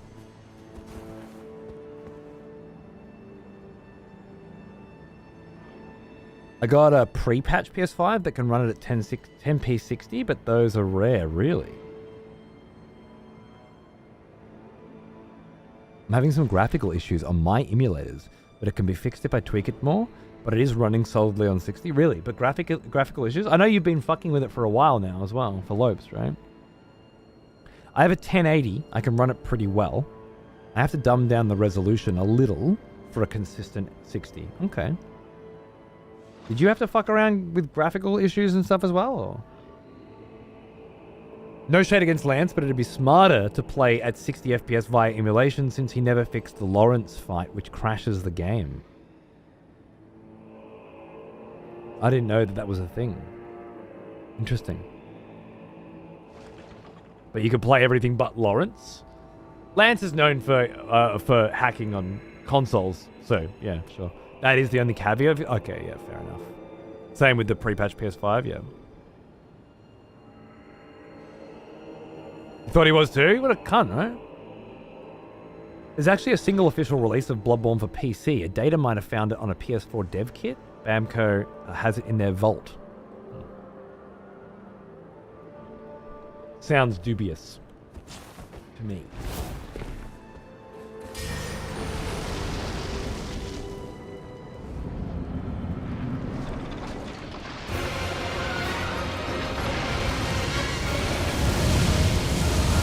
I'm not saying you're lying, I'm just saying...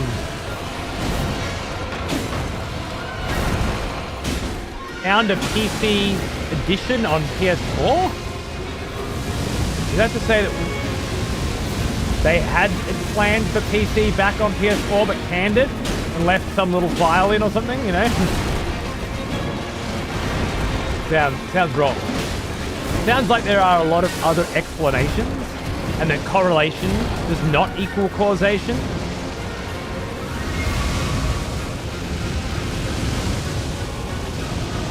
But then, name a game with more wilder rumors than Bloodborne for PC. Like, it's got to be number one now, I'd say. Oh, yeah. I didn't even know what that was. Probably a debug client, not likely a PC version. Yeah. That sounds right. All games are made on a PC, right?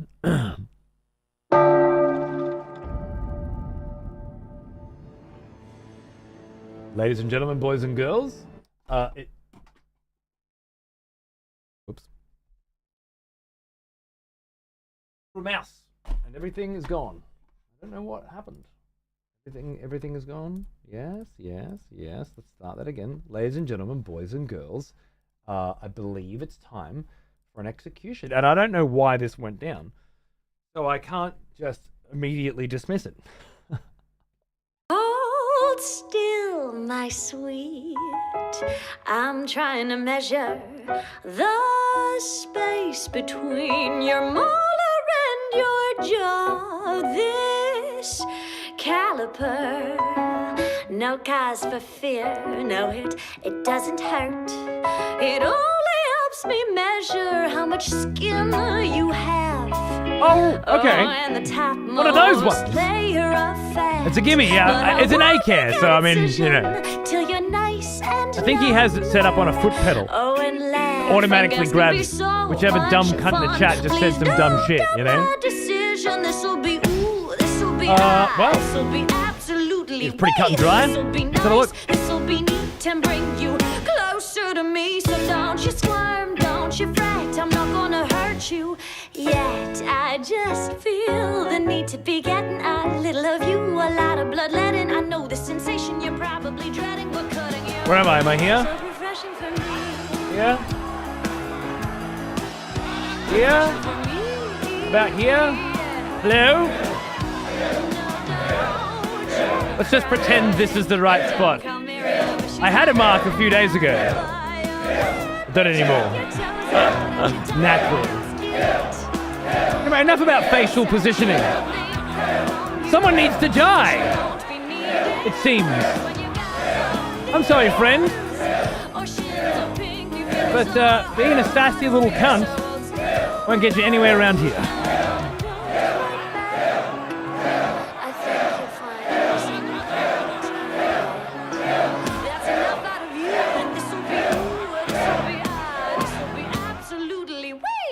Any last words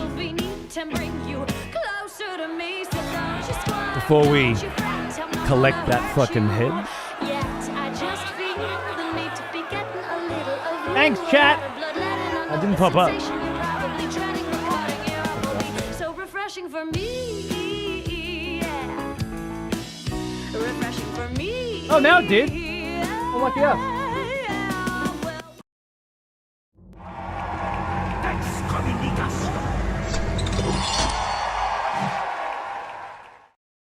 It just didn't pop up the first time. Maybe it was too early. I'm not sure. I feel like I did fix that transition flicker. Yeah, I think it's almost there. Congratulations, A-Care. Enjoy your free kill. What did he say? Thanks, chat. See you next time. Yeah, it was good. Hilarious. Send him back to the source. I love it. I love the execution screen, sir. I haven't seen this new updated one till now. Ah, good. Enjoy. The wonderful Foreign 3D has been working on that. The bucket goes from light blood to dark. I need to see why. Probably the same reason the bucket did in the first place. Well now, Right? he is an old one. Almost as old as me. Shawnee Jones! Thanks for 65 months, man. How you going, dude? Good to see you. I think we'll definitely work on a pyre for him, but I think we have to rethink that scene as well when it comes to my face and the positioning. It was a good idea. I just don't think it's gonna work long term to come up with something else. One of our executioners is returned. Face hugger as well, dude. Take up arms, warrior. The battle rages. Almost 8 years, mate. Is it 8 years or is it almost 8 years? 96. It's 8 years. No, it is. I was thinking 98 for some reason. No, it's 96. Because then, yeah, then it's 108. Yep, that's the one. Jesus fucking Christ, mate. Happy anniversary. Yes. How you doing? First night. G'day, mate. Song was great. Banger, right? Sick looks so good. Yeah, a little 3D action. It's the first step on revitalizing and reinvigorating the executions. Could I'll put you in the corner like the sun baby from Teletubbies. Brilliant. If it's running in the engine like the graveyard, you might be able to set up tracking to your face. It's not. It's pre-rendered. For now, anyway. We could put it in the engine. I love that. The Teletubbies sun. And just my mouth. At least it will be bigger. And then that way I don't have to, worry about angling so much.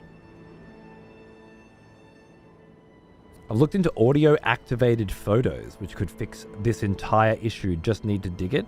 Oh, right. Kind of like putting a mouth in there and it'll just move as I talk sort of thing. That might be a better solution, really. It'll be a little jank, but way less irritating. I feel like I'm constantly looking at that instead of enjoying the execution, Or are we? Good. You're tacky. Thanks for 17 months, mate. I second the sun baby idea. It's probably never going to happen, but thank you. Thank you for your input. Enjoy your vote in the next execution. We're back in the land of shadow. Indeed we are. It would be your face. We use like 4 photos or something to make it smoother. Fair enough. Like a PNG tuber thing? Yeah, I think that's the idea. Have it like Darius's avatar. The dirty goblin face poking over the back. You guys just don't... You and P, right, need to just back the fuck up. You don't understand vibe, all right? You're little internet fucking gremlins who only understand memes. It's fine. You don't try so hard. Just sit back and enjoy the wonderful works of others that aren't you and your stupid shitty ideas about Teletubby sons and fucking cunts peeking over the fucking fence, alright? Ridiculous. It's not supposed to be, yeah, fucking skibbity fucking toilet popping up over the fucking fence. This cunt.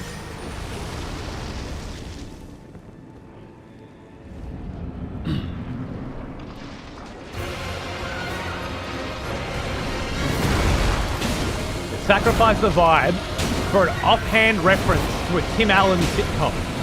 Actually, so worth it. You're dead right. At least Peeve was trying to fit in a way to make it work. Yours is just nonsense. Pointless, derivative, trash. Just stick to playing World of Warcraft. Okay? And giving me money.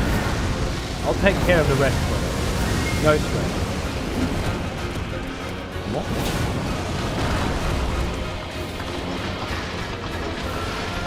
Fuck off.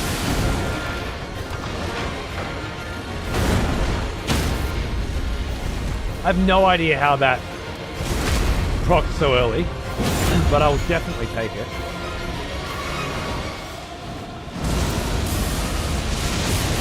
It wasn't that early. It just felt early. That's so fast, man.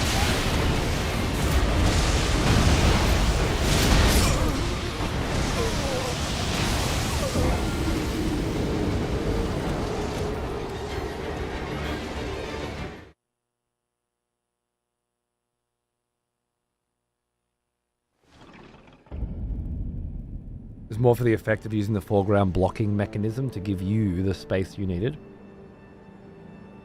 You suggested having a dirty goblin face poking over the back fence like Wilson from Home Improvement, so that the effect of using a foreground blocking mechanism to give you the space you needed.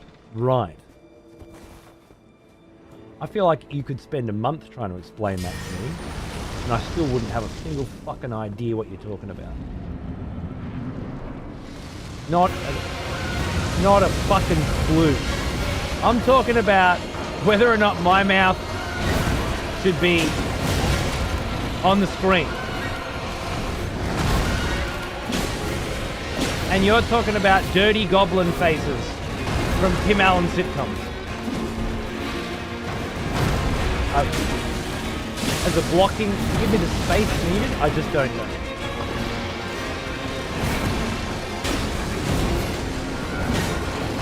When Peeve says Teletubby fucking sun in the sky, and it's just your mouth over the top, like you immediately go, yeah, okay, I see it. Big fucking Teletubby sun. Yeah, cool mouth. Got it. Where does Goblin and space come in? I can't get there. That's a leap. Act 4 Animation Studio in full force. Good on you, mate. Add this to tomorrow's list. What was that? Oh, the lighting on the blood? Yeah, sure. Excessive skibbity to add to to attract the youth. I need the youth. Oh, now you've set hold off as well, Chaos.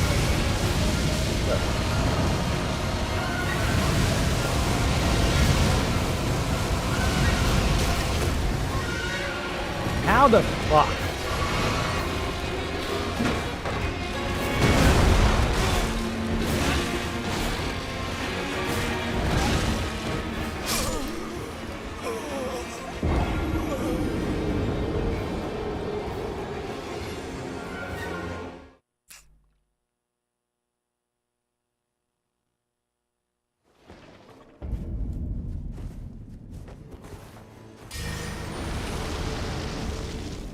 He's basically saying put your head behind the fence so you don't have to worry about positioning.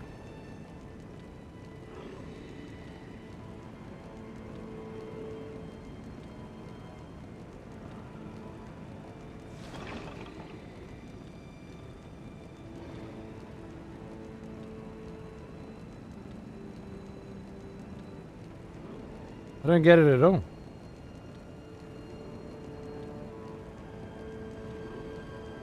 Oh, I see. Because then it would be the only positioning that would matter would be horizontal, not vertical.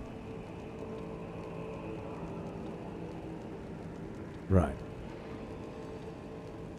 But having the person conducting the execution peeking over the fence of the execution, the orator peeking over it,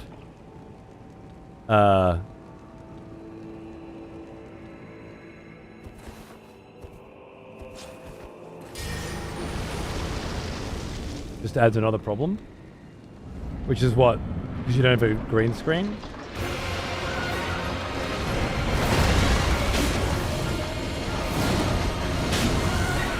Who won? What one? Sonic and Knuckles. Technically Sonic 3, but we did that last time with Sonic and Knuckles. Right?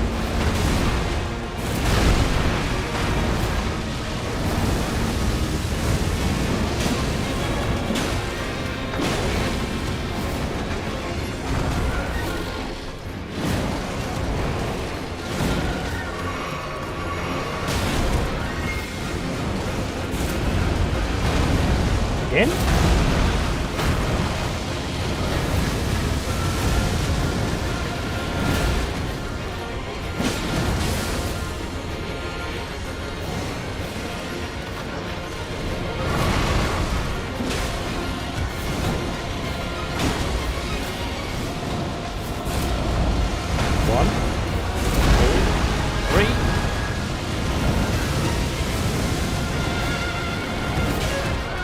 I got him in the head with it last time.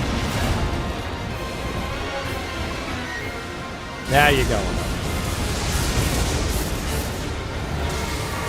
I can't fucking buff and heal on that, I swear.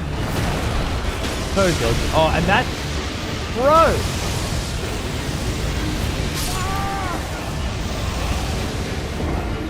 I'm a bit pissed.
Whatever you say, butt sniffer.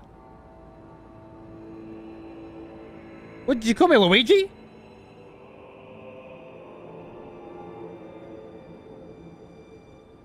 How about just don't have a hole in the hood and have a slightly animated ghostly mist inside? So if you move out of the way, there's still a layer of immersion to it. Yes, the smell of proper devotion. Welcome back, old friend. We've missed you. Thank you, Zero, for 30 months. Yeah, absolutely, dude. I started a little late today, too, so you get a bit of extra. Cheers, mate. This boss humbled the fuck out of me. Yeah, he's, Well, I don't know if he's as hard as anything else I've fought in this DLC so far. And he's the first boss that I've fought. But we'll see. We'll see. I feel like I've got a good read on him and I've got a good build for him, so it might not be anywhere near as fucked. Some shadow throne shit? Yeah. There's something like that that gives the same effect, but without the bullshit. Or we just take the Executioner and the Lectern out, maybe put something else there, and just throw that element away. Something that requires less animation and less fucking bullshitting around. Because if you're going to mystify the face so that you could barely fucking see it, well, at a certain point, what's the point of having the face in there again? It was a cute idea when it was proposed, and I'm glad we built everything else around it. But it might be time to just say, hey, do we need to have the face in there? But I'll see what Foreign comes up with the PNG tuber vibes. Or something like that. It's a forever work in progress anyway. It's just the next iteration, isn't it? Could just be a shadowy hooded version of you that's a still image. You wouldn't be able to... A shadowy hooded version would just be my mouth. So if it's just a version of my mouth that's not moving while I'm talking over it, what the fuck is the point of having it there?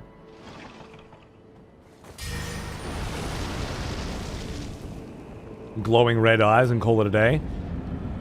Well, the reason why we did it in the first place is because having it adds something in a live environment. I am talking through the whole thing, you know.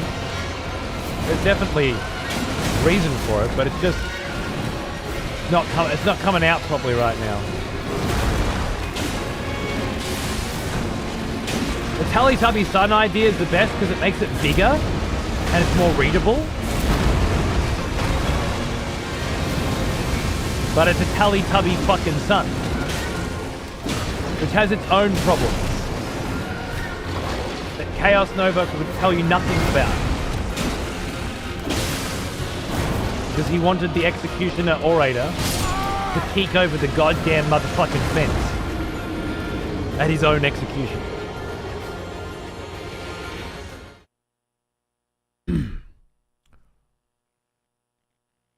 executioner could have the icon for the person who put the cunt up for execution in their hood, their channel logo.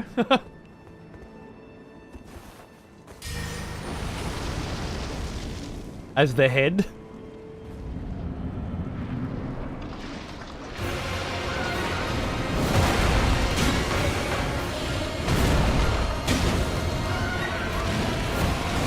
It would look ridiculous. But it does have a vibe to it.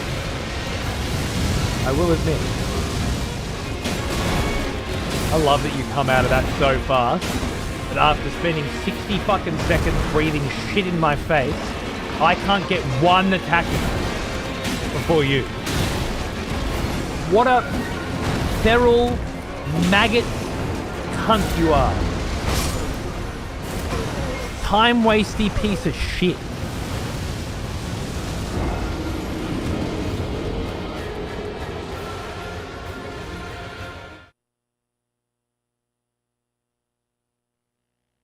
A hooded figure with the executioner's name on the top edges of the hood.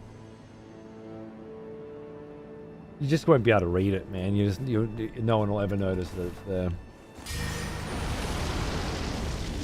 Put on a hooded cloak for the segment. You've got a podium of sorts in front of you. Now you have to chroma out the background, and I don't know how well that works with the... Yeah.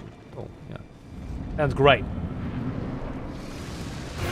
There was a time where I would have entertained such ideas, but I was a younger man.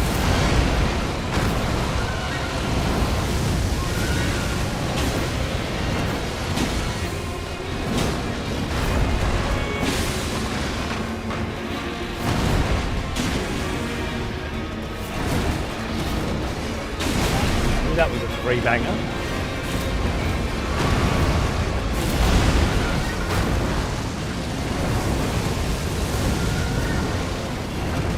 I love that. It just seems to do so little damage. I don't understand how quite. Oh yeah. Oh. The flying head dive is the one he comes up from. Maggot-filled cunt. Did you not see the fight with the ghost flame dragon? Maggots coming out of its eyes and shit. You get pissed anytime someone made you pull out the robe for some nonsense. It'd be great for us, ripping the robe off and throwing it across the room. It'd certainly make Foreign's job easier. But how do you chroma out black?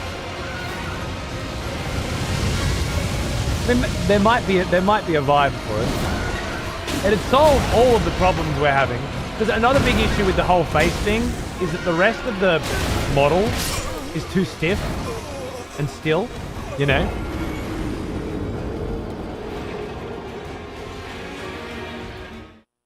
And I'm animating the model to have like there should be some wind in the scene and some some rippling on the cloaks and stuff like that. But it's a lengthy, expensive process to produce those kind of results. Well now, he isn't all. I don't know, Franz. Tag foreign. Maybe he can look into it. Oh god. Pro Harrick. Hi, mate. The guillotine dragging a banner down with its deadly strike, displaying the executioner's name as the victim's blood splatters onto it. I mean, maybe.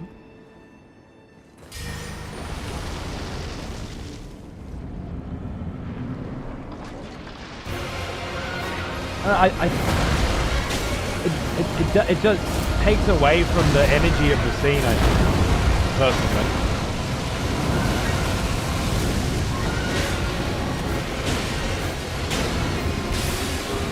I want it to be a nice fucking guillotine thing. Why did I do that?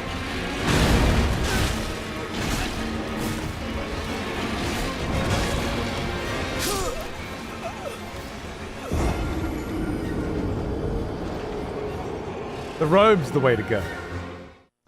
hooded robe. Cut out that whole model, but keep the lectern there, so you're kind of sitting over the lectern. That's how you do it. Eve knows the strats.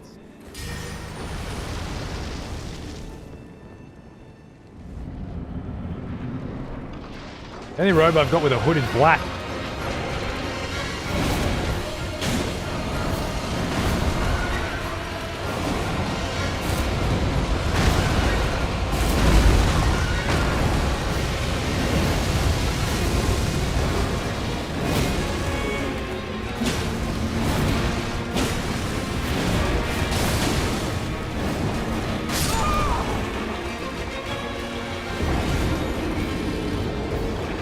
Order some Grim Reaper shit, that'd be black.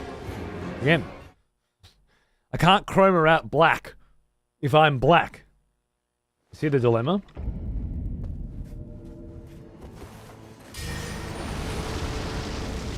Now there might be some artsy-fartsy way of pulling it off.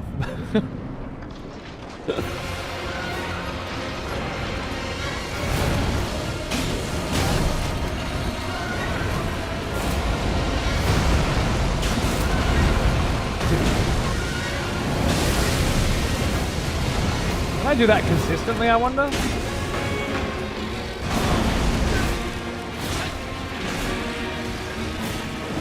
Like, I attack his first spin. After his first spin, and I go through, dodging the second spin, and then being able to attack his fucking ass as well. Like, there's a couple of extra hits in there, if I could pull that off consistently. It has to be a forward lunge from me. Basically, two guys in a costume. I'm not... that might be underselling this boss a little bit, hijinks.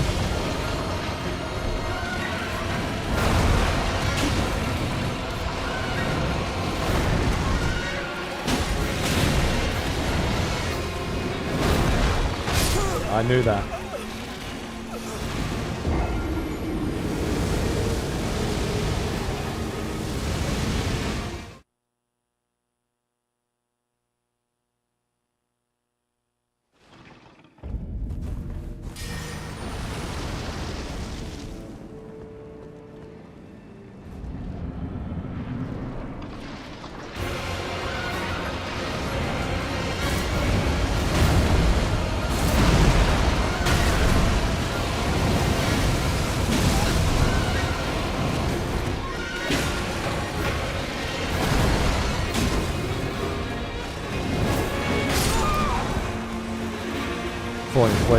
Falling asleep at the wheel.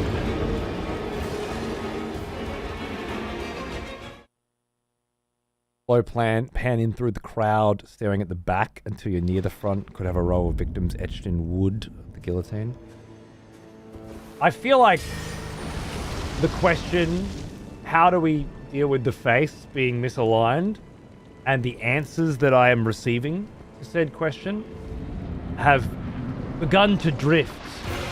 Not unlike my chiseled jaw during an execution.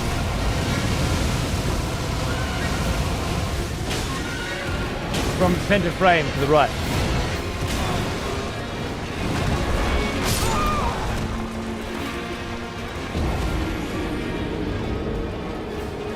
I think you might have.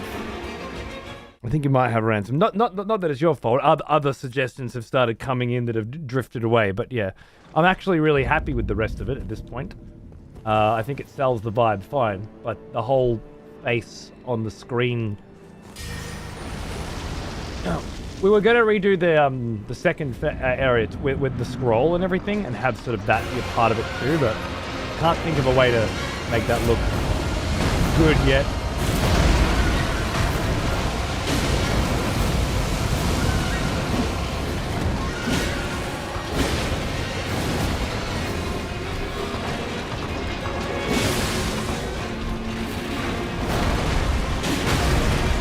So that was not a dive head. So he certainly can bring his head up, which is problematic.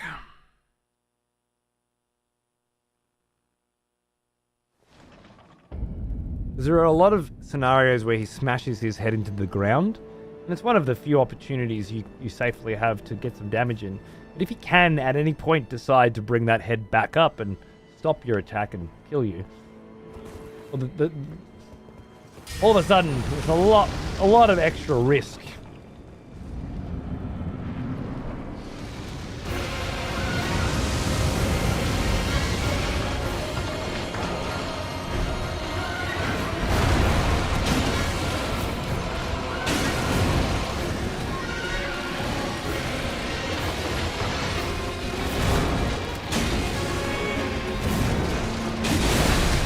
Getting her face somewhere on the screen is the idea. Are you saying you didn't notice it was on the screen in the execution 15 minutes ago?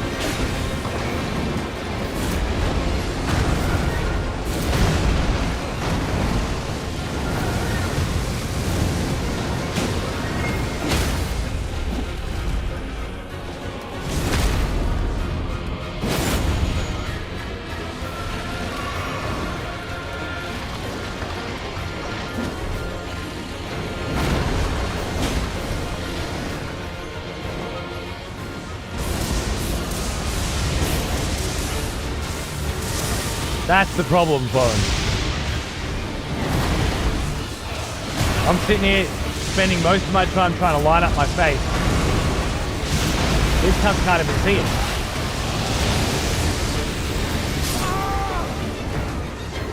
I feel like you'd have to be, at least in part, legally fucking blind not to notice there's a face there, but I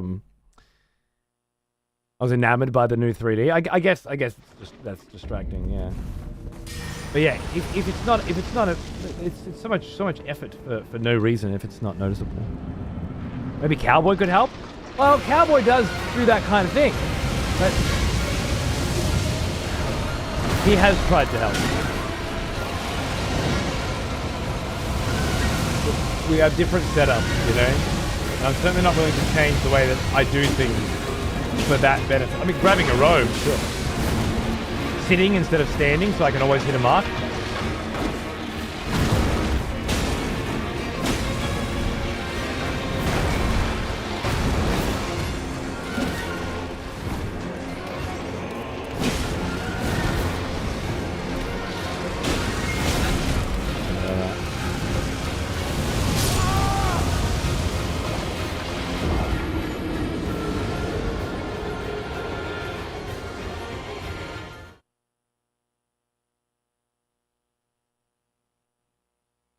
It doesn't matter what mouth it is.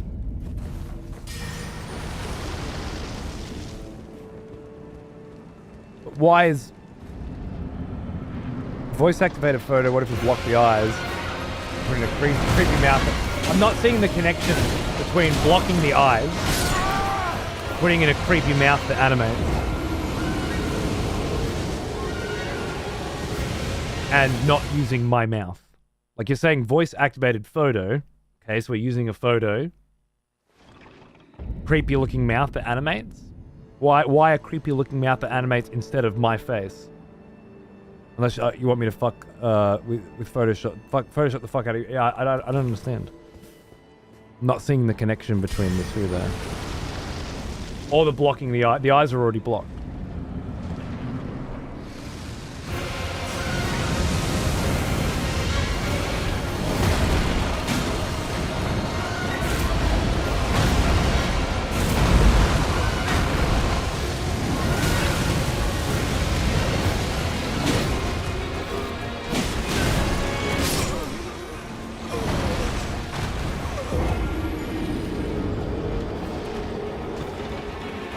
Thanks, Bayong. Have a good one, man. I'll see you soon. Monty's Python style god? Would it fit the theme though?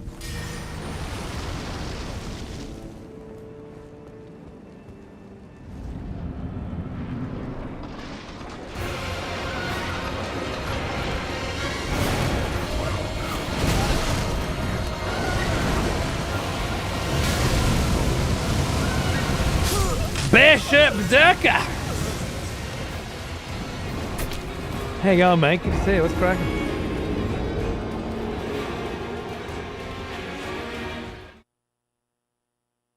Midstream break. did not seem to give me very much extra reset action. I need to be able to lock in. I was thinking if we use your face, we could run into some janky animations, since it would be 4-frame. Right, but do you expect me, a streamer who doesn't animate things for a living and never trained, to understand the difference between creepy looking mouth that animates and 4-frame animation voice activated photo? Because in case it wasn't totally fucking clear, I don't understand the difference between the two, or have any understanding of why one would be easier than the other.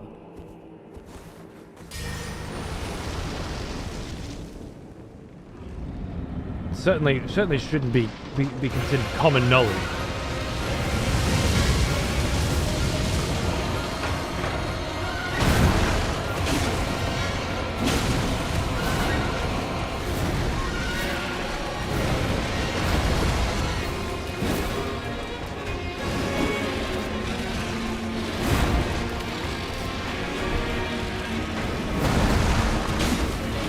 See, he could have done the head up attack then, and I would have just had to eat it.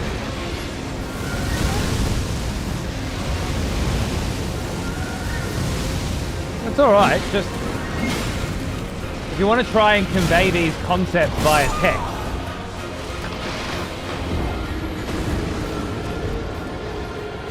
then, yeah, you need to be able to introduce them in a way that I'm going to be able to understand, otherwise it's just pointless.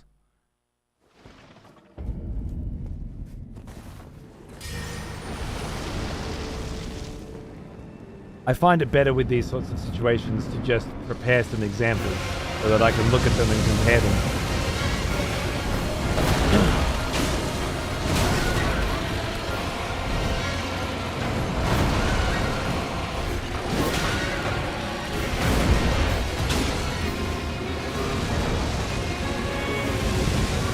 There's no rush.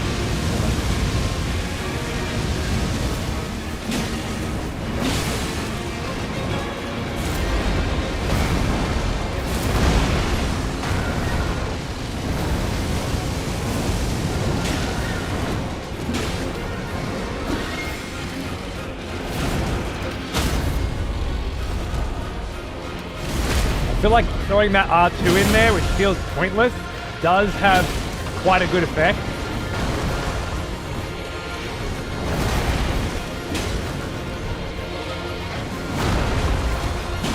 On the stun bar. Right. What are you doing? So crazy to me. It's so crazy to me.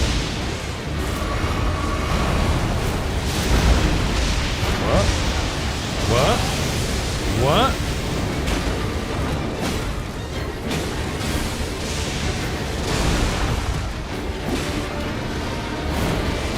Oh shit. Get out of it! Oh no, he did it again! Going for some frost? Alright, I think we can handle some frost.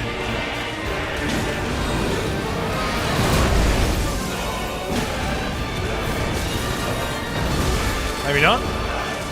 Frost has its own problems. What do I want to do? Oh, yeah, it definitely has its own problems.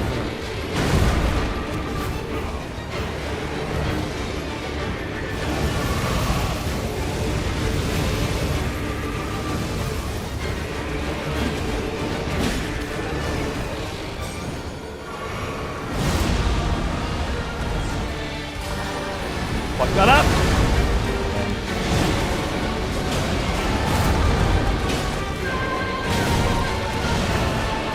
Ah. So sloppy. So sloppy.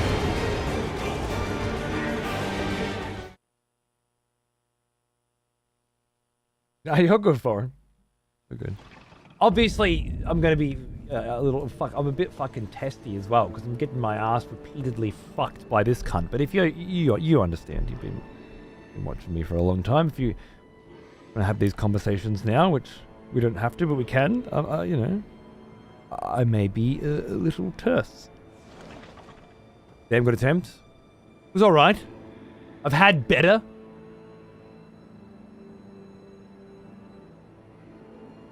I think, what did I learn? What did I learn? Hoarfrost Stomp is harder to dodge than I thought. Do you feel like the enemies and bosses in this DLC feel overtuned? It was one of the major complaints people had with the DLC. I'm wondering if you feel the same. No. No, I don't. I can't imagine I have this...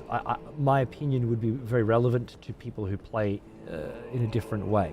If I were playing this game off-stream as a normal person, well, you've got this wonderful big map filled with different places to go. And optimally, you would go to different places and go, oh shit, this boss is fucking hard. Maybe I'll just go check out this area first, and maybe I'll just go check out this area first, and whatever. And along the way, you'll find more Erdtree fragments, and each Erdtree fragment that you activate will increase your damage and decrease the boss's damage. And then you'll find new gear, and you'll find more smithing stones, and you'll upgrade your weapons more, and you'll level up more and upgrade your stats more, give yourself more health and more endurance and such. And just be sort of bopping around. Like the way that I'm doing it, where if I find an enemy, I kill that enemy and then I move on, because it's narratively relevant for this character and much more entertaining and interesting as a challenge for me streaming it. Which is to say that the people who spend their time exploring and playing this particular RPG in the way that it's saying you should play it, which is, oh, I found a giant fucking cunt fucking jail knight boss in a mausoleum right at the start. I shouldn't fight him right now. Can you? Yeah. Did I? Absolutely. Killed that cunt. Took 3 days. It was a great introduction to the DLC, and I think because of that, I'm in a much better position to deal with cunts like this. But you don't have to, and I don't think the design of this game is telling you to. I think it's saying, explore, practice, level, grow stronger, find new tools. This guy happens to be rather susceptible to bleed, by comparison to basically everyone else I've fought so far. Find their weaknesses, try new things, experiment. I think if you play it the way that it's asking to be played, you'll have a much easier time. And in that case, I don't think it's overtuned at all. Not from what I can have experienced so far. I feel like you could apply the same logic to the base game as well, with the one exception being those Erdtree fragments, which seem to change things quite a bit. And as other people have discussed, Peeve in particular. Rejoice, fellow expletives, for one of our executioners. Oh, good day, Ben. Returned. Take up arms, warrior. The battle rages. You old bastard. Thanks for the huge sub, man. Wanted to drop this before I continue to not watch anyone else play this before me. Keep crushing. Enjoy, man. Have a good one. Thanks for sticking around.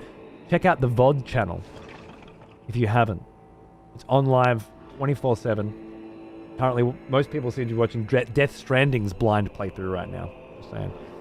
If you haven't had a look, it might help get a little excessive profanity without spoiler. It's good fun. Mid-rant sub to break the stride? That's how you do it. It's classic. Just make sure it's a tier 3 or I fucking collect your fucking head. I am? Okay, good. Cheers, man. Yeah. If you're the kind of person that takes your time and explores and thinks, then I don't think it'll be overtuned at all. If you're the kind of person that runs holding circle and sprints from one boss to the next and runs past all the enemies and dodges and doesn't really fight any of the tough little challenges along the way and just goes from boss to boss to boss, well, you're going to come up against a bunch of fucking walls, and those walls are going to be way fucking harder than they would be if you had listened to the advice that the game is so subtly giving you.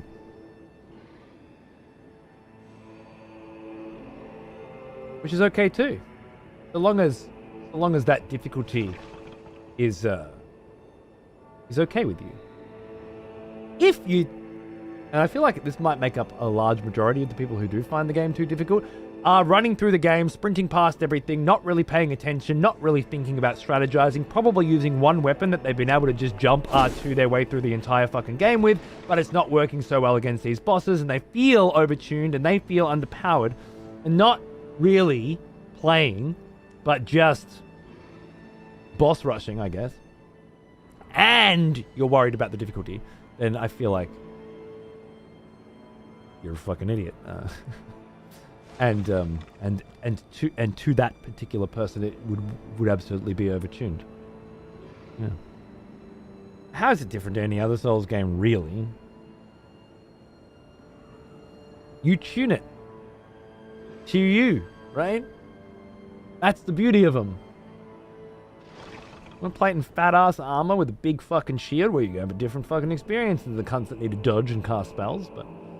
And if you just want to focus on the spells so that you burn shit down before it really ever has an opportunity to show you what moveset it has, well, that's the one way to play it as well. But you're tuning it to you, and I don't think, my experience so far, I don't think it's any different to anything else I've done. But I spent 4 days on Orphan of Cos, 4 days on Lawrence the First Vicar, 3 or 4 days on Freya in Dark Souls 3's expansion. You know, not really out of the ordinary for me.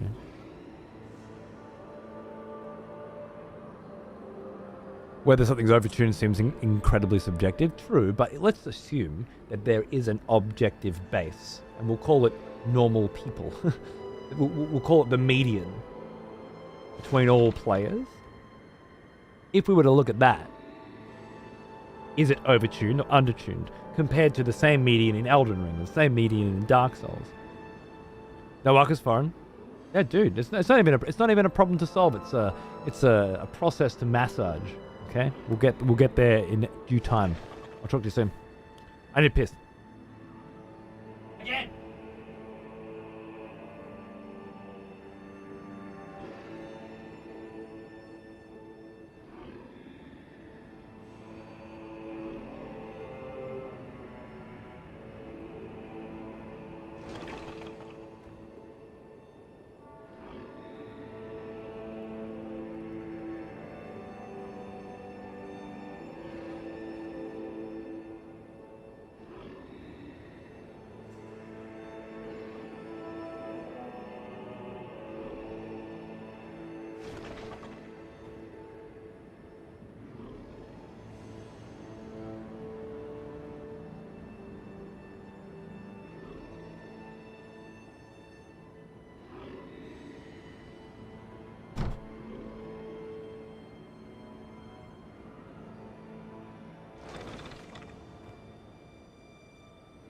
Perhaps more so, yeah, bowel movement. I don't know, I never jump R2'd my way through, but I had heard about it for sure.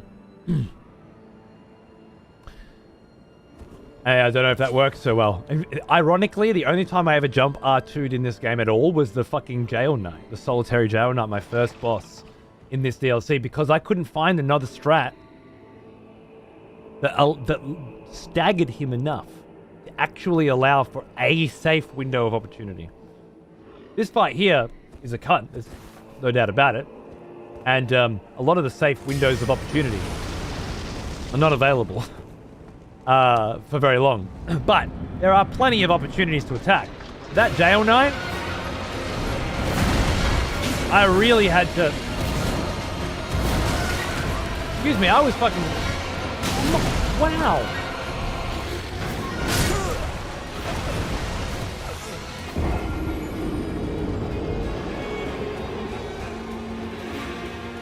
Yeah, I don't know. It's probably why people said it was too hard. Maybe it was too hard for them. I don't know. I feel like a bigger problem at what Anira is trying to get to there is that people have a very high opinion of themselves if they don't have to defend that very often, you know? And a high opinion of it usually comes from, I look at YouTube videos and get the best builds and blah, blah, blah, but I'm really good. And if I can't do it, it's overtuned. I feel like that's probably the bigger issue, you know? It's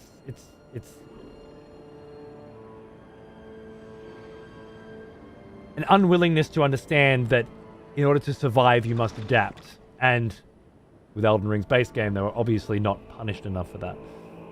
This time with developers having much more time to work with Elden Ring and refine, they've obviously tried to adapt away from that. And, yeah. But yeah, I think the real problem when it comes to the too hard crowd is that they think they're so good, you know? And it's much easier to say that the problem is something else than it is yourself. Same reasons why they, you know, like League of Legends more than they like Warcraft or StarCraft.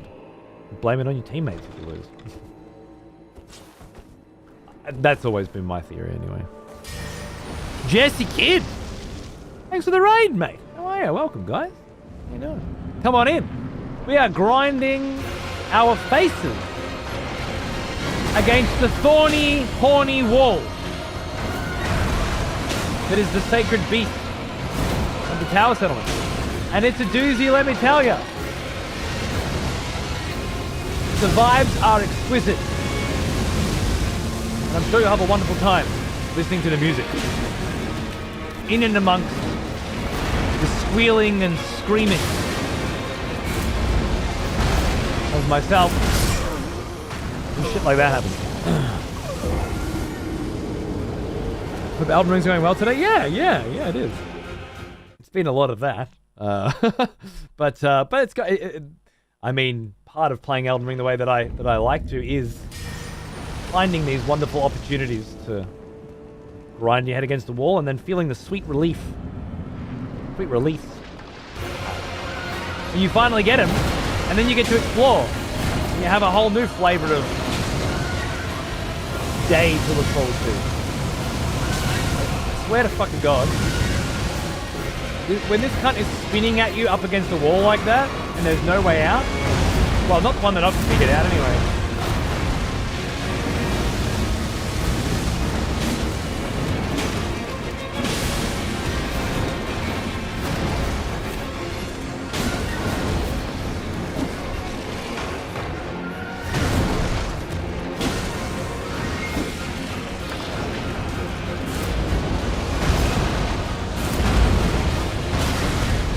Zoned out just a millisecond.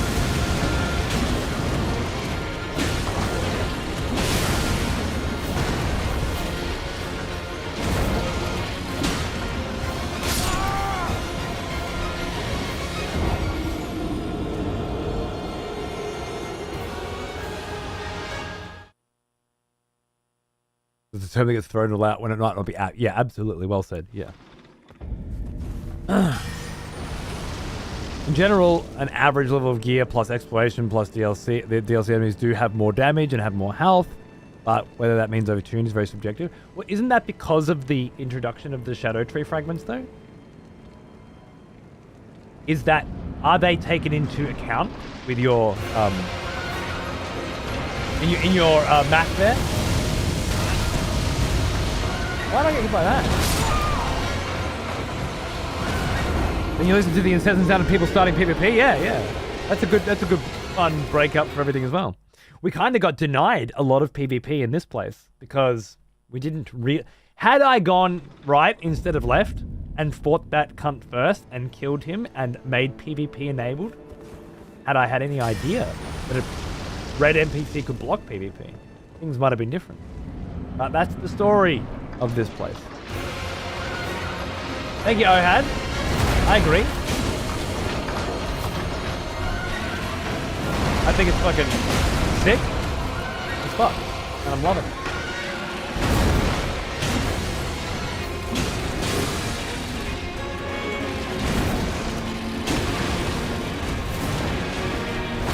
And I love that I can mix things like quickstep into big weapons like this to create something that I feel is a bit unique.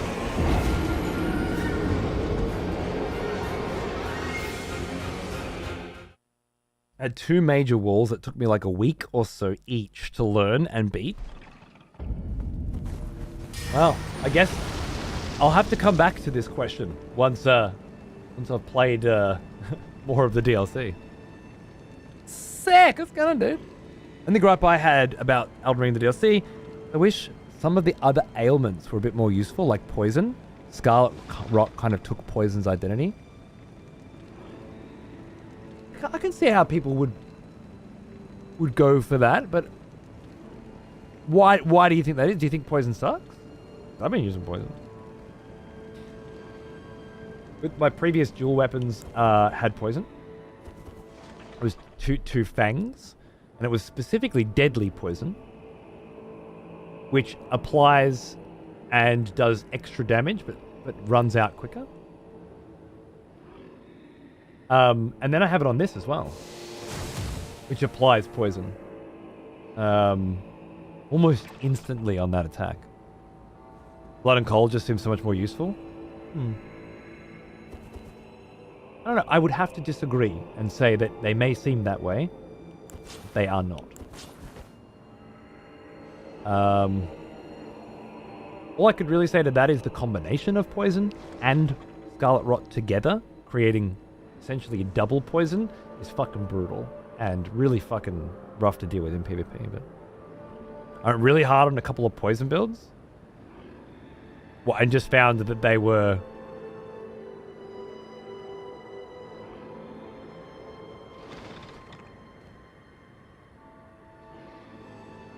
like the gloves with all the fixins, and it was still kind of underwhelming. Underwhelming compared to Scarlet Rot, maybe?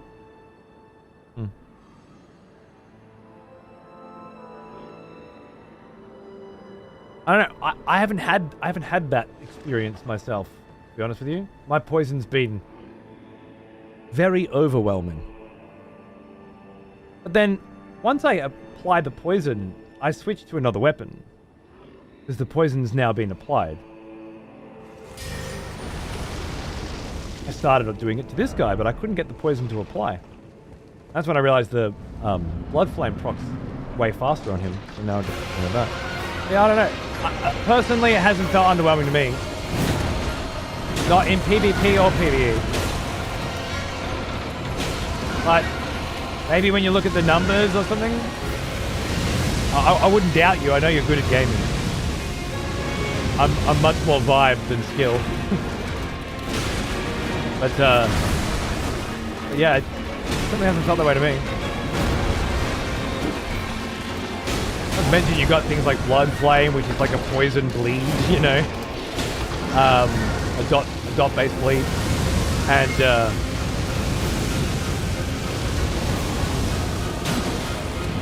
Madness, another dot-based bleed, really, for all intents and purposes. I feel like there's quite a lot of them, but poison can be combined with all of them.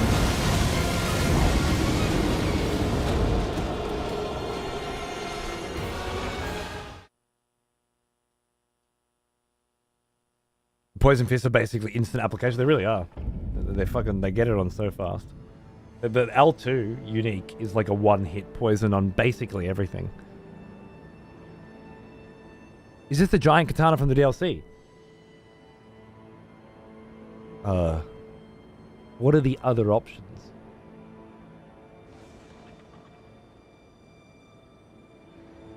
What else could it be? Big ass katana? Yeah, I think you would call it an odachi, not a katana. Or a dai katana, I think. So perhaps the answer to Rotex's question is no. It's the odachi from the DLC, but I know what he means. I'm just curious, is it the DLC from, is it the odachi from Neo 2? To be honest, I never found all the weapons in Elden Ring. Yes, I did find it in the DLC. Suppose many of the bosses have massive poison resist, so there's also that, or at least it felt that way. That's interesting, yeah. I didn't use it much in my original playthrough, so it's only recently I've really been fucking with it, mostly anyway. But yeah, I can see that. If you spec fully into like a poison build, you're feeling like I'm getting diminished returns compared to other builds that are, especially Bleed, which was going crazy back then. I can see how you feel like just playing on hard mode for no reason kind of thing. perhaps.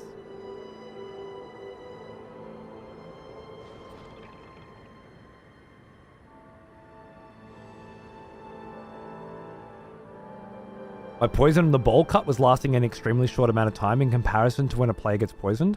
Well, isn't that to do with immunity and robustness and vigor, is it? Or vitality?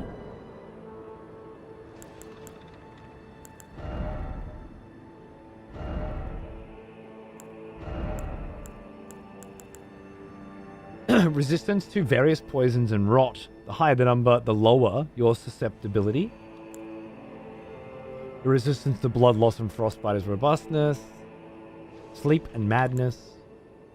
Death. So it's just immunity. Now, those stats only dictate how much has to build up to apply the ailment. Ah, not how long it lasts once applied. Interesting. I have to do some more experiments. Do the fists apply normal poison, but the L2 specifically applies the deadly poison? It also specifically states...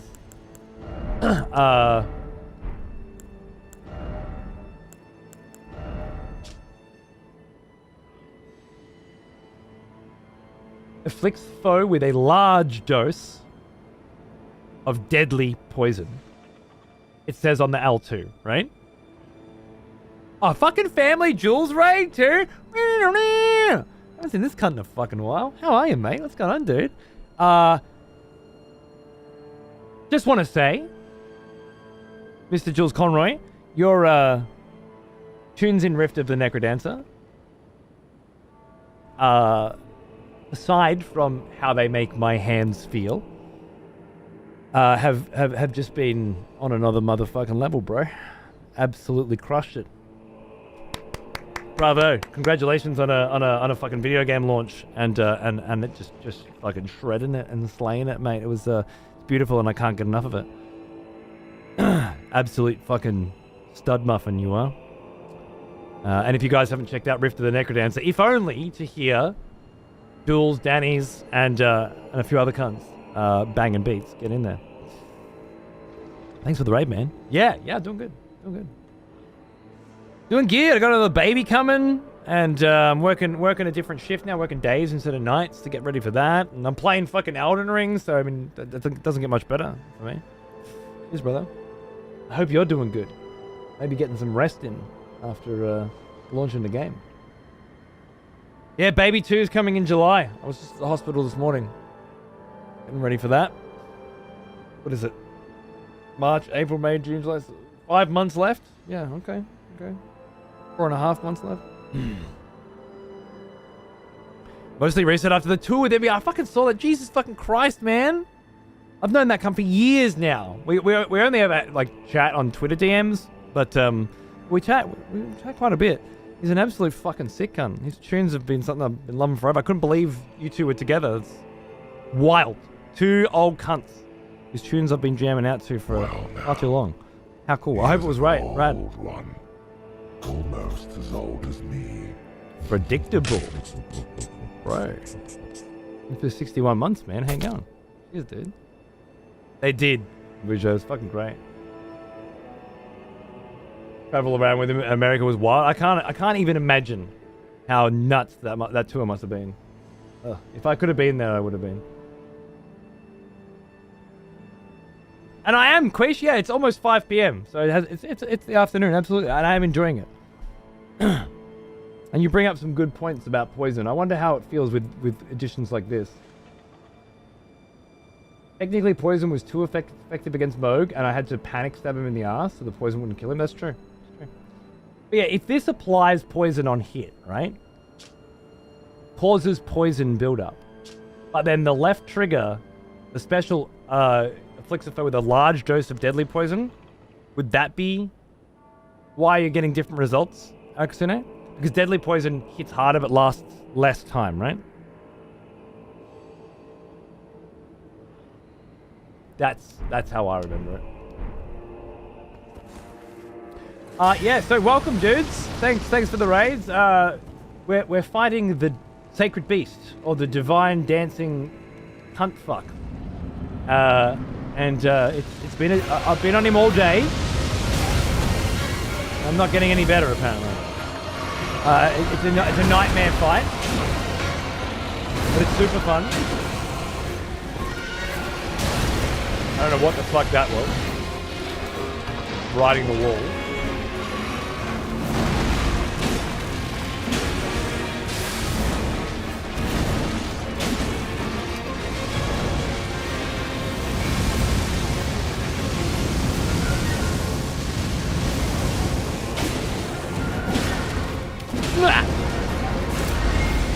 One, two, three, dodge, go.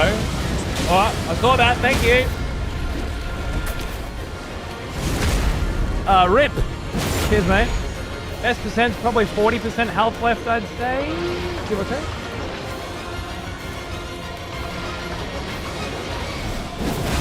Shouldn't have done that. I don't know how you... Dubious air tracking physics aside, I should not have done that. Quick, quick, quick, I have to heal before he fucking throws a lightning bolt at me. Or does that instead. Even worse.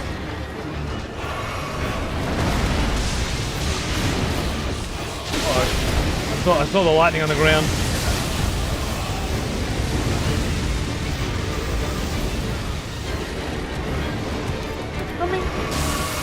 Oh!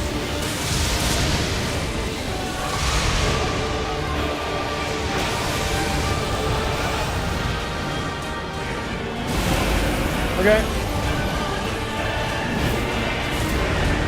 One, two, three. Cross. Oh my god. Oh my god.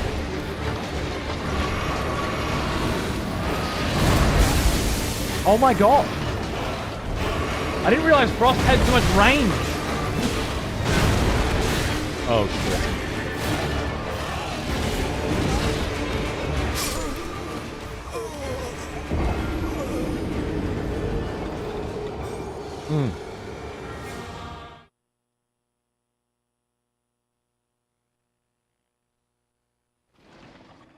I would kill in a video game to catch a Kenshi playthrough. I think you would love it. I was watching you. You're out in some desert with these like ant fucking hill mound people or something, and they didn't sell some shit, and you were fucking going off. It was great. I've watched Peeve and you play it for a good amount of time, and I still cannot get a good fucking read on that game. It's one of those, I just need to start it, you know, and do it. I really got to, man. I'm just fucking swamped with games these days, and I spend so fucking long on the big ones that work for me. Eventually, when things are quiet, yeah. When the fuck's that gonna be? I don't know. Maybe when the baby's born, and I'm just doing little bits here and there, because there'll be like 6 weeks where I'm not really streaming when the kid's born, I'm sure. Where maybe I can just squeak away for a bit. It's a game that treats you like any other NPC, doesn't give a single shit about you or your life at any point during the playthrough, and deal with the consequences. You know. Sounds great. Sounds like something I'd love.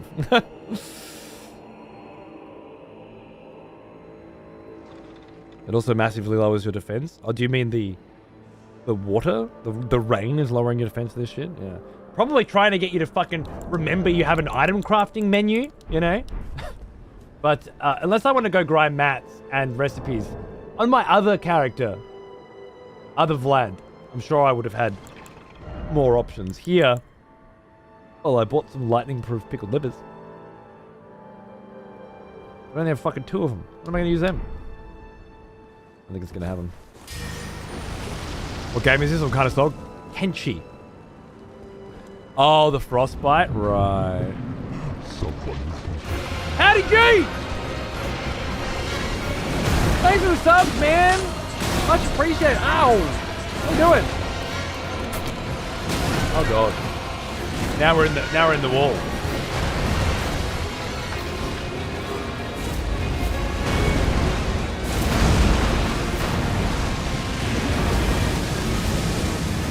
Come here. Oh! Fucking motherfucker. Oh, what was the point of all that then?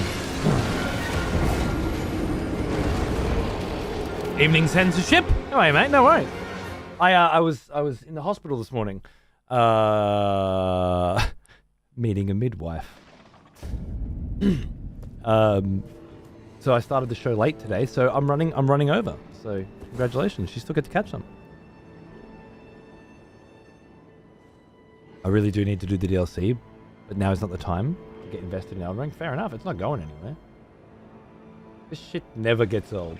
You can go do Dark Souls 2 DLC today, and it's the best shit you've ever done in your life. No worries. Right, Sec? They love it. They fucking love it. I finally won some boxes on the Super Bowl for the first time in legitimately a decade. So take some of it. Thanks, man. Good on ya. Sounds like some cunts have been making some money on the Super Bowl. Beautiful. Fucking, I will happily take my share. Clearly, it was watching me all these years that let you pick the right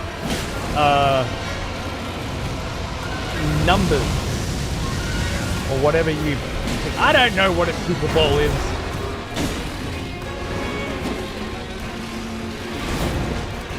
I don't know what you do. But I'm glad you did it. I'm sure it was great.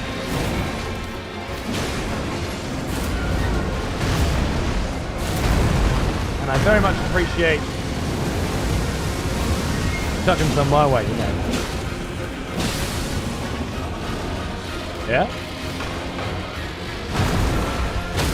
Oh, you didn't like that, did ya? You didn't like that! Did ya?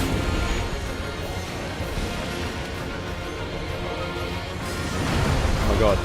I misjudged. Badly.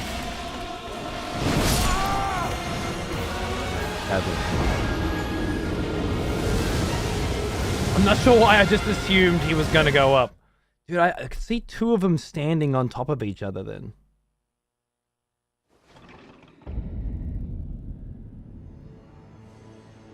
I wonder if this isn't the sacred beast, you know? But instead is some bastardization, like they haven't had enough time to get the sacred beast. So they're just wearing a wig, you know? There's something going on here. There's something fucking going on.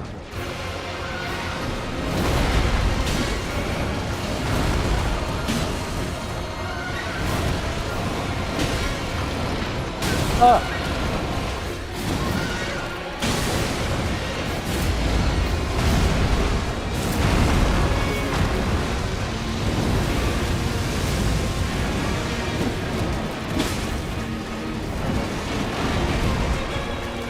Oh shit. Dangerous.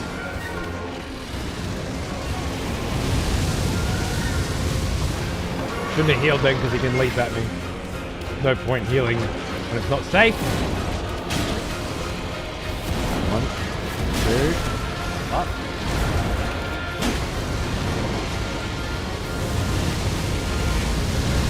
I can't fucking see shit.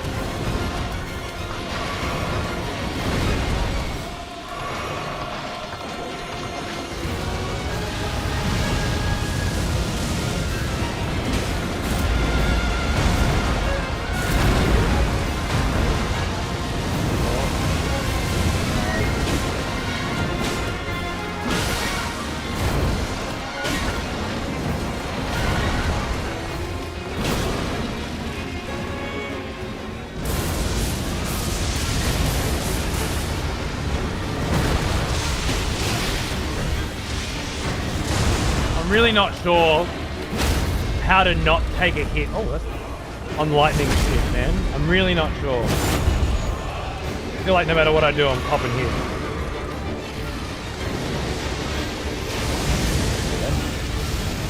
Yeah. Yeah.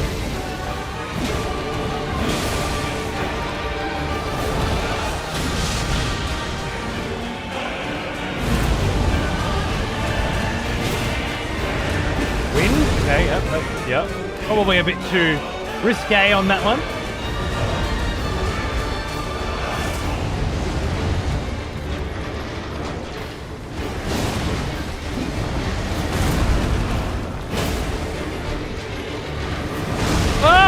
because it's a tornado, isn't it? Yeah.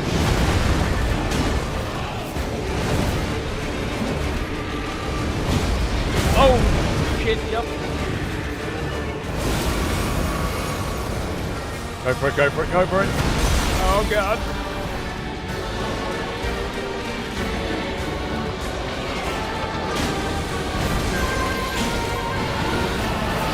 Wrong way. You can kind of just dodge roll over that, actually.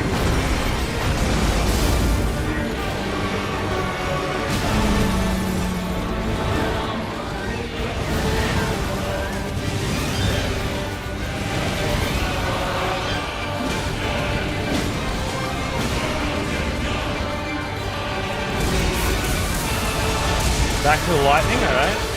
Ha!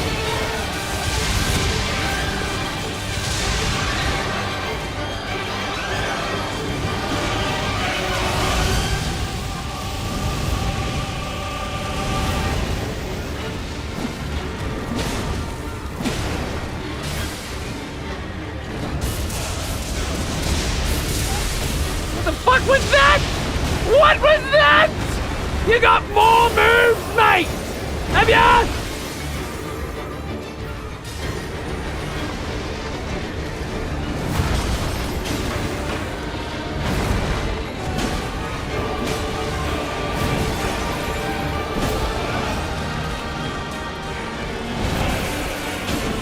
Oh!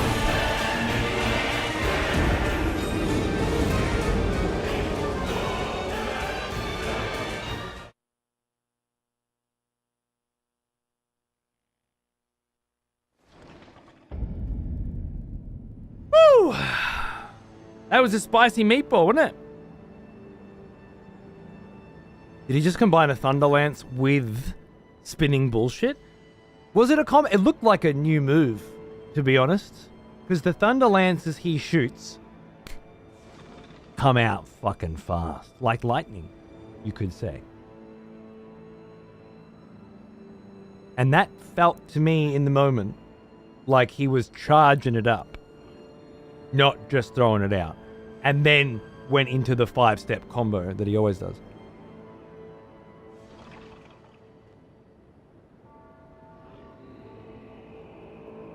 Get the feeling that the head is a real divine magical beast from some point. Its eyes glow up. Not to mention all the shit cunt summons. Well, she's got another one of those heads out down next to her, right? Just wondering if she's like accelerated the timeline. Just like we're waiting for the sacred beast. Not, I've got two cunts willing to wear it as a fucking skin suit, you know? Looked like a triple transition lightning, wind, ice, lightning all at once. Could be. Could just be a new attack.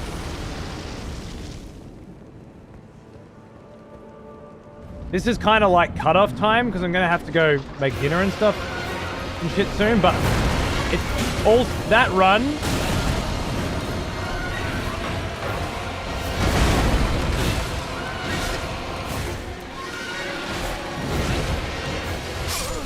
Makes me feel like I should have turn the air conditioning on and just have a couple more. Just 15 or 20 more. Just 30 or 50 more hops. Absolute maximum 100. 4 runs. That's all I'm saying. Naturally light, fellow, isn't it always the way? Just to show you how much of a fluke your last success was. Twice in a row.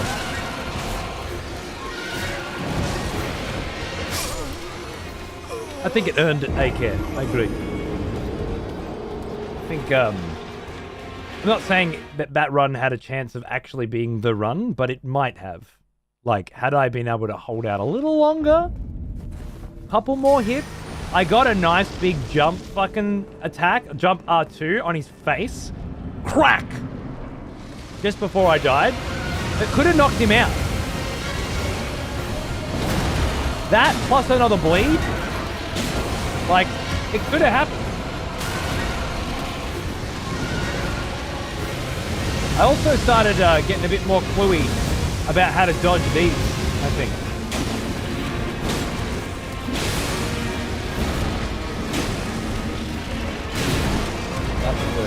banger. I knew that was coming. I didn't know that was shit.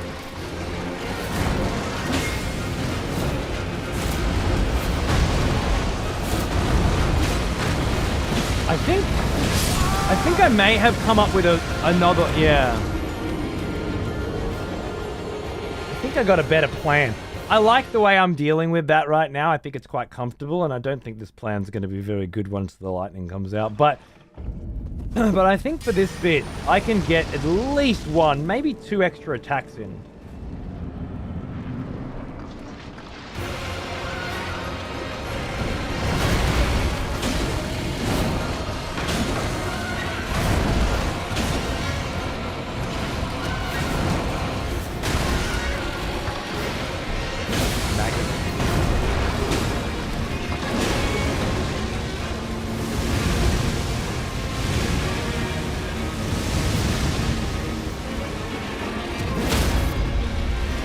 Fully charged R2. Come on. Oh, whatever. Apparently I spammed R2 so much that I locked the input in 15 minutes later.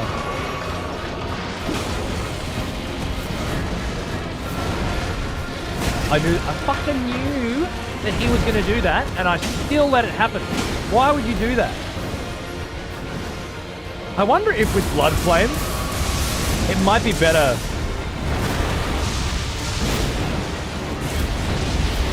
Shut the fuck up. Unreal.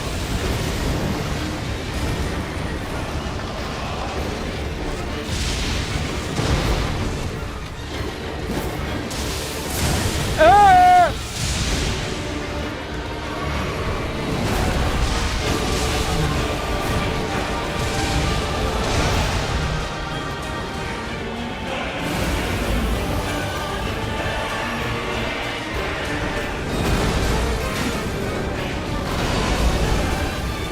Oh, that's right. Okay, the backflip! Ice backflip has an ice tornado blizzard that it spawns. I haven't even had a chance to clock that. It's happened to me more than once. But I haven't had enough... Too many other things happened on those runs for me to even clock that there is a fucking backflip blizzard going on. And how that might change how I deal with it. I think it's just a simple quick step forward through the cunt. That's what I think.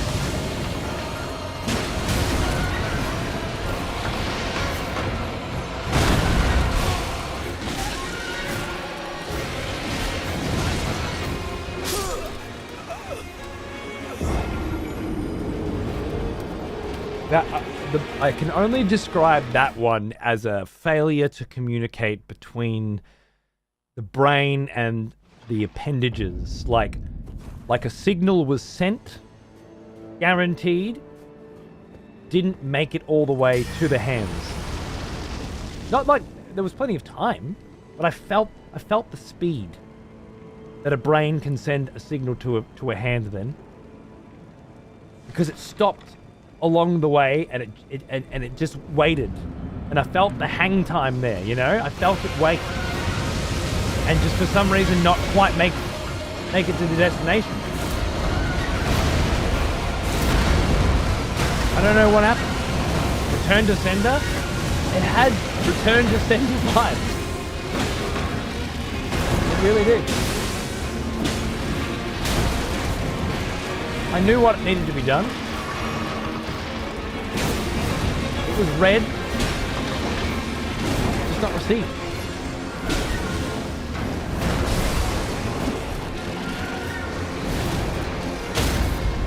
Rewarded. Yeah.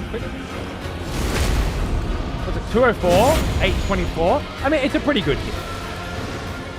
All things considered, it's a pretty good hit. Stop doing that to him. Oh my god, he's gonna get me killed. Fuck you! I haven't even fucking grabbed my sword properly yet, mate. I haven't even two-handed my sword, man. Can you give a bro a second? Oh, for Christ's sake, apparently not. couldn't get the two-handed sword action in, not the whole lightning phase. I'm doing good, Grim Sage. How are you, sir? I was ready to pack it in for the day. But I had a fucking run, man! And now I'm gonna tap into that shit.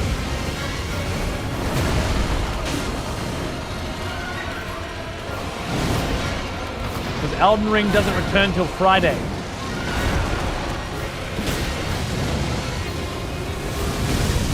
Okay.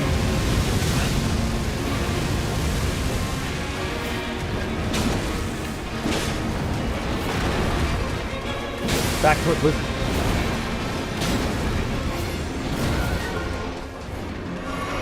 Hi, I'm over here. Yes, yes, I moved location. Oh, that was really lucky because I fucked up. I should not have gone for that hit. Should not have been rewarded that time.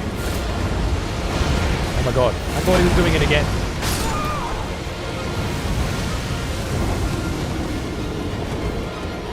I thought he was going up, switch phase again, and he wasn't. Oh my goodness. No. Forgives no whiffs. No whiffs.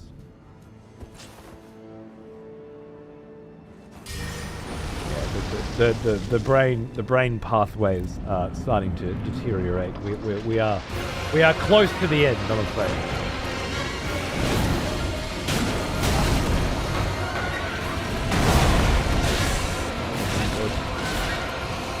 The best run went down to the N on Lion.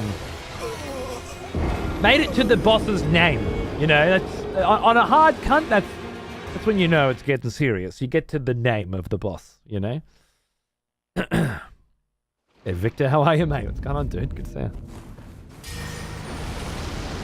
Muppet of a puppet. Ooh, I remember you. Back from Fair, Grim, fair. I hope next week's better. Slothful programmer, sir. Hope we're doing good.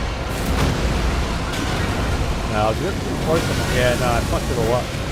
I had a plan. I had a new plan, but I didn't quite pull it off.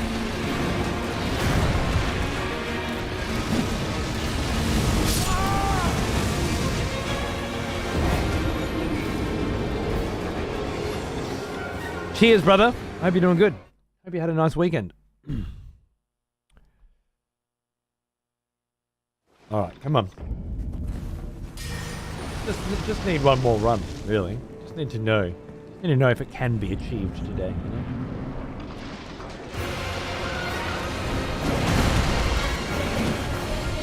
We both win. What do you feel about that? Oh, for fuck's sake, the amount of times that first one gets me, I have no idea why. I'm fucking dodging.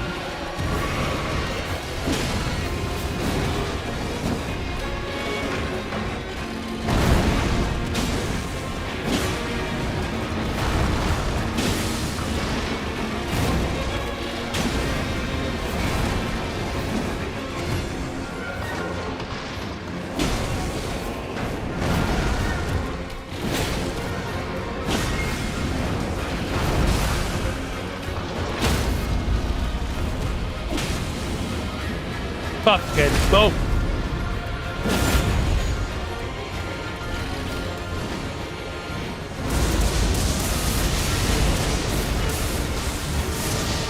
Not today's task!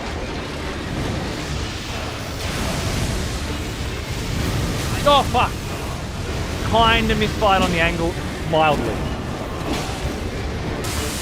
Just a little bit though. Oh shit, I'm in the circle. Oh, I was in the circle! Oh, no!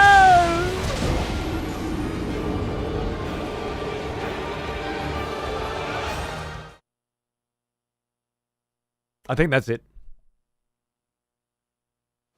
I think that's it. That was a good run, you know, like if it was gonna happen, it might have happened. It could have happened. It's a good start. It's a good phase one. Could have happened. I'm confident that that fight won't be all of Friday. Oh yeah, I forgot too. It's not just Friday. The Night Rain network test is next weekend. Okay, all right. So tomorrow, I'm off. Wednesday, Cunt Forces Racing, Sonic and Knuckles. Thursday, I'm off. I'm having 2 days off this week. I don't give a fuck. I'm gonna play video games on that motherfucking couch like a degenerate alone, and I can't wait. I need some fucking decompress time. And then Friday, I believe I have a sponsorship for a game called Avowed from Obsidian, I think, which looks to be rather divisive for reasons I don't quite understand yet. So I'm kind of looking forward to playing it. I've only got to do 2 hours of it. I might end up doing more. We'll see how we fucking go. You know? Which means Elden Ring will be taking a little bit of a sabbatical. And then Saturday and Sunday and Monday? I'm not sure. Peeve had times. I need to look up the times in my times and find out what the times are. But there are times across the weekend that the Elden Ring Night Rain network test will be available, and I'll be looking forward to jumping in and checking it out, and hopefully getting together with some friends and, you know, like Peeve and Cardboard Cowboy and Paunts and Jem and whoever else, so we could just have some fun. So what I guess I'm saying is Elden Ring will be in amongst that all whenever things line up. But I wouldn't be surprised if it was a full week until we got to see it again. We might not get to see this bitch, cunt, fucking lion piece of shit for a whole... Fuck this motherfucker. One more. We'll just kill him. We'll do him now, and then I don't have to worry about it, you know? I won't have to learn the whole goddamn motherfucking fighter game. Let's just do it now.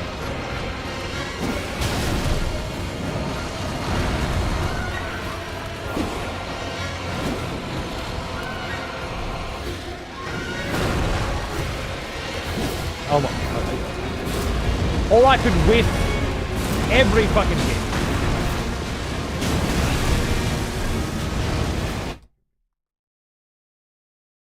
That was a bad idea. It's not going to happen. It's not going to happen. He's currently eating me for breakfast. It's not going to happen. It was right. What happens if he's in the Night Rain test? Well, yeah, then I guess we'll just smash him there instead. Oh yeah, Franz, color palette. Fair enough. All right. Get that good Alt F3 Nvidia fucking panel happening. I can start. I know I'm going to sit around thinking about this fight. You know, like fuck. I just want to get on there and fight this cunt. Okay. Maybe. I don't want to promise that I'm going to rock up on one of my days off just because I got a bone to fucking pick. But maybe. You never know, right?